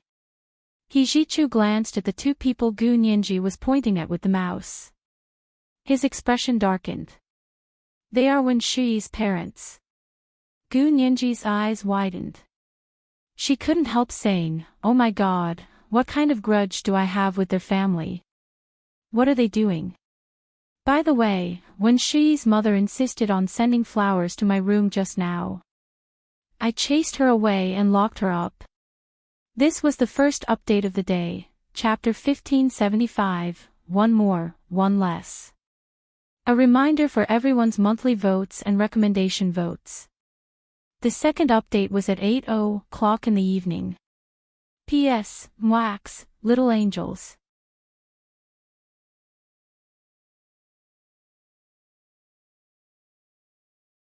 Chapter 1587. Hijichu had heard his subordinates report that when Shui's mother had sent flowers to Gu Nianji's room, but Gu Nianji had rejected her. Then, she had ordered someone to gag her and lock her up. Hijichu hadn't taken it to heart at the time. Anyway, if Gu Nianji was unhappy, then so be it. He had almost forgotten that there was someone locked up in the storage room on the second floor. But now that he thought about it, something didn't seem right. Then she didn't ask to enter your room just now to exchange flowers for your room, did she? Hijichu's face turned as black as the bottom of a pot. Of course not. I already said that no one can go in, but she still wanted to go in. Even a fool would know that she had ulterior motives. Gu Nianji smiled and raised her fist. That's why I threw my iron fist at her. Hijichu frowned. He still remembered that when he first brought Gu Nianji back, he had deliberately pushed Gu Nianji in a wheelchair to give those people a chance to spread the news. If he remembered correctly, the person who had sent the photo of Gu Nianji in a wheelchair to Qin Yaoguang and the others should have been Wen Shui's father. Her parents were both gardeners for the He family and had worked for the He family for decades. All these years, they had been well-behaved and honest. Other than giving birth to a particularly smart daughter, they had never had much of a presence among the He family servants. But this seemingly honest gardener couple was actually the main suspect in stealing Gu Nianji 8 years ago. Hijichu clenched his fists so hard that the joints of his fingers cracked. I think they're tired of living. Gu Nianji quickly tugged at his sleeve and said anxiously, Young Master He, what do you want to do? Hijichu pulled out his pistol and said coldly, Of course I'm going to torture them and then shoot them. Hey! Don't be so simple and crude. Gu Nianji blinked. You'll give yourself away if you do this. What if they accuse you instead? Hijichu sneered. Who would dare to do that in my territory? His domineering aura blinded Gu Nianji's eyes. She clutched her chest, and her other hand was still tugging at Hijichu's sleeve. She pursed her lips and smiled. Young Master He, calm down. When you were on our side, you were wise and resourceful. Why do you only know how to fight and kill when you're back? Hijichu grabbed her hand and said with a cold expression, In the face of absolute power, there's no need to play any tricks. All he needed to do was crush them with force. Gu Nianji looked at Hijichu and sighed. She thought to herself that if she had grown up with Hijichu here, she would probably think that what he was doing was normal. However, she had grown up with Hu Shaoheng in the other world. Although Hu Shaoheng was also a person with absolute power and a privileged position in the other world, he never took this privilege for granted, nor did he put himself above the law and order. He was a protector of order, not an overseer of it. Under his tutelage, Gu Nianji also abided by the rules of the game. She stood up from the sofa and said with a faint smile, Young Master He, leave this matter to me, okay? They kidnapped me back then, and now I'm back to sue these human traffickers. Hijichu was stunned. You want to sue them? You want to make a big deal out of this? Of course I want to make a big deal out of it. Gu Nianji raised her eyebrows slightly, and her big bright eyes flashed with the light of watching a show. Otherwise, how can we live up to their scheming? Against such people, if you killed them quietly, it would be too easy for them. And it'll leave you and your father with trouble in the future. Hijichu also knew that if they executed the gardener couple in private, it would indeed bring him and his father some trouble. But in his opinion, this trouble was worth it. He said nonchalantly, I'll give them a chance to be tried, but it'll be a secret trial. I'll let them die knowing why. Young Master He, do you think they're the masterminds behind this? Gu Nianji disagreed. I still need them to dig out the people behind them. I said that I'll try them first. I'll dig out everything they know before executing them. Don't worry, none of the masterminds behind this will escape. He Ji-chu still wanted to resolve this matter in private. Firstly, the He family had such a traitor. If they didn't deal with him ruthlessly, others would question the He family's ability to execute. Secondly, it was to intimidate the other servants of the He family. If they had second thoughts, this would be their fate. Gu Nianji was silent for a long time.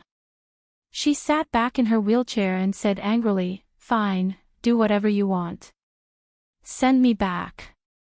I can't stay here anymore." He Ji-chu saw that she was angry, so he quickly walked over and pulled her up from the wheelchair. He immediately compromised and said, "Look at your temper. I can only go along with you. All right, do whatever you want. I won't get involved." "Really?" Gu Nianji rolled her eyes. "But I still need a few favors from you." Fine. Do whatever you want. These two are going to be arrested anyway." He Ji-chu took out his phone and began to give orders. Gu Nianji quickly said, "Keep an eye on them in secret first. Don't let them escape. I'll draft the legal documents now. I'll go to your police department tomorrow morning to report them and ask for their arrest." 8 years ago, Gu Nianji was only 12 years old and a minor. Kidnapping a minor was a felony in the Huaxia Empire, and it was the same crime as buying and selling. Therefore, there were very few kidnappings here, which had a lot to do with the strict legislation in this area. He Ji-chu had no choice but to say, "I'll go with you tomorrow. I'll prepare the evidence." Gu Nianji pointed at the video surveillance. "These are all circumstantial evidence. I'm both the victim and the most direct witness. I can completely prove that they committed a crime and bring them to justice." Although she couldn't remember what had happened at that time, the video recording gave her a chance to reconstruct her memory. He Ji-chu went to prepare the evidence, but Gu Nianji was thinking about why she didn't cry or scream. After He Ji-chu left, Gu Nianji quickly contacted Lu Jin again. "Dad, do you know how Qin Yaoguang stole me from the He family 8 years ago?" Gu Nianji whispered to Lu Jin for help. Lu Jin thought about it for a moment and said, "When I chased after them, they had already brought you out and were about to arrange for you to get on the plane. I took you away from the airport." In other words, the man and child who had been seen by passers-by getting into the car at the intersection in front of the He family's house that night were all fake substitutes. At that time, Gu Nianji was actually still in the He family's living room and hadn't left. Gu Nianji smiled and said, "Then the other party is really scheming. Even if you didn't intercept and take me away, they would still have blamed this on you. Fortunately, you didn't bear this undeserved reputation for nothing." Lu Jin, or Gu Xiangwen's appearance, had instead confirmed the other party's series of framing. This was probably the reason why the He family hadn't found anyone else interfering in the investigation. Because Gu Xiangwen had really appeared and taken Gu Nianji away. Who would have the time to go back and watch the surveillance footage again? This time, Gu Nianji looked at the surveillance footage again and again. It was actually because she had cheated, and Lu Jin had personally helped her cheat. Gu Nianji talked about the clues she had found in the surveillance footage and said in puzzlement, "But I didn't cry or scream. I just stood in the middle of the gardener couple like a fool. I was too obedient. This isn't scientific. It's completely impossible." Lu Jin said without hesitation, "Then they must have gotten the triazolam, which I had modified in Gu Qin's biological laboratory, from Qin Yaoguang. It's also called triazolam. Triazolam is a benzodiazepine-type hypnotic drug. After my modification, the time it takes to take effect has been reduced from 15 minutes to 0.1 seconds. It was originally a light blue pill, but it can also be dissolved in water and covered in the mouth and nose. As long as you come into contact with it for 0.1 seconds, it can produce a sedative and hypnotic effect. It can also cause a short period of memory loss. Gu Nianji's expression was very ugly. She immediately said, "Then it looks like they covered my face with this thing within 7 seconds of turning off the lights." However, this couple's hands and feet were really fast. She didn't know how long they had been practicing. One person covered her mouth and nose and draped a cloak over her body. One of them took off her pink diamond crown and put a mask over her face.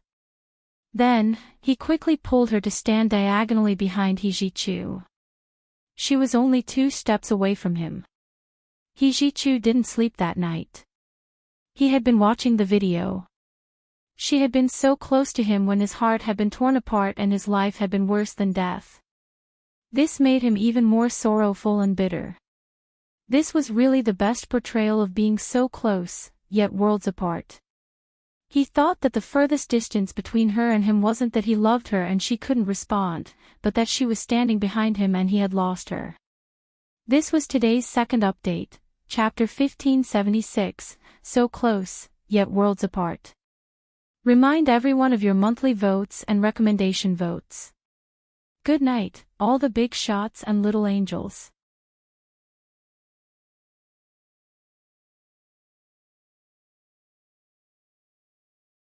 Chapter 1588.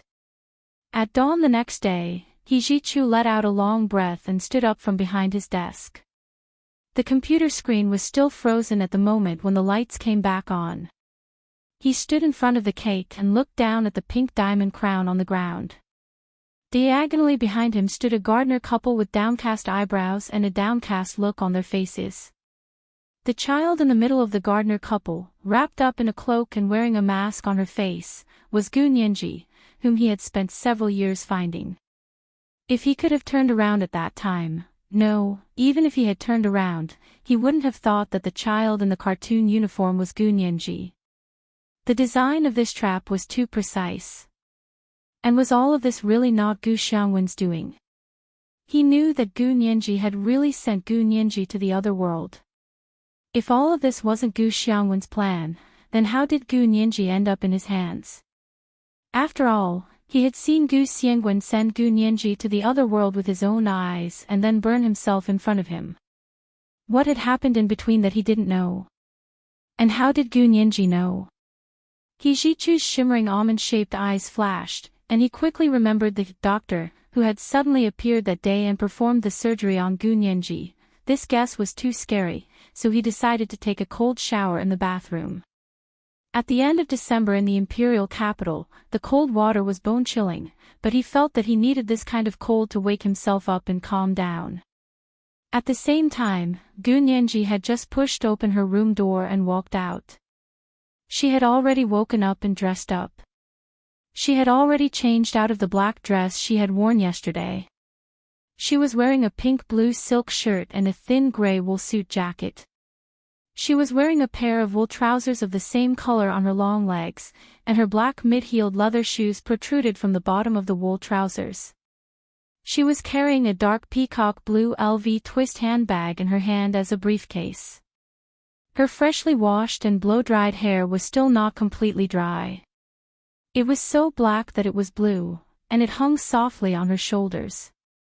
Her palm-sized face was as white as jade. She hadn't slept well that night. Her black eyes were dyed with the darkness of the night. They were no longer the amber color that could be seen through at a glance. Instead, they were like a book with a lot of content that people wanted to read over and over again. She took out her phone and dialed He Zhichu's number, but no one picked up. It went straight to voicemail. The guard at the door saluted her and said loudly, "Good morning, Miss Gu." Gu Nianji nodded and smiled. "Thank you for your hard work." They asked again, "Do you know that young master he went out this morning?" "Young master he hasn't come out yet. He must have gone to the bathroom," He Zhichu's orderly quickly replied. Gu Nianji looked at her watch and said, "Then I won't wait for him. When he comes out, help me tell him that I went to the police station to report a case." He Zhichu's orderly, "Do we have to go to the police station to report a case?" For the He family, shouldn't they just call the head of the Imperial Capital Police Headquarters to report a case? Gu Nianji didn't explain further. She grabbed her LV handbag and briefcase and strode downstairs. Yesterday, she had gone through all the information He Jichu had sent her and found information related to the case. She had made a report and listed several pieces of evidence. Of course, the most important piece of evidence was herself. There was no evidence more powerful than the victim's testimony. 2 orderlies followed her and said, "Miss Gu, young master, he has ordered us to ensure your safety at all times." Gu Nianji didn't stop them and said, "Okay, find a car and take me to the police station." The 2 orderlies drove He Jichu's bulletproof car over. He Jichu had instructed them to use his car if Gu Nianji wanted to use it. He Jichu was halfway through his shower in the bathroom. He knew that Gu Nianji was going to the police station to report the case, so he didn't stop her. He only ordered all the action teams to be in place to secretly protect her. Today was Christmas, but Huaxia didn't actually celebrate this holiday, so there were no official holidays. People who had been partying all night last night still had to wake up early for work today. Gu Nianji was sitting in He Jichu's bulletproof car. She was also stuck in traffic on the 3rd ring road of the imperial capital. She wasn't in a hurry. She had already waited for 8 years, so she wasn't in a hurry. When He Jichu called, she was lost in thought as she looked out of the car window. "Young master He." Gu Nianji swiped open her phone and answered the call. She smiled and said, "I called you this morning, but it wasn't convenient for you to answer. I was just showering." He Jichu wiped his hair with a towel and walked out of the bathroom. He was tall, with broad shoulders, a narrow waist, and long legs. The muscles on his upper arms were well proportioned. He definitely had a good physique that looked thin when he wore clothes and muscular when he took them off. He Jichu's gaze fell on the dressing mirror in front of him. He asked coldly, "Is everything ready?" "Yes, everything is ready. I spent the whole night reading the files you compiled and found some key clues and evidence. I want to make a report, then ask the police to control these 2 suspects and prosecute them. I will represent myself as the plaintiff." Gu Nianji hadn't slept at all last night. She had looked up information on criminal proceedings in the Huaxia Empire.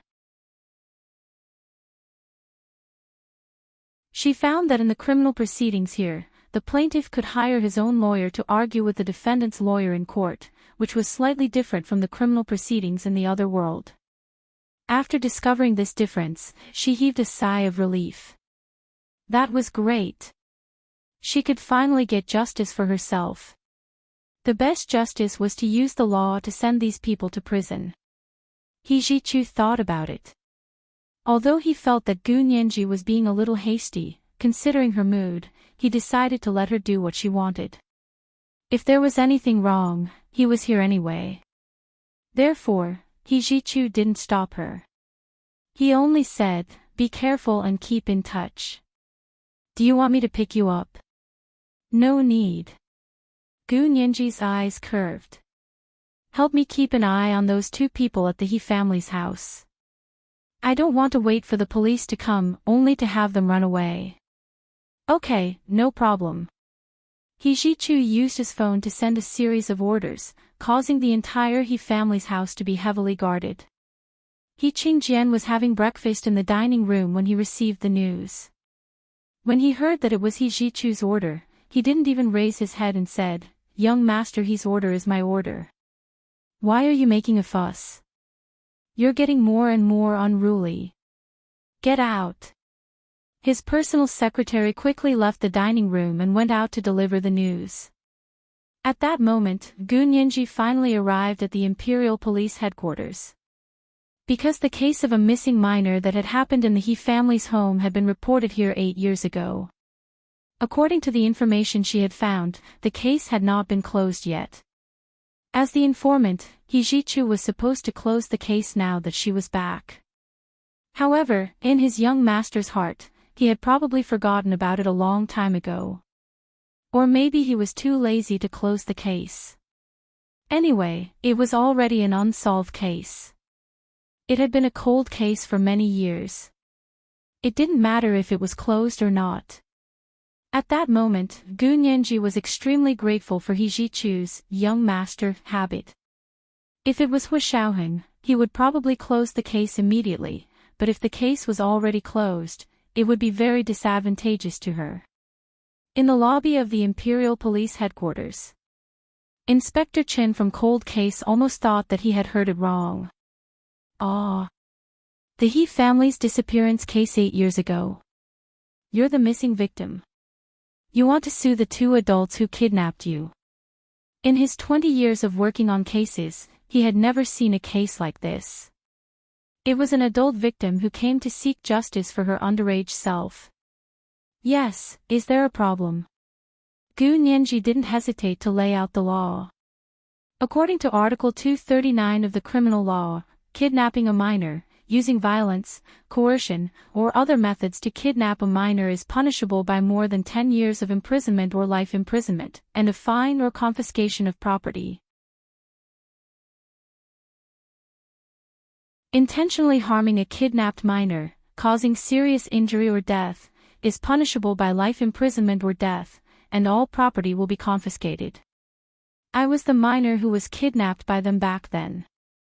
They severely abused me, causing me serious injury and amnesia. Gu Nianji pointed to her head.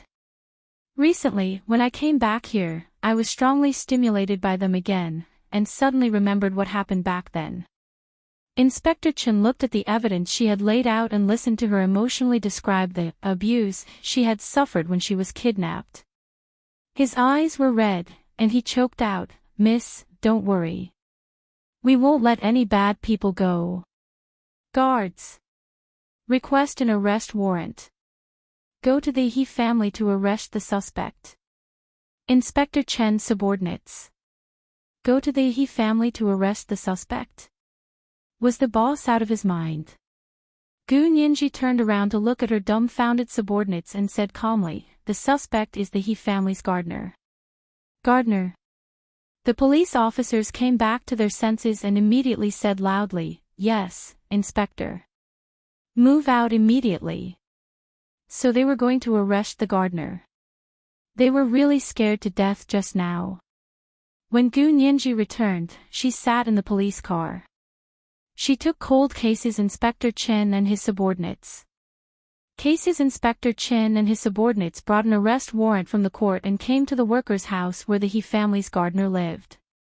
Although it was called a workers' house, the suite with 3 bedrooms and 2 living rooms was more than 100 square meters. It was more spacious and luxurious than many apartment complexes in the imperial capital. A police officer went up and knocked on the door. "May I ask if Wen Dao and Liang Meili are here?" The door opened, and Wen Shuyi was standing inside. She looked at the police officer in front of her in surprise, and Gu Nianji, who was standing behind the police officer, with a puzzled look. "I'm Wen Shuyi, also a lawyer. May I ask why you are looking for my parents?" This was the first update of the day, Chapter 1577, Not Letting a Single One Go. A reminder for everyone's monthly votes and recommendation votes. Today's monthly votes were 4,500 in advance, so there were 3 updates today. At 1:00 in the afternoon, the monthly votes were 4,500 in advance. At 8:00 in the evening, the 3rd update. P.S. Thank you, FY001, for the 10,000 Qidian coins yesterday. Mwah, everyone, little angels.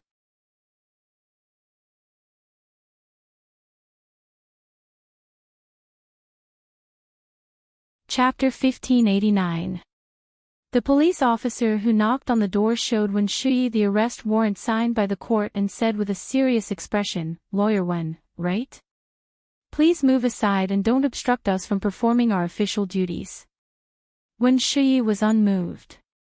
She nodded slightly and said, "I think there's a misunderstanding." She stared at Gu Nianji, who was standing behind the police, and said calmly, "Miss Gu, I remember that you were sitting in a wheelchair yesterday and were extremely weak. Why are you able to stand up today? May I ask if you're with the police? Since Gu Nianji had dared to come, she was naturally prepared. She smiled and said, I was in a wheelchair yesterday, but I wasn't extremely weak. So many people saw me dance at the He family's Christmas party yesterday. How could I be extremely weak? Lawyer 1, since you're a lawyer, you have to watch your words. There's a special term for exaggerating in court. It's called perjury. Gu Nianji smiled sweetly, but her words weren't soft at all. Wen Shuyi was stunned. She remembered that not only had Gu Nianji danced with He Zhichu in a wheelchair yesterday, but she had also been picked up by the Soviet Union's deputy chief consul, Peter, and danced on his instep. From this perspective, she really hadn't been extremely weak last night. Oh right, since you could dance yesterday, why were you in a wheelchair? That's really strange. Wen Shuyi nodded gently. Isn't that misleading others? What did I mislead? Gu Nianji's voice was crisp, and she refused to take any verbal losses. It's still different from what Lawyer Wen had expected, so you think I'm misleading you? Wen Shuyi, my expectations. What expectations did I have? Wen Shuyi retorted instinctively, I don't know you very well, so I didn't have any expectations about your health. That's good. Since you didn't have any expectations, how did I mislead you? Gu Nianji pursed her lips. Which law says that normal people can't be in wheelchairs? You're being unreasonable. Wen Shuyi was finally a little angry. When a normal person sees a person in a wheelchair, they'll infer that she's seriously ill and can't walk on her own. That's right. I was seriously injured more than a month ago and am currently recovering. I came back from Sea City yesterday and was very tired, so I sat in a wheelchair last night. Gu Nianji shrugged. I'm sorry. I wasn't injured to the point where I couldn't stand. I did mislead you. I apologize. Wen Shuyi was slightly annoyed. You only know how to pester endlessly. I'm not talking to you. She shifted her gaze to the police officers in front of the door and said, I'm a lawyer. Show me your arrest warrant. The policeman put the warrant in front of her again. Wen Shuyi read quickly and raised her eyebrows. I say, are you mistaken? The missing minors case from 8 years ago should have been closed with the return of the person involved. Why is it still in the cold case files of your bureau? The person who reported the case did not request for the case to be closed. And now the person in question is suing your parents for kidnapping her 8 years ago. Please don't stop us from carrying out our duties. The police had lost their patience. They pushed Wen Shuyi aside and barged into the house. 2 plainly dressed middle-aged men and women stood in the middle of the living room, not knowing what to do. They stammered, You. What are you doing? We are law-abiding citizens.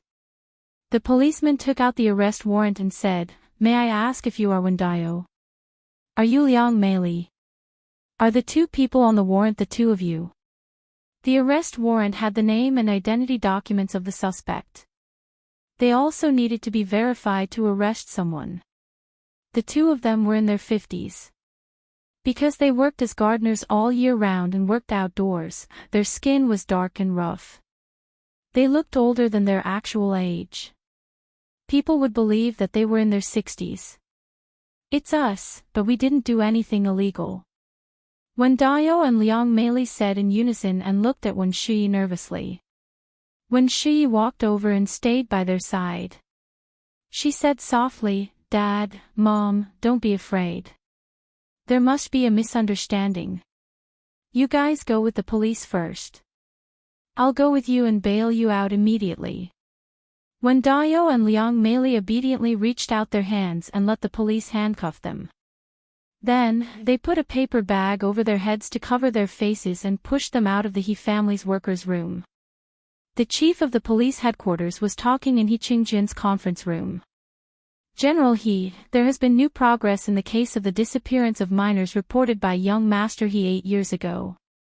He reported the situation of Gu Nianji's report to He Qingjian. He Qingjian suddenly opened his eyes. It was actually done by my gardener, Wen Dao, and his wife, Liang Meili. Yes, that's what Miss Gu said. She even produced some evidence. The chief hesitated for a moment and said, actually, the other evidence she provided isn't very strong. The most powerful evidence is actually herself. She was the victim back then. She said that these two people kidnapped her, so we have to file a case for investigation and go through the procedures. He Qingjian pondered for a moment and said, you guys will act according to the law and find out the truth. Wen Dao and his wife are servants of the He family, but Gu Nianji is the savior of the He family. You should be very clear about her relationship with the He family. The chief of the police headquarters heaved a sigh of relief and quickly said, General He, it's great that you can say that. We will definitely act according to the law. We will definitely act according to the law. They were most afraid of pressure from the higher-ups in this kind of case. Now that the higher-ups had expressed that they would let them find out the truth, their work would be much easier. The police took Wen Dao and Liang Meili to the detention center of the Imperial Police Headquarters. Wen Shi followed them to go through the formalities and then went to the intermediate court to ask for bail. Gu Nianji didn't want the couple to be bailed out, so she followed them. When she went, Wen Shi was arguing with the judge's clerk. My client has the right to be bailed out according to the law. We will pay the bail money. You can ask for as much as you want. Wen Shi looked rich and imposing. The suspect in this case has just been taken into custody. The court is very busy and won't be able to process their bail money so quickly. Please go back and wait patiently. The judge's clerk looked businesslike and refused to bend the rules. Wen Shi begged her for a long time, but she still shook her head and said helplessly, we have a lot of cases to deal with. We're really busy. This is an old case, so we really have to wait a few days. How about this, I'll write an urgent application to the judge and see if the judge will deal with your client's bail money as soon as possible. Gu Nianji smiled and watched from the door for a while. Seeing that the court was handling it well, she didn't say anything else. Seeing that Wen Shi was about to turn around and come out, Gu Nianji stepped aside. As soon as Wen Shi came out, she saw Gu Nianji standing by the door and looking at her with a smile. She felt a wave of grievance in her heart, but her face still maintained a calm expression. She wasn't in a hurry to leave. She looked at Gu Nianji and said slowly, Gu Nianji, are you really going to make life difficult for my parents? What do you mean by making life difficult for your parents? Gu Nianji stopped smiling and said with a sullen expression, why did your parents make life difficult for me in the first place? They kidnapped me at my birthday party. Didn't they ever think of leaving me a way out? You're really strange. Wen Shi looked disapproving, as if she didn't think that Gu Nianji had any concrete evidence. Who told you that your disappearance 8 years ago had something to do with my parents? Who would spread such rumors? Aren't you afraid of having a rotten tongue? Gu Nianji narrowed her eyes and said leisurely, do rumors only need a rotten tongue? Lawyer Wen, you're so magnanimous. If someone spread rumors about my parents, I'll make sure they go to jail for the rest of their lives. Wen Shi smiled. Miss Gu is young and impetuous. Did you forget the law in a moment of anger? Rumors won't go to jail for the rest of their lives, right? Do you still remember that you're a lawyer? Gu Nianji sneered and shook her right index finger. Even if you spread rumors, your tongue won't rot, so it's best not to say such meaningless words. It doesn't match your image as a lawyer. If that's the case, there's no need for us to argue here. Wen Shi looked at Gu Nianji and said with a trace of pity, do you really not know what happened 8 years ago? Do you think you can vent your personal anger by colluding with the police to arrest my parents? You're underestimating our legal system. I didn't underestimate your legal system, Gu Nianji said calmly. Gu Nianji replied calmly, of course I submitted concrete evidence before the police applied for an arrest warrant. Lawyer Wen, don't play dumb. You know very well what happened 8 years ago. Wen Shi was also suspicious when she saw how confident Gu Nianji was. She wondered if something had gone wrong. In the blink of an eye, she thought through everything once again. Thinking about how Gu Xiangwen had appeared at the last minute and taken Gu Nianji away from Qin Yaguang's men at the airport without anyone noticing, she calmed down again. Gu Xiangwen had done it in the first place. What was she afraid of? This is today's second monthly vote, 4,500 plus, delivered, chapter 1578, not a single one will be spared, 2. A reminder for everyone's monthly votes and recommendation votes. Today is also Monday, a special reminder for everyone's recommendation votes. 8 p.m., the third night watch. Mwah, all the big shots and little angels.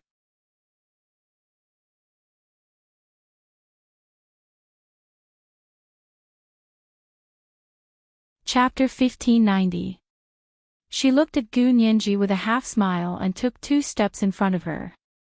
When she whispered into her ear, since you have concrete evidence, have you ever thought that the person who took you away was your crazy father, Gu Xiangwen? You're the crazy one. Gu Nianji reached out and pressed her hand against Wen Shi's face. She pushed her away and said in disgust, speak properly. Don't stand so close. Wen Shi staggered from her push and almost fell. She held on to a pillar in the courtroom and stood still. She grinned and said, Gu Nianji, your biggest problem is that you can't face reality. Your father is the 2-time Nobel Prize winner, Gu Xiangwen. Your mother is the director of the Qin Corporation's private hospital, Qin Yaguang. But none of them really love you. They only treat you as a tool. My parents are just ordinary gardeners, but they love me unreservedly. They can do anything for me as long as I can be happy. I think you're jealous of me, so you're making things difficult for my parents, right? Gu Nianji's expression changed. She clenched her fists tighter and tighter. She wanted to punch her fair, round face. Wen Shi's gentle face with thin eyebrows and thin eyes looked especially annoying. Jealous of you. That's why you're making things difficult for your parents. Not only is your face as big as a basin, but your logic is also ridiculous. Gu Nianji took a deep breath and clenched her fists even tighter. Her nails dug deep into her palms, and the pain made her shiver. She calmed down and continued, your parents love you, so they won't commit crimes. My parents don't love me, so they will commit crimes. Is that what you mean? Is that your logical reasoning? With your level, does Qin Yaguang think you're a trustworthy lawyer? It seems like her level is only so-so. So what? Wen Shi mimicked Gu Nianji's tone and wasn't angered by her words. I'm just reminding you that you're suing my parents for kidnapping, but you're actually suing your own father for kidnapping. Because your father is the mastermind behind your disappearance. Even if my parents were in the wrong, they were just helping others. Wen Shi was very sure that Gu Nianji was shooting herself in the foot. So you think that my father kidnapped me? Gu Nianji's curvy lips curved upwards. What if I don't think so? You all said that my father died in the fire. In that case, the dead can't testify. Does that mean we can throw all kinds of evidence at him? Wen Shi looked at her calmly, and a faint smile appeared on her face. This is not a case of no evidence, nor is it a case of framing your father. He was indeed the mastermind behind your disappearance. First of all, according to the chain of evidence we have, your father is the mastermind behind your disappearance. Your father died in the fire, so the case should be closed. Secondly, you can sue my parents, but you must have enough evidence to convince the judge and the jury that your father is not the mastermind, but my parents are the masterminds. Gu Nianji clenched her fists, her eyes frighteningly bright. But you and I both know that your so-called chain of evidence was forged. I don't think it was forged. Wen Shi took a step closer to her, her expression aggressive. The note that your father asked the orderly to pass on was verified by the most famous handwriting expert in our country. It was indeed written by your father himself. The witness who saw a man and a little girl get into the car at the intersection also confirmed that the man was the famous two-time Nobel Prize winner, Gu Xiangwen. A month later, countless people saw you sitting in the burning car at the intersection of Sea City, and your father laughing wildly in the fire in front of the car. Gu Nianji, have you thought about how to solve this chain of evidence related to your father? Wen Shi was indeed a lawyer. When she calmed down, her professionalism immediately showed. Meticulousness prevailed. Gu Nianji couldn't help taking 2 steps back, a trace of hesitation and fear on her face. Yes, from the evidence on the surface, the mastermind behind her kidnapping was her father, Gu Xiangwen. The Gardner couple was at most an accomplice. But if the Gardner couple were to be sued, then her father would undoubtedly be a defendant as well. She wasn't surprised at all that the couple would blame everything on Gu Xiangwen. But she knew that wasn't the case. Was she afraid? No, she wanted to clear her father's name one by one so that her father's reputation wouldn't be tarnished by this group of people. But she couldn't let her father step forward rashly and become the target of public criticism again. This battle was really difficult to fight, but if she gave up just like that, she wouldn't be Gu Nianji. What's wrong? Are you scared? Do you regret it? It's not too late for you to withdraw the lawsuit now. Wen Shi's eyes flickered, and her voice became even gentler. Your beautiful life has just begun. Why must you make things difficult for Auntie Qin and me? As long as you withdraw the lawsuit, I promise I won't pursue the matter. I'll even persuade Auntie Qin to take good care of you. After a pause, a trace of contempt and disdain flashed across Wen Shi's eyes. If you're not jealous of my parents' love for me, then you're jealous of Auntie Qin's love for me. Yes, your biological mother doesn't treat you well and treats other girls well. No one would be able to stand it, right? But you don't have parents. You didn't give birth to a child because of love, so don't waste your energy messing around. Gu Nianji looked at Wen Shi's self-righteous attitude. Her heart didn't waver at all, and she even wanted to laugh. In your heart, am I such a petty person?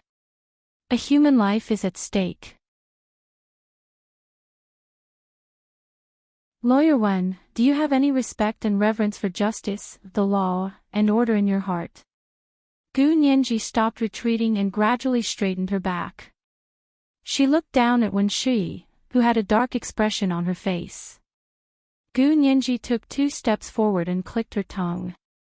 In your heart, I'm suing your parents because I'm either jealous of your parents' love for you or jealous of Qin Yaoguang's love for you. Your speculation about my motives actually reflects the secrets in your heart and your narrow-mindedness. Wen Shi was slightly stunned. Isn't that so? Don't give me those lofty reasons. I don't believe any of them. Unfortunately, I believe them. Gu Nianji pointed at her chest. I'm suing your parents not because I'm jealous, but because I want them to bear the legal responsibility they deserve. It doesn't matter who they work for, and it doesn't matter if they're the real masterminds. They were the ones who kidnapped me. That's undeniable. I want everyone who harmed me back then to be brought to justice, no matter who they are, even if it's my father, or my mother. Gu Nianji finished speaking slowly and was satisfied to see a flash of panic in Wen Shi's eyes. This is today's 3rd update, Chapter 1579, Not Letting a Single One Go, 3. A reminder for everyone's monthly votes and recommendation votes. Today is also Monday, a special reminder for everyone's recommendation votes. Good night, big shots and little angels.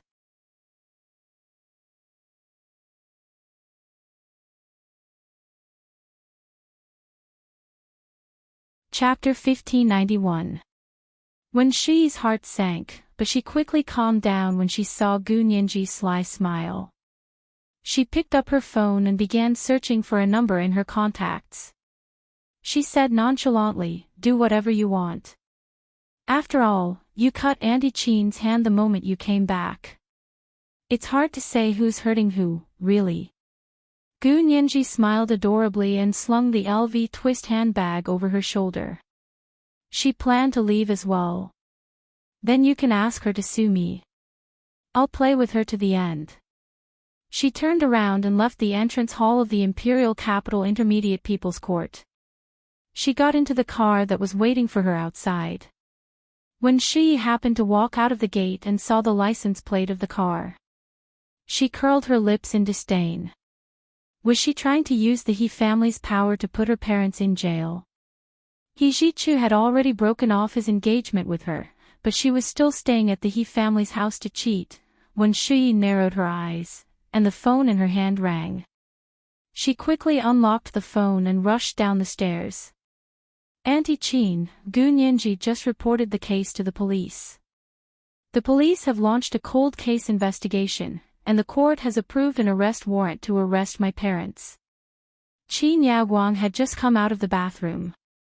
Her head was wrapped in a white bath towel and she was wearing a high-density island cotton bathrobe made in the West Indies.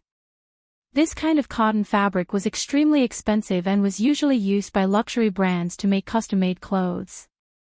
However, Qin Yaoguang was casually wearing a bathrobe made of this material. She sat leisurely in front of the dressing table and began to fiddle with her bottles and cans. Her skincare products were all made by herself. They were biological skincare products, and their effects were so good that anyone who used them would know. She also had the capital to make her own skincare products.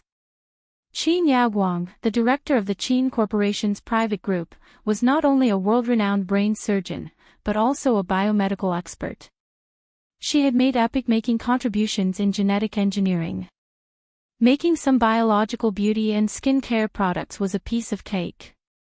She warmed up a few drops of beauty oil in her palms and carefully applied them to her face while wearing a Bluetooth headset to talk to Wen Shui. "Why are you in such a hurry? If she wants to sue, then go ahead. Aren't you a top student at Harvard Law School? She has a lawyer's license in both the US and China, and she has won so many cases. Are you still afraid of her?" Qin Yaoguang looked at herself in the mirror and touched her plump lips, which were the same shape as Gu Nianji's. She smiled in satisfaction. Wen Shui was a little anxious when she saw that Qin Yaoguang did not take it seriously. When it came to a lawsuit, it wasn't something that could be won based on who graduated from a better law school. Every lawsuit was different. She knew this very well, so she didn't underestimate Gu Nianji. He had to admit that although Gu Nianji's character wasn't very good, she was a talented player in the eyes of the law. Her ability to improvise was very strong. She could look down on Gu Nianji's character, but she had to value her professional ability. "Auntie Qin, even so, it's always good to be prepared." Wen Shui looked around. "Is it convenient for you? I came to your house to discuss how we should deal with it." Qin Yaoguang's hand paused for a moment. Looking at her natural beauty in the mirror without any makeup, she frowned and refused. "What are you doing here? I don't know the law, so I can't help you." "Auntie Qin, but..." Wen Shui was tongue-tied. But what?" Qin Yaoguang frowned even more. "Think of a way to defend your parents. Don't come to the hospital to work for the time being. Also, that case has nothing to do with me. It was Gu Xiangwen who kidnapped his daughter. Don't call me so often." After saying that, Qin Yaoguang hung up the phone and blocked Wen Shui's phone number. She sat in front of the dresser and fell into a daze for a while. She said to herself, "Yes, it had nothing to do with me. It was that crazy lunatic Gu Xiangwen who did it from the beginning to the end." When Shui called Qin Yaoguang again and realized that she couldn't get through, She stood at the foot of the steps of the entrance of the Imperial Capital Intermediate People's Court and looked blankly at the cars and pedestrians coming and going on the road in front of the door. She gripped her phone tightly. She understood what Qin Yaoguang meant. This matter had nothing to do with her. Therefore, she could only insist that Gu Xiangwen was the mastermind. Gu Xiangwen was already dead. Even if he wasn't dead and came out alive to testify, she still had the ability to pin everything on him. When Shi made up her mind, she walked to the parking lot, got her car, and drove to her apartment. Ever since Gu Nianji left, she had almost taken over Gu Nianji's position in the He family. She had also worked very hard. She had taken the opportunity to get her degree and become a lawyer. She had earned a lot of money and bought several houses for herself. She had long since stopped living in the He family's workers' house. Coincidentally, because Gu Nianji was in a wheelchair yesterday, she had to go back and ask her mother what was going on. However, her mother had been locked up for a few hours and was only released late at night. She waited until late at night. Later, she saw her mother and asked about the situation. She didn't go back and stayed at her parents' house for the night. She hadn't expected Gu Nianji to be impatient after just one night. Calling the police, issuing an arrest warrant, and arresting her in one go. She was going too far. When Shi drove back indignantly, Gu Nianji returned to the He family's residence. She had just opened the door to her room when she received a call from He Zhichu. "You're back. How's it going?" He Zhichu had already gone to his office at the military base. He wasn't at home. Gu Nianji threw her LV handbag on the sofa and lay down. She smiled and made a V sign. "Everything is going smoothly." "That's good." He Zhichu smiled faintly. As he signed the documents, he said, "Is the court ready to schedule the trial? When will it be in court?" "That's up to the court. But I can apply for an expedited trial." Gu Nianji was already prepared. This is a reopening of a cold case, and it's related to a minor. According to the rules, it can be tried early. "That's good. When Shi should be her parents' defense lawyer." "Do you know when Shi's court defense style?" He Zhichu quickly signed the documents and planned to teach Gu Nianji a lesson called When Shi's Court Defense Skills. Gu Nianji made a face and said with a smile, "No need, no need. There's no need to deal with her now. If she wants to go to court with me, she'll have to wait a while." He Zhichu, "I don't understand." He Zhichu put down the documents and leaned back in his chair. His sparkling almond-shaped eyes contained a doting and affectionate look that he didn't even realize. "Do you think when Shi won't be her parents' defense lawyer?" "That's impossible. Under such circumstances, she doesn't have to avoid it." "I know. She can be a defense lawyer for her own relatives. It's not against the law here. She just can't be a defense lawyer for the other party. If the other party in the lawsuit against her client is her relatives, she needs to avoid it." He Zhichu's slender and fair fingers tapped on the desk. He smiled and said, "Then what's our great lawyer Gu's trick up her sleeve?" Gu Nianji's heart warmed when she heard this. She couldn't help but think that she just didn't have a mother. Her father, young Master He, brother Zhe, and brother Xiong had all given her the love of a family member. "I have my own plan." Gu Nianji smiled and stood up to stretch. She picked up the LV handbag from the sofa and walked out the door. "When she applies to be her parents' defense lawyer, I'll veto it. Then I'll wait and see." He Zhichu also smiled. "What do you want to eat for lunch?" "I'll pick you up for lunch." "No, I want to go out for a walk alone. I want to think about it carefully and prepare for court." Gu Nianji rejected him implicitly. Actually, she wanted to talk to Lu Jin about the case. Yesterday, she had come to the imperial capital from Sea City. Lu Yuan and Lu Jin had also followed her. She just didn't know where they were staying in the imperial capital, but she didn't dare to ask He Zichu in front of him. She was worried that he would become suspicious. He Zichu was a little regretful, but he didn't insist. He said, "Drive my car. Be careful and don't go too far." He Zichu's license plate could do whatever he wanted in the imperial capital, so he was very confident about it. "Okay, thank you, young master He." Gu Nianji hung up the phone with a smile. She quickened her steps and ran downstairs. Gu Nianji took the car from the He family's garage and drove it out. She planned to take a few laps on the streets first. Just as she drove out of the secluded alley where the He family's mansion was located, Gu Nianji saw a man on the opposite side of the road with his arms crossed and his long legs stretched out.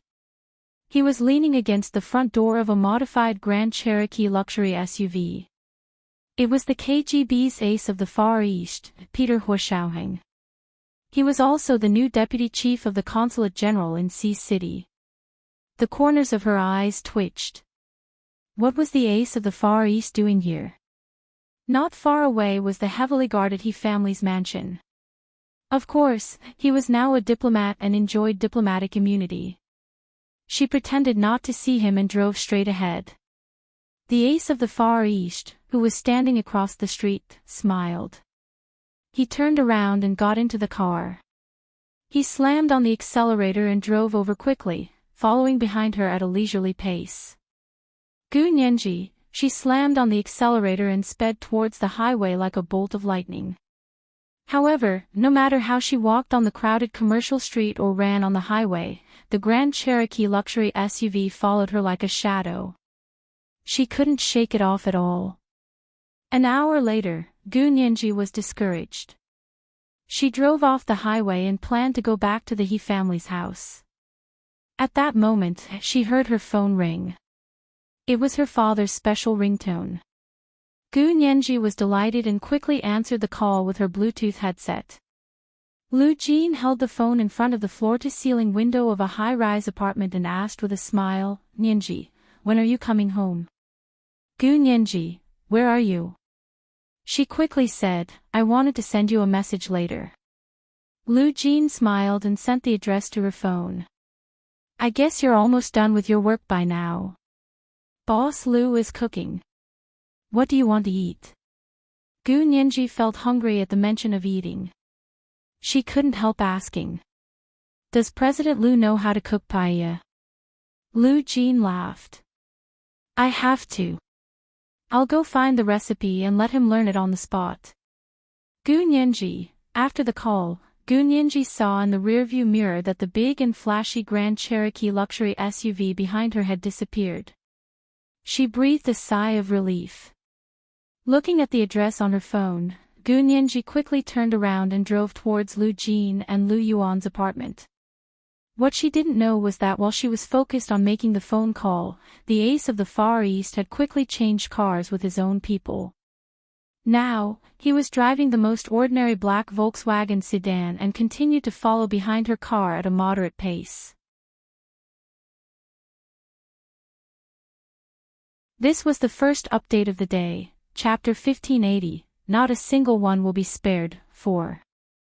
A reminder for everyone's monthly votes and recommendation votes. At 8 p.m., the second update.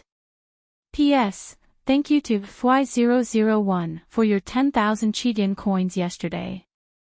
Mwah, all the big shots and little angels. You're tuning into the LoveLore Library YouTube channel. We're so grateful for your support, and don't forget to subscribe to join us on this incredible journey through captivating stories. Your generosity through donations truly makes a world of difference, as it's the primary source of revenue that allows me to expand and enhance this channel for you. Thank you from the bottom of my heart for being a part of this adventure.